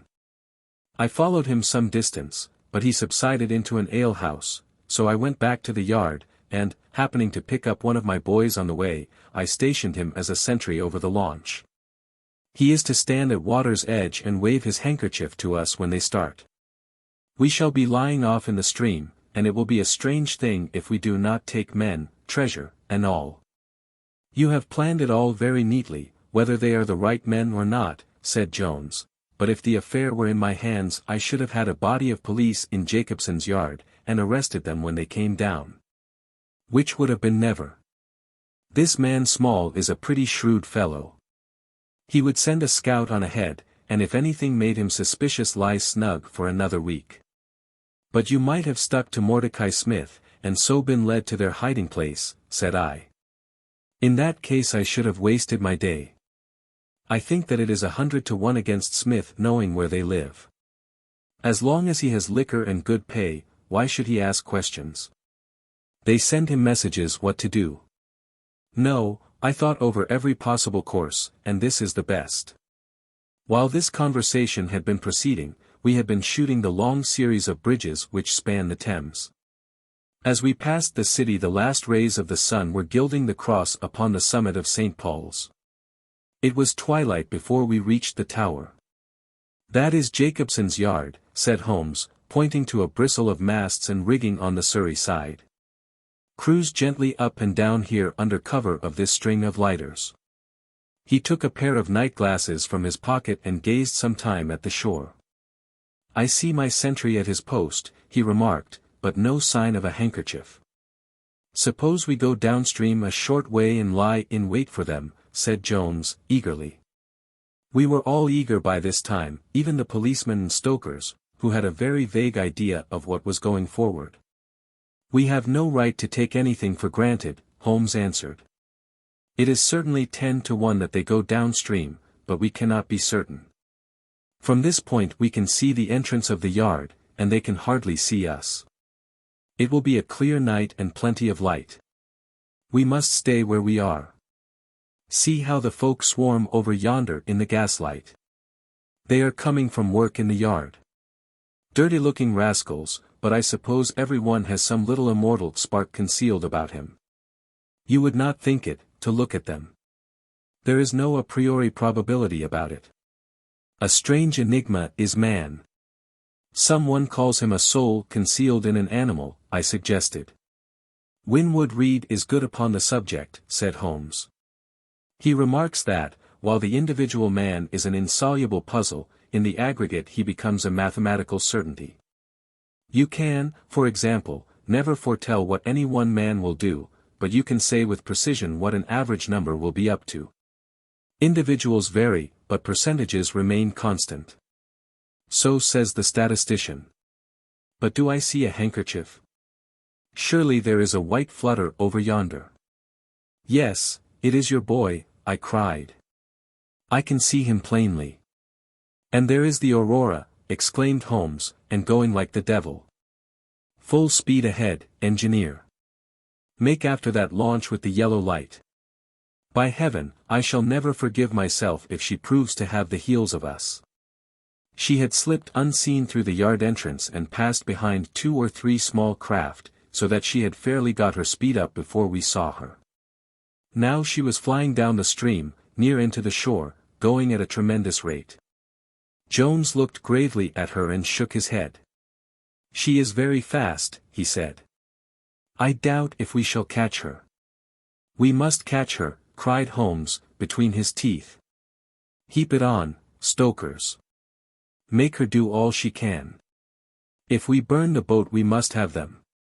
We were fairly after her now. The furnaces roared, and the powerful engines whizzed and clanked, like a great metallic heart. Her sharp, steep prow cut through the river water and sent 2 rolling waves to right and to left of us. With every throb of the engines we sprang and quivered like a living thing. One great yellow lantern in our bows threw a long, flickering funnel of light in front of us. Right ahead a dark blur upon the water showed where the Aurora lay, and the swirl of white foam behind her spoke of the pace at which she was going. We flashed past barges, steamers, merchant vessels, in and out, behind this one and round the other. Voices hailed us out of the darkness, but still the Aurora thundered on, and still we followed close upon her track. Pile it on, men, pile it on, cried Holmes, looking down into the engine room, while the fierce glow from below beat upon his eager, aquiline face. Get every pound of steam you can. I think we gain a little, said Jones, with his eyes on the Aurora. I am sure of it, said I. We shall be up with her in a very few minutes. At that moment, however, as our evil fate would have it, a tug with 3 barges in tow blundered in between us. It was only by putting our helm hard down that we avoided a collision, and before we could round them and recover our way the Aurora had gained a good 200 yards. She was still, however, well in view, and the murky uncertain twilight was setting into a clear starlit night. Our boilers were strained to their utmost, and the frail shell vibrated and creaked with the fierce energy which was driving us along. We had shot through the Pool, past the West India Docks, down the long Deptford Reach, and up again after rounding the Isle of Dogs. The dull blur in front of us resolved itself now clearly enough into the dainty Aurora. Jones turned our searchlight upon her, so that we could plainly see the figures upon her deck. One man sat by the stern, with something black between his knees over which he stooped. Beside him lay a dark mass which looked like a Newfoundland dog. The boy held the tiller, while against the red glare of the furnace I could see old Smith, stripped to the waist, and shoveling coals for dear life. They may have had some doubt at first as to whether we were really pursuing them, but now as we followed every winding and turning which they took there could no longer be any question about it. At Greenwich we were about 300 paces behind them. At Blackwell we could not have been more than 250. I have coursed many creatures in many countries during my checkered career, but never did sport give me such a wild thrill as this mad, flying manhunt down the Thames. Steadily we drew in upon them, yard by yard. In the silence of the night we could hear the panting and clanking of their machinery. The man in the stern still crouched upon the deck, and his arms were moving as though he were busy, while every now and then he would look up and measure with a glance the distance which still separated us. Nearer we came and nearer. Jones yelled to them to stop. We were not more than 4 boats' lengths behind them, both boats flying at a tremendous pace. It was a clear reach of the river, with Barking level upon one side and the melancholy Plumstead marshes upon the other. At our hail the man in the stern sprang up from the deck and shook his 2 clenched fists at us, cursing the while in a high, cracked voice.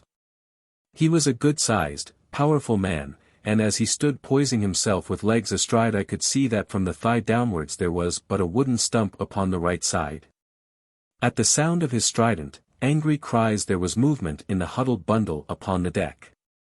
It straightened itself into a little black man, the smallest I have ever seen, with a great, misshapen head and a shock of tangled, dishevelled hair. Holmes had already drawn his revolver, and I whipped out mine at the sight of this savage, distorted creature. He was wrapped in some sort of dark ulster or blanket, which left only his face exposed. But that face was enough to give a man a sleepless night. Never have I seen features so deeply marked with all bestiality and cruelty. His small eyes glowed and burned with a sombre light, and his thick lips were writhed back from his teeth, which grinned and chattered at us with a half-animal fury. "Fire if he raises his hand," said Holmes, quietly. We were within a boat's length by this time, and almost within touch of our quarry. I can see the 2 of them now as they stood, the white man with his legs far apart, shrieking out curses, and the unhallowed dwarf with his hideous face, and his strong yellow teeth gnashing at us in the light of our lantern. It was well that we had so clear a view of him. Even as we looked he plucked out from under his covering a short, round piece of wood, like a school ruler, and clapped it to his lips. Our pistols rang out together. He whirled round, threw up his arms, and with a kind of choking cough fell sideways into the stream. I caught one glimpse of his venomous, menacing eyes amid the white swirl of the waters. At the same moment the wooden-legged man threw himself upon the rudder and put it hard down, so that his boat made straight in for the southern bank, while we shot past her stern, only clearing her by a few feet. We were round after her in an instant, but she was already nearly at the bank. It was a wild and desolate place, where the moon glimmered upon a wide expanse of marshland, with pools of stagnant water and beds of decaying vegetation. The launch with a dull thud ran up upon the mud bank, with her bow in the air and her stern flush with the water. The fugitive sprang out, but his stump instantly sank its whole length into the sodden soil. In vain he struggled and writhed. Not one step could he possibly take either forwards or backwards.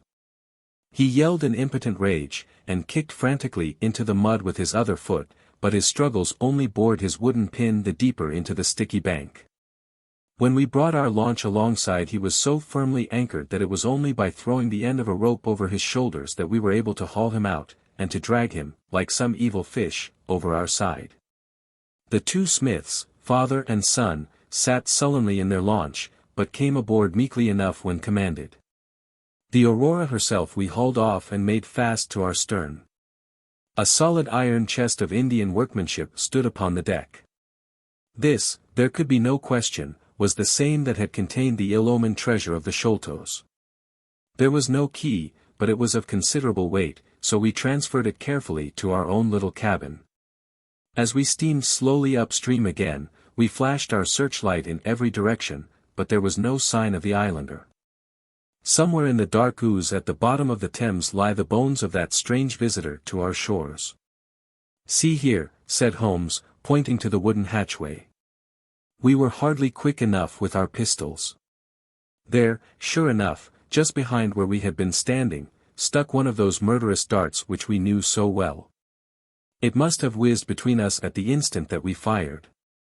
Holmes smiled at it and shrugged his shoulders in his easy fashion, but I confess that it turned me sick to think of the horrible death which had passed so close to us that night.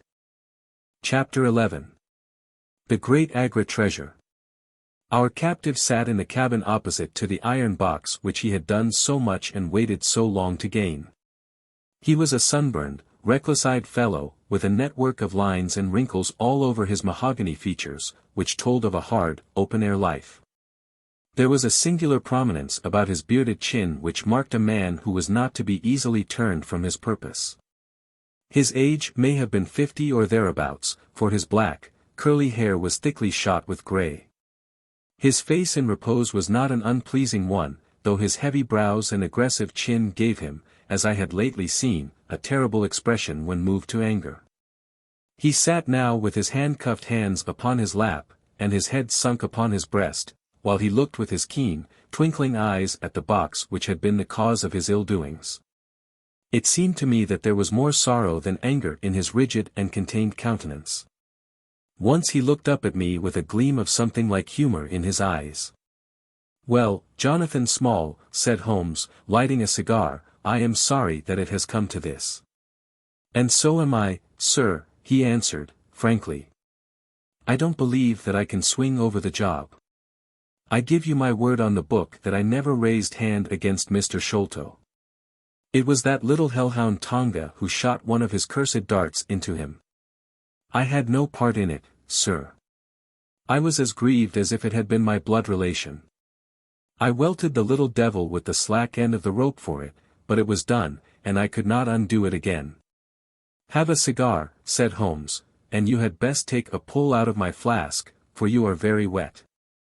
How could you expect so small and weak a man as this black fellow to overpower Mr. Sholto and hold him while you were climbing the rope?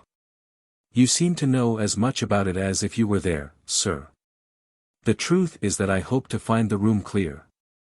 I knew the habits of the house pretty well, and it was the time when Mr. Sholto usually went down to his supper. I shall make no secret of the business. The best defense that I can make is just the simple truth. Now, if it had been the old Major, I would have swung for him with a light heart. I would have thought no more of knifing him than of smoking this cigar. But it's cursed hard that I should be lagged over this young Sholto, with whom I had no quarrel whatever. You are under the charge of Mr. Athelney Jones, of Scotland Yard. He is going to bring you up to my rooms, and I shall ask you for a true account of the matter. You must make a clean breast of it, for if you do I hope that I may be of use to you. I think I can prove that the poison acts so quickly that the man was dead before ever you reached the room. That he was, sir. I never got such a turn in my life as when I saw him grinning at me with his head on his shoulder as I climbed through the window. It fairly shook me, sir. I'd have half killed Tonga for it if he had not scrambled off. That was how he came to leave his club, and some of his darts too, as he tells me, which I dare say helped to put you on our track, though how you kept on it is more than I can tell. I don't feel no malice against you for it. But it does seem a queer thing," he added, with a bitter smile, "that I who have a fair claim to nigh upon $500,000 of money should spend the first half of my life building a breakwater in the Andamans. And am like to spend the other half digging drains at Dartmoor. It was an evil day for me when first I clapped eyes upon the merchant Achmet and had to do with the Agra treasure, which never brought anything but a curse yet upon the man who owned it. To him it brought murder, to Major Sholto it brought fear and guilt, to me it has meant slavery for life." At this moment Athelney Jones thrust his broad face and heavy shoulders into the tiny cabin. "Quite a family party," he remarked. "I think I shall have a pull at that flask, Holmes." "Well, I think we may all congratulate each other. Pity we didn't take the other alive, but there was no choice. I say, Holmes, you must confess that you cut it rather fine. It was all we could do to overhaul her." "All is well that ends well," said Holmes. But I certainly did not know that the Aurora was such a clipper. Smith says she is one of the fastest launches on the river, and that if he had had another man to help him with the engines we should never have caught her. He swears he knew nothing of this Norwood business. Neither he did, cried our prisoner, not a word. I chose his launch because I heard that she was a flyer. We told him nothing, but we paid him well, and he was to get something handsome if we reached our vessel, the Esmeralda, at Gravesend, outward bound for the Brazils. Well, if he has done no wrong we shall see that no wrong comes to him. If we are pretty quick in catching our men, we are not so quick in condemning them. It was amusing to notice how the consequential Jones was already beginning to give himself airs on the strength of the capture. From the slight smile which played over Sherlock Holmes's face, I could see that the speech had not been lost upon him. "We will be at Vauxhall Bridge presently," said Jones, "and shall land you, Dr. Watson, with the treasure box. I need hardly tell you that I am taking a very grave responsibility upon myself in doing this. It is most irregular, but of course an agreement is an agreement. I must, however, as a matter of duty, send an inspector with you, since you have so valuable a charge. You will drive, no doubt." "Yes, I shall drive. It is a pity there is no key, that we may make an inventory first. You will have to break it open." "Where is the key, my man?" "At the bottom of the river," said Small, shortly. "Hum. There was no use your giving this unnecessary trouble. We have had work enough already through you. However, Doctor, I need not warn you to be careful. Bring the box back with you to the Baker Street rooms. You will find us there, on our way to the station." They landed me at Vauxhall, with my heavy iron box, and with a bluff, genial inspector as my companion. A quarter of an hour's drive brought us to Mrs. Cecil Forrester's. The servant seemed surprised at so late a visitor. Mrs. Cecil Forrester was out for the evening, she explained, and likely to be very late. Miss Morstan, however, was in the drawing-room, so to the drawing-room I went, box in hand, leaving the obliging inspector in the cab. She was seated by the open window, dressed in some sort of white diaphanous material, with a little touch of scarlet at the neck and waist. The soft light of a shaded lamp fell upon her as she leaned back in the basket chair, playing over her sweet, grave face, and tinting with a dull, metallic sparkle the rich coils of her luxuriant hair.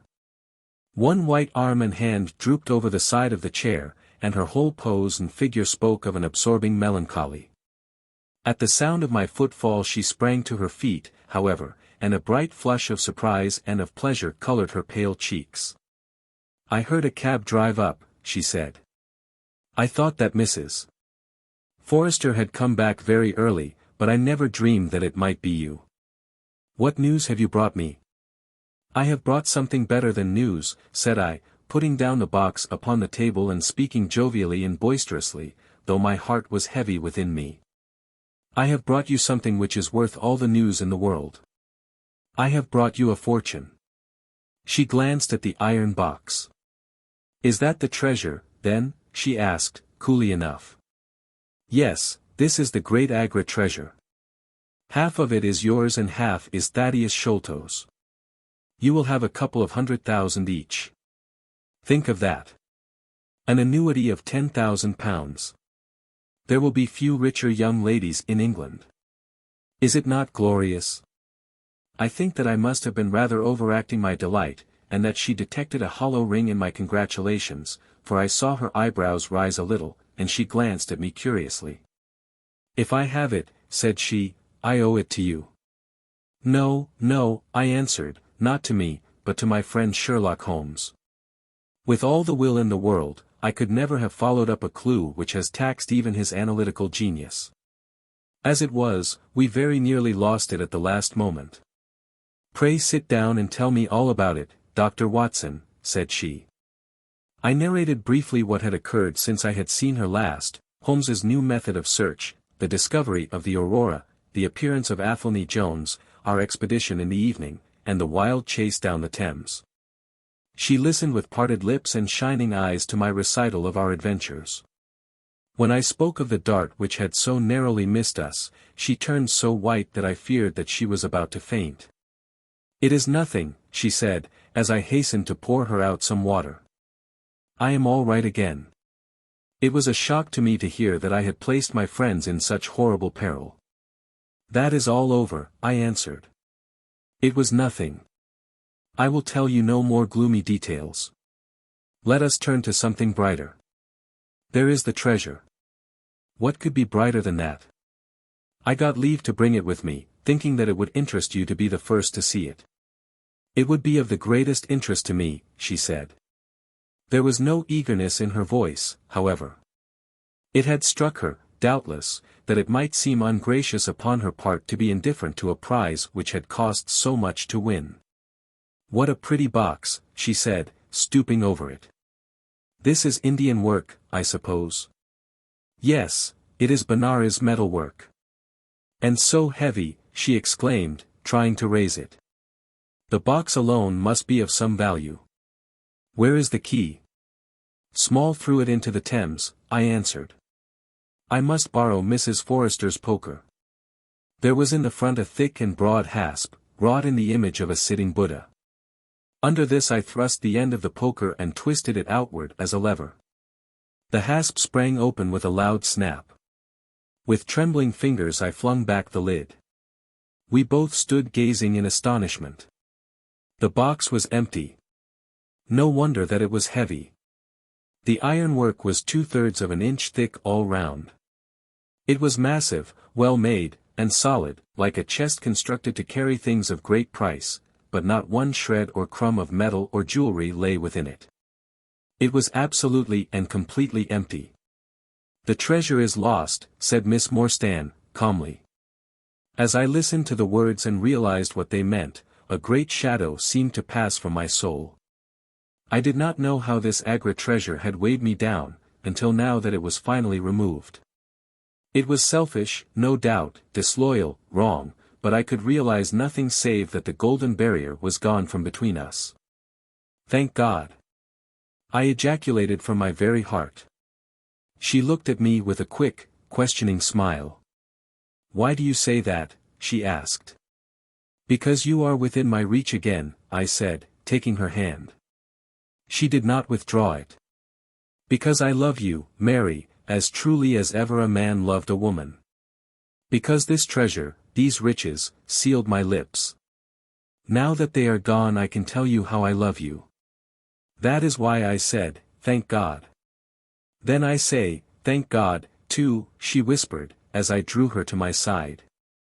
Whoever had lost a treasure, I knew that night that I had gained one. Chapter 12. The Strange Story of Jonathan Small. A very patient man was that inspector in the cab, for it was a weary time before I rejoined him. His face clouded over when I showed him the empty box. "There goes the reward," said he, gloomily.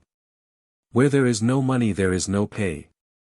This night's work would have been worth a tenner each to Sam Brown and me if the treasure had been there." "Mr. Thaddeus Sholto is a rich man," I said. "He will see that you are rewarded, treasure or no." The inspector shook his head despondently, however.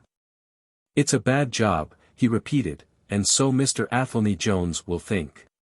His forecast proved to be correct, for the detective looked blank enough when I got to Baker Street and showed him the empty box. They had only just arrived, Holmes, the prisoner, and he, for they had changed their plans so far as to report themselves at a station upon the way. My companion lounged in his armchair with his usual listless expression, while Small sat stolidly opposite to him with his wooden leg cocked over his sound one. As I exhibited the empty box he leaned back in his chair and laughed aloud. "This is your doing, Small," said Athelney Jones, angrily. "Yes, I have put it away where you shall never lay hand upon it," he cried, exultantly. "It is my treasure, and if I can't have the loot I'll take darned good care that no one else does. I tell you that no living man has any right to it, unless it is 3 men who are in the Andaman convict barracks and myself. I know now that I cannot have the use of it, and I know that they cannot. I have acted all through for them as much as for myself. It's been the sign of 4 with us always. Well, I know that they would have had me do just what I have done, and throw the treasure into the Thames rather than let it go to kith or kin of Sholto or of Morstan. It was not to make them rich that we did for Achmet. You'll find the treasure where the key is, and where little Tonga is. When I saw that your launch must catch us, I put the loot away in a safe place. There are no rupees for you this journey. You are deceiving us, Small, said Athelney Jones, sternly. If you had wished to throw the treasure into the Thames, it would have been easier for you to have thrown box and all. Easier for me to throw, and easier for you to recover, he answered, with a shrewd, sidelong look. The man that was clever enough to hunt me down is clever enough to pick an iron box from the bottom of a river. Now that they are scattered over 5 miles or so, it may be a harder job. It went to my heart to do it, though. I was half mad when you came up with us. However, there's no good grieving over it. I've had ups in my life, and I've had downs, but I've learned not to cry over spilled milk. This is a very serious matter, Small, said the detective. If you had helped justice, instead of thwarting it in this way, you would have had a better chance at your trial. Justice, snarled the ex-convict. A pretty justice. Whose loot is this, if it is not ours?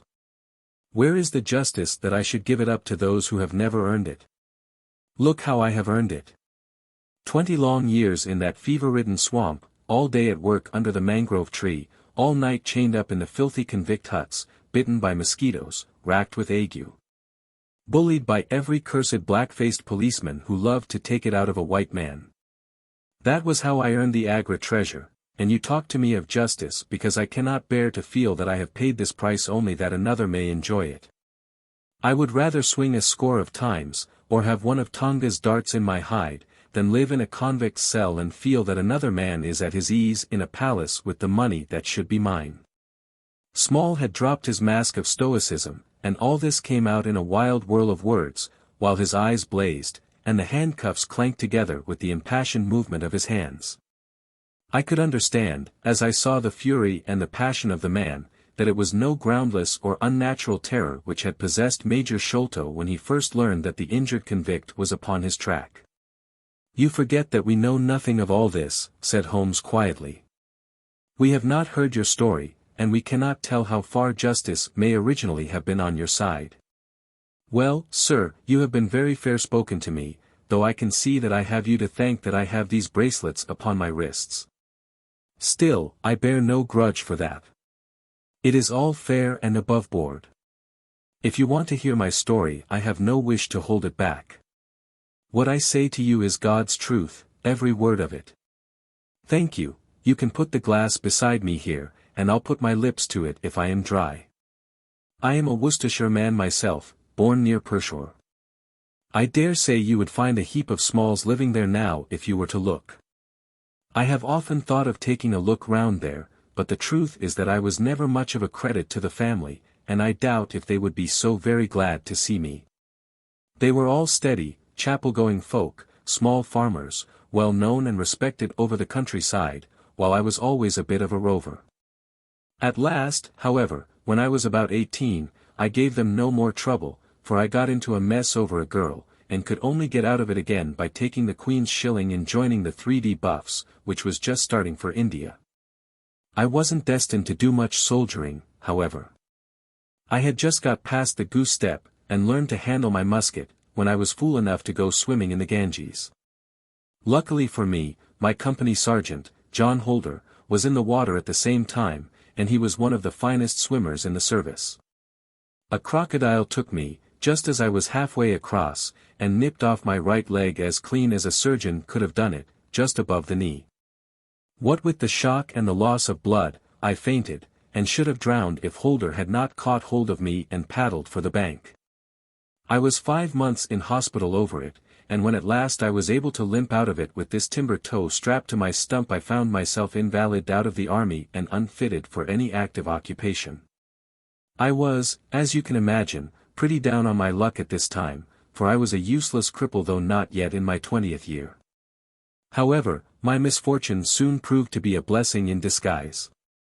A man named Abel White, who had come out there as an indigo planter, wanted an overseer to look after his coolies and keep them up to their work.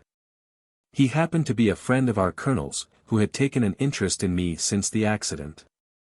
To make a long story short, the colonel recommended me strongly for the post and, as the work was mostly to be done on horseback, my leg was no great obstacle, for I had enough knee left to keep good grip on the saddle. What I had to do was to ride over the plantation, to keep an eye on the men as they worked, and to report the idlers. The pay was fair, I had comfortable quarters, and altogether I was content to spend the remainder of my life in indigo planting. Mr. Ablewhite was a kind man, and he would often drop into my little shanty and smoke a pipe with me, for white folk out there feel their hearts warm to each other as they never do here at home. Well, I was never in luck's way long. Suddenly, without a note of warning, the great mutiny broke upon us. 1 month India lay as still and peaceful, to all appearance, as Surrey or Kent. The next there were 200,000 black devils let loose, and the country was a perfect hell. Of course you know all about it, gentlemen, a deal more than I do, very like, since reading is not in my line. I only know what I saw with my own eyes. Our plantation was at a place called Muttra, near the border of the northwest provinces. Night after night the whole sky was alight with the burning bungalows, and day after day we had small companies of Europeans passing through our estate with their wives and children, on their way to Agra, where were the nearest troops. Mr. Ablewhite was an obstinate man. He had it in his head that the affair had been exaggerated, and that it would blow over as suddenly as it had sprung up. There he sat on his veranda, drinking whiskey pegs and smoking cheroots, while the country was in a blaze about him. Of course we stuck by him, I and Dawson, who, with his wife, used to do the bookwork and the managing. Well, one fine day the crash came. I had been away on a distant plantation, and was riding slowly home in the evening, when my eye fell upon something all huddled together at the bottom of a steep nullah. I rode down to see what it was, and the cold struck through my heart when I found it was Dawson's wife, all cut into ribbons, and half eaten by jackals and native dogs. A little further up the road Dawson himself was lying on his face, quite dead, with an empty revolver in his hand and 4 sepoys lying across each other in front of him. I reined up my horse, wondering which way I should turn, but at that moment I saw thick smoke curling up from Ablewhite's bungalow and the flames beginning to burst through the roof. I knew then that I could do my employer no good, but would only throw my own life away if I meddled in the matter. From where I stood I could see hundreds of the black fiends, with their red coats still on their backs, dancing and howling round the burning house. Some of them pointed at me, and a couple of bullets sang past my head. So I broke away across the paddy fields, and found myself late at night safe within the walls at Agra. As it proved, however, there was no great safety there either. The whole country was up like a swarm of bees. Wherever the English could collect in little bands they held just the ground that their guns commanded. Everywhere else they were helpless fugitives. It was a fight of the millions against the hundreds. And the cruelest part of it was that these men that we fought against, foot, horse, and gunners, were our own picked troops, whom we had taught and trained, handling our own weapons, and blowing our own bugle calls. At Agra there were the 3D Bengal Fusiliers, some Sikhs, 2 troops of horse, and a battery of artillery. A volunteer corps of clerks and merchants had been formed, and this I joined, wooden leg and all. We went out to meet the rebels at Shahgunj early in July, and we beat them back for a time, but our powder gave out, and we had to fall back upon the city. Nothing but the worst news came to us from every side, which is not to be wondered at, for if you look at the map you will see that we were right in the heart of it. Lucknow is rather better than 100 miles to the east, and Cawnpur about as far to the south.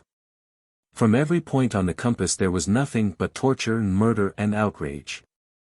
The city of Agra is a great place, swarming with fanatics and fierce devil worshippers of all sorts. Our handful of men were lost among the narrow, winding streets. Our leader moved across the river, therefore, and took up his position in the old fort at Agra. I don't know if any of you gentlemen have ever read or heard anything of that old fort. It is a very queer place, the queerest that ever I was in, and I have been in some rum corners, too. First of all, it is enormous in size. I should think that the enclosure must be acres and acres. There is a modern part, which took all our garrison, women, children, stores, and everything else, with plenty of room over. But the modern part is nothing like the size of the old quarter, where nobody goes, and which is given over to the scorpions and the centipedes. It is all full of great deserted halls, and winding passages, and long corridors twisting in and out, so that it is easy enough for folk to get lost in it. For this reason it was seldom that any one went into it, though now and again a party with torches might go exploring. The river washes along the front of the old fort, and so protects it, but on the sides and behind there are many doors, and these had to be guarded, of course, in the old quarter as well as in that which was actually held by our troops. We were short-handed, with hardly men enough to man the angles of the building and to serve the guns. It was impossible for us, therefore, to station a strong guard at every one of the innumerable gates. What we did was to organize a central guardhouse in the middle of the fort, and to leave each gate under the charge of one white man and 2 or 3 natives. I was selected to take charge during certain hours of the night of a small isolated door upon the southwest side of the building. 2 Sikh troopers were placed under my command, and I was instructed if anything went wrong to fire my musket, when I might rely upon help coming at once from the central guard. As the guard was a good 200 paces away, however, and as the space between was cut up into a labyrinth of passages and corridors, I had great doubts as to whether they could arrive in time to be of any use in case of an actual attack. Well, I was pretty proud at having this small command given me, since I was a raw recruit, and a game-legged one at that. For 2 nights I kept the watch with my Punjabis. They were tall, fierce-looking chaps, Mahomet Singh and Abdullah Khan by name, both old fighting men who had borne arms against us at Chilianwala. They could talk English pretty well, but I could get little out of them. They preferred to stand together and jabber all night in their queer Sikh lingo. For myself, I used to stand outside the gateway, looking down on the broad, winding river and on the twinkling lights of the great city. The beating of drums, the rattle of tom-toms, and the yells and howls of the rebels, drunk with opium and with bang, were enough to remind us all night of our dangerous neighbors across the stream. Every 2 hours the officer of the night used to come round to all the posts, to make sure that all was well. The 3rd night of my watch was dark and dirty, with a small, driving rain. It was dreary work standing in the gateway hour after hour in such weather. I tried again and again to make my Sikhs talk, but without much success. At 2 in the morning the rounds passed, and broke for a moment the weariness of the night. Finding that my companions would not be led into conversation, I took out my pipe, and laid down my musket to strike the match. In an instant the 2 Sikhs were upon me. One of them snatched my firelock up and levelled it at my head, while the other held a great knife to my throat and swore between his teeth that he would plunge it into me if I moved a step. My first thought was that these fellows were in league with the rebels, and that this was the beginning of an assault. If our door were in the hands of the sepoys the place must fall, and the women and children be treated as they were in Cawnpore. Maybe you gentlemen think that I am just making out a case for myself, but I give you my word that when I thought of that, though I felt the point of the knife at my throat, I opened my mouth with the intention of giving a scream. If it was my last one, which might alarm the main guard. The man who held me seemed to know my thoughts, for even as I braced myself to it, he whispered, "Don't make a noise. The fort is safe enough. There are no rebel dogs on this side of the river." There was the ring of truth in what he said, and I knew that if I raised my voice I was a dead man. I could read it in the fellow's brown eyes. I waited, therefore, in silence, to see what it was that they wanted from me. "Listen to me, Sahib," said the taller and fiercer of the pair, the one whom they called Abdullah Khan. "You must either be with us now or you must be silenced forever. The thing is too great a one for us to hesitate. Either you are heart and soul with us on your oath on the cross of the Christians, or your body this night shall be thrown into the ditch and we shall pass over to our brothers in the rebel army. There is no middle way. Which is it to be, death or life? We can only give you 3 minutes to decide, for the time is passing, and all must be done before the rounds come again.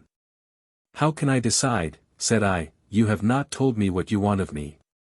But I tell you now that if it is anything against the safety of the fort I will have no truck with it, so you can drive home your knife and welcome. It is nothing against the fort, said he. We only ask you to do that which your countrymen come to this land for. We ask you to be rich.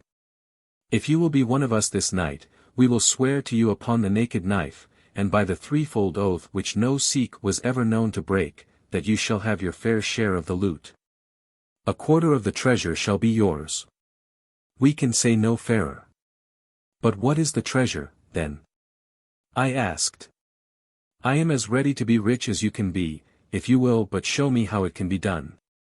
You will swear, then, said he, by the bones of your father, by the honor of your mother, by the cross of your faith, to raise no hand and speak no word against us, either now or afterwards. I will swear it, I answered, provided that the fort is not endangered. Then my comrade and I will swear that you shall have 1/4 of the treasure which shall be equally divided among the 4 of us.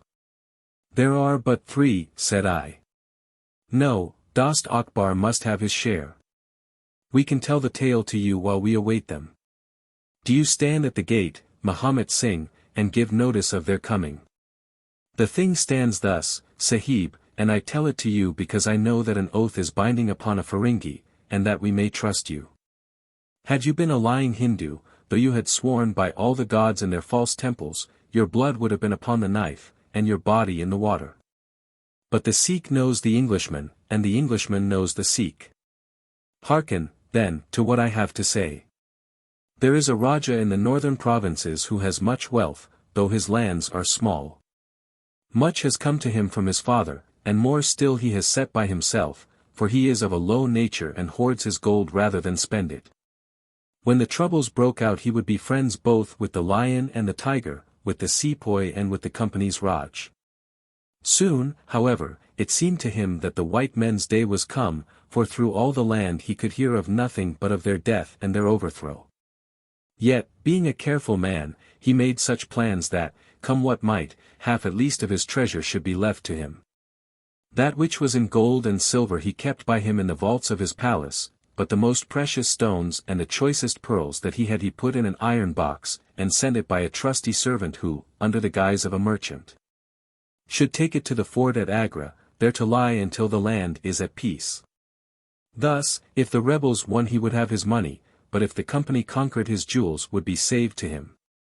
Having thus divided his hoard, he threw himself into the cause of the sepoys, since they were strong upon his borders. By doing this, mark you, Sahib, his property becomes the due of those who have been true to their salt. This pretended merchant, who travels under the name of Achmet, is now in the city of Agra, and desires to gain his way into the fort. He has with him as traveling companion my foster brother Dost Akbar, who knows his secret. Dost Akbar has promised this night to lead him to a side postern of the fort, and has chosen this one for his purpose. Here he will come presently, and here he will find Mahomet Singh and myself awaiting him. The place is lonely, and none shall know of his coming. The world shall know of the merchant Achmet no more, but the great treasure of the Raja shall be divided among us. What say you to it, Sahib? In Worcestershire the life of a man seems a great and a sacred thing. But it is very different when there is fire and blood all round you and you have been used to meeting death at every turn. Whether Achmet the merchant lived or died was a thing as light as air to me, but at the talk about the treasure my heart turned to it, and I thought of what I might do in the old country with it. And how my folk would stare when they saw their ne'er-do-well coming back with his pockets full of gold moidores. I had, therefore, already made up my mind. Abdullah Khan, however, thinking that I hesitated, pressed the matter more closely. Consider, Sahib, said he, that if this man is taken by the commandant he will be hung or shot, and his jewels taken by the government, so that no man will be a rupee the better for them. Now, since we do the taking of him, why should we not do the rest as well? The jewels will be as well with us as in the company's coffers. There will be enough to make every one of us rich men and great chiefs. No one can know about the matter, for here we are cut off from all men. What could be better for the purpose? Say again, then, Sahib, whether you are with us, or if we must look upon you as an enemy. I am with you heart and soul, said I. It is well, he answered, handing me back my firelock. You see that we trust you, for your word, like ours, is not to be broken.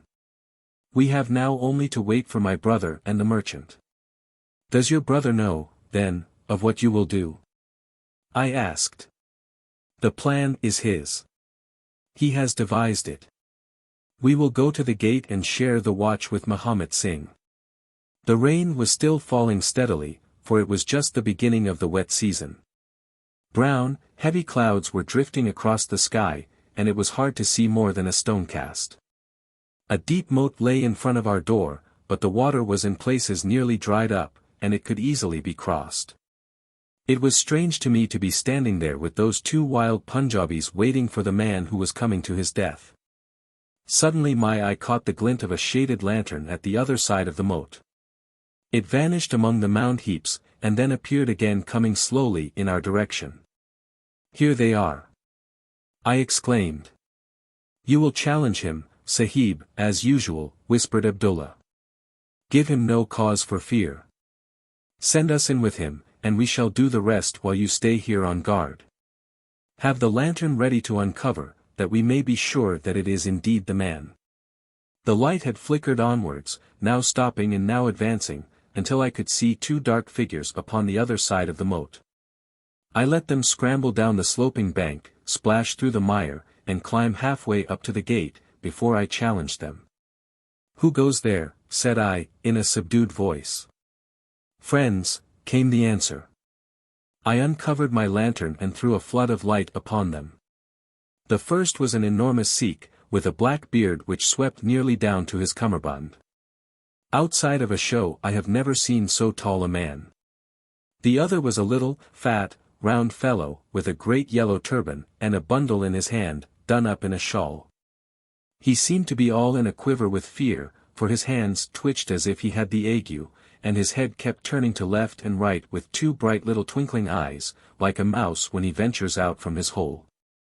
It gave me the chills to think of killing him, but I thought of the treasure, and my heart set as hard as a flint within me. When he saw my white face he gave a little chirp of joy and came running up towards me. Your protection, Sahib, he panted, your protection for the unhappy merchant Achmet. I have travelled across Rajputana that I might seek the shelter of the fort at Agra. I have been robbed and beaten and abused because I have been the friend of the company. It is a blessed night this when I am once more in safety, I and my poor possessions. What have you in the bundle? I asked. An iron box, he answered, which contains one or two little family matters which are of no value to others, but which I should be sorry to lose. Yet I am not a beggar. And I shall reward you, young Sahib, and your governor also, if he will give me the shelter I ask. I could not trust myself to speak longer with the man. The more I looked at his fat, frightened face, the harder did it seem that we should slay him in cold blood. It was best to get it over. Take him to the main guard, said I. The two Sikhs closed in upon him on each side, and the giant walked behind, while they marched in through the dark gateway. Never was a man so compassed round with death. I remained at the gateway with the lantern. I could hear the measured tramp of their footsteps sounding through the lonely corridors. Suddenly it ceased, and I heard voices, and a scuffle, with the sound of blows. A moment later there came, to my horror, a rush of footsteps coming in my direction, with the loud breathing of a running man. I turned my lantern down the long, straight passage, and there was the fat man, running like the wind, with a smear of blood across his face, and close at his heels, bounding like a tiger, the great black-bearded Sikh, with a knife flashing in his hand. I have never seen a man run so fast as that little merchant. He was gaining on the Sikh, and I could see that if he once passed me and got to the open air he would save himself yet. My heart softened to him, but again the thought of his treasure turned me hard and bitter. I cast my firelock between his legs as he raced past, and he rolled twice over like a shot rabbit. Ere he could stagger to his feet the Sikh was upon him, and buried his knife twice in his side. The man never uttered moan nor moved muscle, but lay where he had fallen. I think myself that he may have broken his neck with the fall. You see, gentlemen, that I am keeping my promise. I am telling you every work of the business just exactly as it happened, whether it is in my favor or not. He stopped, and held out his manacled hands for the whiskey and water which Holmes had brewed for him. For myself, I confess that I had now conceived the utmost horror of the man, not only for this cold-blooded business in which he had been concerned, but even more for the somewhat flippant and careless way in which he narrated it. Whatever punishment was in store for him, I felt that he might expect no sympathy from me. Sherlock Holmes and Jones sat with their hands upon their knees, deeply interested in the story, but with the same disgust written upon their faces. He may have observed it, for there was a touch of defiance in his voice and manner as he proceeded. It was all very bad, no doubt, said he. I should like to know how many fellows in my shoes would have refused a share of this loot when they knew that they would have their throats cut for their pains. Besides, it was my life or his when once he was in the fort. If he had got out, the whole business would come to light, and I should have been court-martialed and shot as likely as not, for people were not very lenient at a time like that. Go on with your story, said Holmes, shortly. Well, we carried him in, Abdullah, Akbar, and I. A fine weight he was, too, for all that he was so short. Mahomet Singh was left to guard the door. We took him to a place which the Sikhs had already prepared.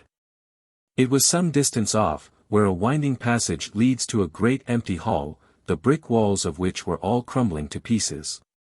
The earth floor had sunk in at one place, making a natural grave, so we left Achmet the merchant there, having first covered him over with loose bricks.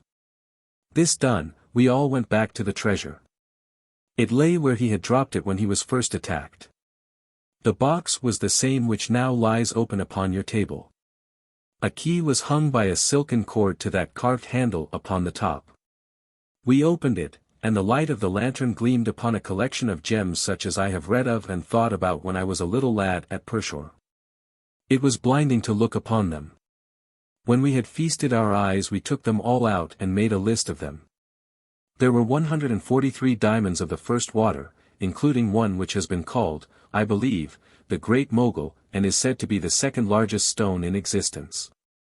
Then there were 97 very fine emeralds, and 170 rubies, some of which, however, were small. There were 40 carbuncles, 210 sapphires, 61 agates, and a great quantity of beryls, onyxes, cat's eyes, turquoises, and other stones, the very names of which I did not know at the time, though I have become more familiar with them since. Besides this, there were nearly 300 very fine pearls, 12 of which were set in a gold coronet. By the way, these last had been taken out of the chest and were not there when I recovered it. After we had counted our treasures we put them back into the chest and carried them to the gateway to show them to Mahomet Singh. Then we solemnly renewed our oath to stand by each other and be true to our secret. We agreed to conceal our loot in a safe place until the country should be at peace again, and then to divide it equally among ourselves. There was no use dividing it at present, for if gems of such value were found upon us it would cause suspicion, and there was no privacy in the fort nor any place where we could keep them. We carried the box, therefore, into the same hall where we had buried the body, and there, under certain bricks in the best preserved wall, we made a hollow and put our treasure. We made careful note of the place, and next day I drew 4 plans, one for each of us, and put the sign of the 4 of us at the bottom, for we had sworn that we should each always act for all, so that none might take advantage. That is an oath that I can put my hand to my heart and swear that I have never broken. Well, there's no use my telling you gentlemen what came of the Indian mutiny. After Wilson took Delhi and Sir Colin relieved Lucknow the back of the business was broken.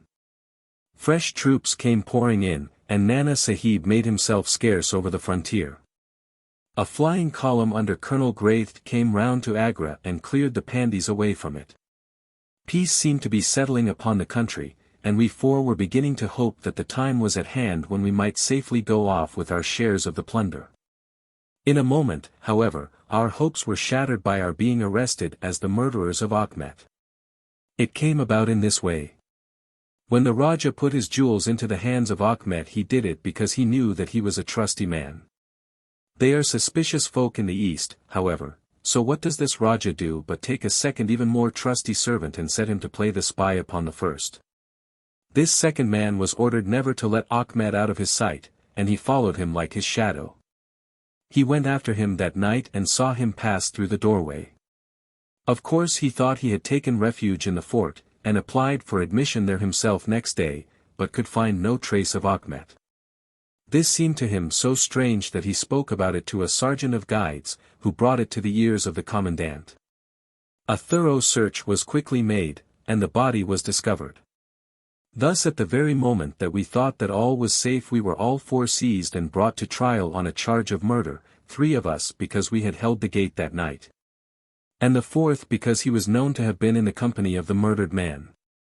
Not a word about the jewels came out at the trial, for the Rajah had been deposed and driven out of India, so no one had any particular interest in them.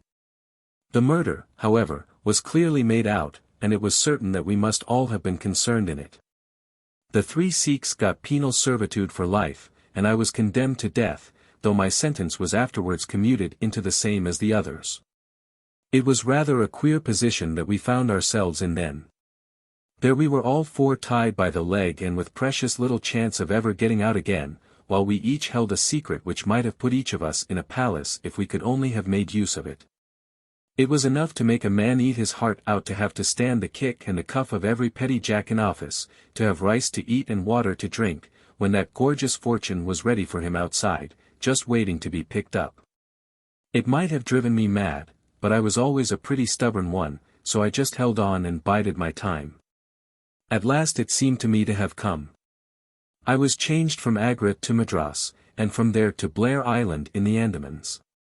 There are very few white convicts at this settlement, and, as I had behaved well from the first, I soon found myself a sort of privileged person. I was given a hut in Hope Town, which is a small place on the slopes of Mount Harriet, and I was left pretty much to myself. It is a dreary, fever-stricken place, and all beyond our little clearings was infested with wild cannibal natives, who were ready enough to blow a poisoned dart at us if they saw a chance. There was digging, and ditching, and yam planting, and a dozen other things to be done, so we were busy enough all day, though in the evening we had a little time to ourselves. Among other things, I learned to dispense drugs for the surgeon, and picked up a smattering of his knowledge. All the time I was on the lookout for a chance of escape. But it is hundreds of miles from any other land, and there is little or no wind in those seas, so it was a terribly difficult job to get away. The surgeon, Dr. Somerton, was a fast, sporting young chap, and the other young officers would meet in his rooms of an evening and play cards. The surgery, where I used to make up my drugs, was next to his sitting room, with a small window between us. Often, if I felt lonesome, I used to turn out the lamp in the surgery, and then, standing there, I could hear their talk and watch their play. I am fond of a hand at cards myself, and it was almost as good as having one to watch the others. There was Major Sholto, Captain Morstan, and Lieutenant Bromley Brown, who were in command of the native troops, and there was the surgeon himself, and 2 or 3 prison officials, crafty old hands who played a nice sly safe game. A very snug little party they used to make. Well, there was one thing which very soon struck me, and that was that the soldiers used always to lose and the civilians to win. Mind, I don't say that there was anything unfair, but so it was. These prison chaps had done little else than play cards ever since they had been at the Andamans, and they knew each other's game to a point, while the others just played to pass the time and threw their cards down anyhow. Night after night the soldiers got up poorer men, and the poorer they got the more keen they were to play. Major Sholto was the hardest hit. He used to pay in notes and gold at first, but soon it came to notes of hand and for big sums. He sometimes would win for a few deals, just to give him heart, and then the luck would set in against him worse than ever. All day he would wander about as black as thunder, and he took to drinking a deal more than was good for him. One night he lost even more heavily than usual. I was sitting in my hut when he and Captain Morstan came stumbling along on the way to their quarters. They were bosom friends, those two, and never far apart. The Major was raving about his losses. "It's all up, Morstan," he was saying, as they passed my hut. "I shall have to send in my papers. I am a ruined man." "Nonsense, old chap," said the other, slapping him upon the shoulder. "I've had a nasty facer myself, but, that was all I could hear, but it was enough to set me thinking." A couple of days later Major Sholto was strolling on the beach, so I took the chance of speaking to him. "I wish to have your advice, Major," said I. "Well, Small, what is it?" he asked, taking his cheroot from his lips. "I wanted to ask you, sir," said I, "who is the proper person to whom hidden treasure should be handed over? I know where 500,000 worth lies, and, as I cannot use it myself, I thought perhaps the best thing that I could do would be to hand it over to the proper authorities, and then perhaps they would get my sentence shortened for me." "500,000, Small?" he gasped, looking hard at me to see if I was in earnest. "Quite that, sir, in jewels and pearls. It lies there ready for any one. And the queer thing about it is that the real owner is outlawed and cannot hold property, so that it belongs to the first comer. To government, Small," he stammered, "to government." But he said it in a halting fashion, and I knew in my heart that I had got him. "You think, then, sir, that I should give the information to the Governor-General," said I, quietly. Well, you must not do anything rash, or that you might repent. Let me hear all about it, Small. Give me the facts." I told him the whole story, with small changes so that he could not identify the places. When I had finished he stood stock still and full of thought. I could see by the twitch of his lip that there was a struggle going on within him. "This is a very important matter, Small," he said, at last. "You must not say a word to anyone about it, and I shall see you again soon." 2 nights later he and his friend Captain Morstan came to my hut in the dead of the night with a lantern. "I want you just to let Captain Morstan hear that story from your own lips, Small," said he. I repeated it as I had told it before. "It rings true, said he. "It's good enough to act upon." Captain Morstan nodded. "Look here, Small," said the Major. "We have been talking it over, my friend here and I, and we have come to the conclusion that this secret of yours is hardly a government matter, after all, but is a private concern of your own. Which of course you have the power of disposing of as you think best. Now, the question is, what price would you ask for it? We might be inclined to take it up, and at least look into it, if we could agree as to terms." He tried to speak in a cool, careless way, but his eyes were shining with excitement and greed. "Why, as to that, gentlemen," I answered, trying also to be cool, but feeling as excited as he did, "there is only one bargain which a man in my position can make. I shall want you to help me to my freedom, and to help my 3 companions to theirs. We shall then take you into partnership, and give you a 5th share to divide between you." "Hum," said he. "A 5th share. That is not very tempting." "It would come to 50,000 apiece," said I. "But how can we gain your freedom? You know very well that you ask an impossibility." "Nothing of the sort," I answered. "I have thought it all out to the last detail. The only bar to our escape is that we can get no boat fit for the voyage, and no provisions to last us for so long a time. There are plenty of little yachts and yawls at Calcutta or Madras which would serve our turn well. Do you bring one over? We shall engage to get aboard her by night, and if you will drop us on any part of the Indian coast you will have done your part of the bargain." "If there were only one," he said. "None or all," I answered. "We have sworn it. The 4 of us must always act together. You see, Morstan," said he, "Small is a man of his word. He does not flinch from his friend. I think we may very well trust him." "It's a dirty business," the other answered. "Yet, as you say, the money would save our commissions handsomely." "Well, Small," said the Major, "we must, I suppose, try and meet you. We must first, of course, test the truth of your story. Tell me where the box is hid, and I shall get leave of absence and go back to India in the monthly relief boat to inquire into the affair. Not so fast, said I, growing colder as he got hot. I must have the consent of my 3 comrades. I tell you that it is 4 or none with us. Nonsense, he broke in. What have 3 black fellows to do with our agreement? Black or blue, said I, they are in with me, and we all go together. Well, the matter ended by a second meeting, at which Mahomet Singh, Abdullah Khan, and Dost Akbar were all present. We talked the matter over again, and at last we came to an arrangement. We were to provide both the officers with charts of the part of the Agra fort and mark the place in the wall where the treasure was hid. Major Sholto was to go to India to test our story.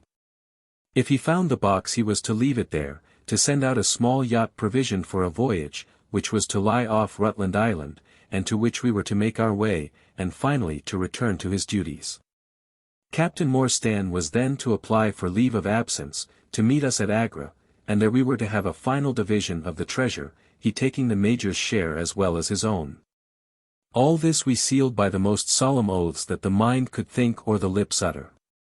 I sat up all night with paper and ink, and by the morning I had the 2 charts all ready, signed with the sign of 4, that is, of Abdullah, Akbar, Mahomet, and myself. Well, gentlemen, I weary you with my long story, and I know that my friend Mr. Jones is impatient to get me safely stowed in Chokey. I'll make it as short as I can. The villain Sholto went off to India, but he never came back again. Captain Morstan showed me his name among a list of passengers in one of the mailboats very shortly afterwards. His uncle had died, leaving him a fortune, and he had left the army, yet he could stoop to treat 5 men as he had treated us. Morstan went over to Agra shortly afterwards, and found, as we expected, that the treasure was indeed gone. The scoundrel had stolen it all, without carrying out one of the conditions on which we had sold him the secret. From that day I lived only for vengeance. I thought of it by day and I nursed it by night. It became an overpowering, absorbing passion with me. I cared nothing for the law, nothing for the gallows. To escape, to track down Sholto, to have my hand upon his throat, that was my one thought. Even the Agra treasure had come to be a smaller thing in my mind than the slaying of Sholto. Well, I have set my mind on many things in this life, and never one which I did not carry out. But it was weary years before my time came. I have told you that I had picked up something of medicine. One day when Dar. Somerton was down with a fever, a little Andaman islander was picked up by a convict gang in the woods. He was sick to death, and had gone to a lonely place to die. I took him in hand, though he was as venomous as a young snake, and after a couple of months I got him all right and able to walk. He took a kind of fancy to me then, and would hardly go back to his woods, but was always hanging about my hut. I learned a little of his lingo from him, and this made him all the fonder of me. Tonga, for that was his name, was a fine boatman, and owned a big, roomy canoe of his own. When I found that he was devoted to me and would do anything to serve me, I saw my chance of escape. I talked it over with him. He was to bring his boat round on a certain night to an old wharf which was never guarded, and there he was to pick me up. I gave him directions to have several gourds of water and a lot of yams, coconuts, and sweet potatoes. He was stanch and true, was little Tonga. No man ever had a more faithful mate. At the night named he had his boat at the wharf. As it chanced, however, there was one of the convict guard down there, a vile Pathan who had never missed a chance of insulting and injuring me. I had always vowed vengeance, and now I had my chance. It was as if fate had placed him in my way that I might pay my debt before I left the island.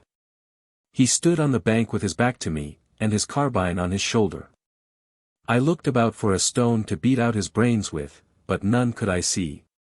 Then a queer thought came into my head and showed me where I could lay my hand on a weapon. I sat down in the darkness and unstrapped my wooden leg. With 3 long hops I was on him.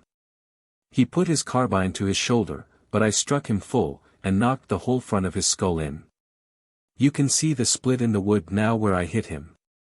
We both went down together, for I could not keep my balance, but when I got up I found him still lying quiet enough. I made for the boat, and in an hour we were well out at sea. Tonga had brought all his earthly possessions with him, his arms and his gods. Among other things, he had a long bamboo spear, and some Andaman coconut matting, with which I made a sort of sail. For 10 days we were beating about, trusting to luck, and on the 11th we were picked up by a trader which was going from Singapore to Jeddah with a cargo of Malay pilgrims. They were a rum crowd, and Tonga and I soon managed to settle down among them. They had one very good quality: they let you alone and asked no questions. Well, if I were to tell you all the adventures that my little chum and I went through, you would not thank me, for I would have you here until the sun was shining. Here and there we drifted about the world, something always turning up to keep us from London. All the time, however, I never lost sight of my purpose. I would dream of Sholto at night. 100 times I have killed him in my sleep. At last, however, some 3 or 4 years ago, we found ourselves in England. I had no great difficulty in finding where Sholto lived, and I set to work to discover whether he had realized the treasure, or if he still had it. I made friends with someone who could help me. I name no names, for I don't want to get anyone else in a hole, and I soon found that he still had the jewels. Then I tried to get at him in many ways. But he was pretty sly, and had always 2 prize fighters, besides his sons and his khitmatgar, on guard over him. One day, however, I got word that he was dying. I hurried at once to the garden, mad that he should slip out of my clutches like that, and, looking through the window, I saw him lying in his bed, with his sons on each side of him. I'd have come through and taken my chance with the 3 of them, only even as I looked at him his jaw dropped, and I knew that he was gone. I got into his room that same night, though, and I searched his papers to see if there was any record of where he had hidden our jewels. There was not a line, however, so I came away, bitter and savage as a man could be.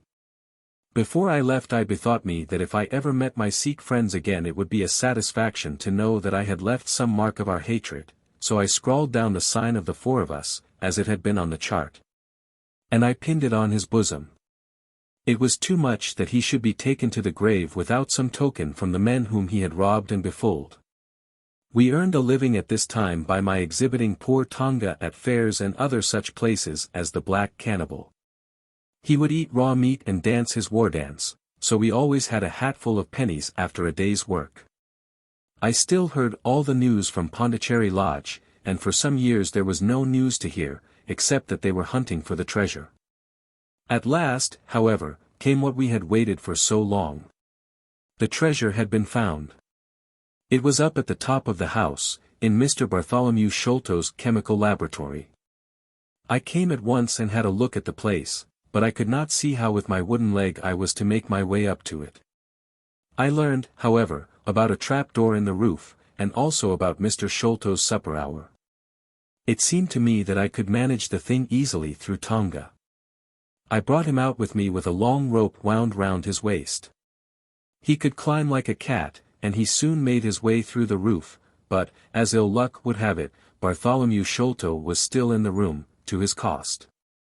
Tonga thought he had done something very clever in killing him, for when I came up by the rope I found him strutting about as proud as a peacock. Very much surprised was he when I made at him with the rope's end and cursed him for a little bloodthirsty imp. I took the treasure box and let it down, and then slid down myself, having first left the sign of the 4 upon the table, to show that the jewels had come back at last to those who had most right to them. Tonga then pulled up the rope, closed the window, and made off the way that he had come. I don't know that I have anything else to tell you. I had heard a waterman speak of the speed of Smith's launch the Aurora, so I thought she would be a handy craft for our escape. I engaged with old Smith, and was to give him a big sum if he got us safe to our ship. He knew, no doubt, that there was some screw loose, but he was not in our secrets. All this is the truth, and if I tell it to you, gentlemen, it is not to amuse you, for you have not done me a very good turn, but it is because I believe the best defense I can make is just to hold back nothing. But let all the world know how badly I have myself been served by Major Sholto, and how innocent the first am of the death of his son. A very remarkable account, said Sherlock Holmes. A fitting wind-up to an extremely interesting case.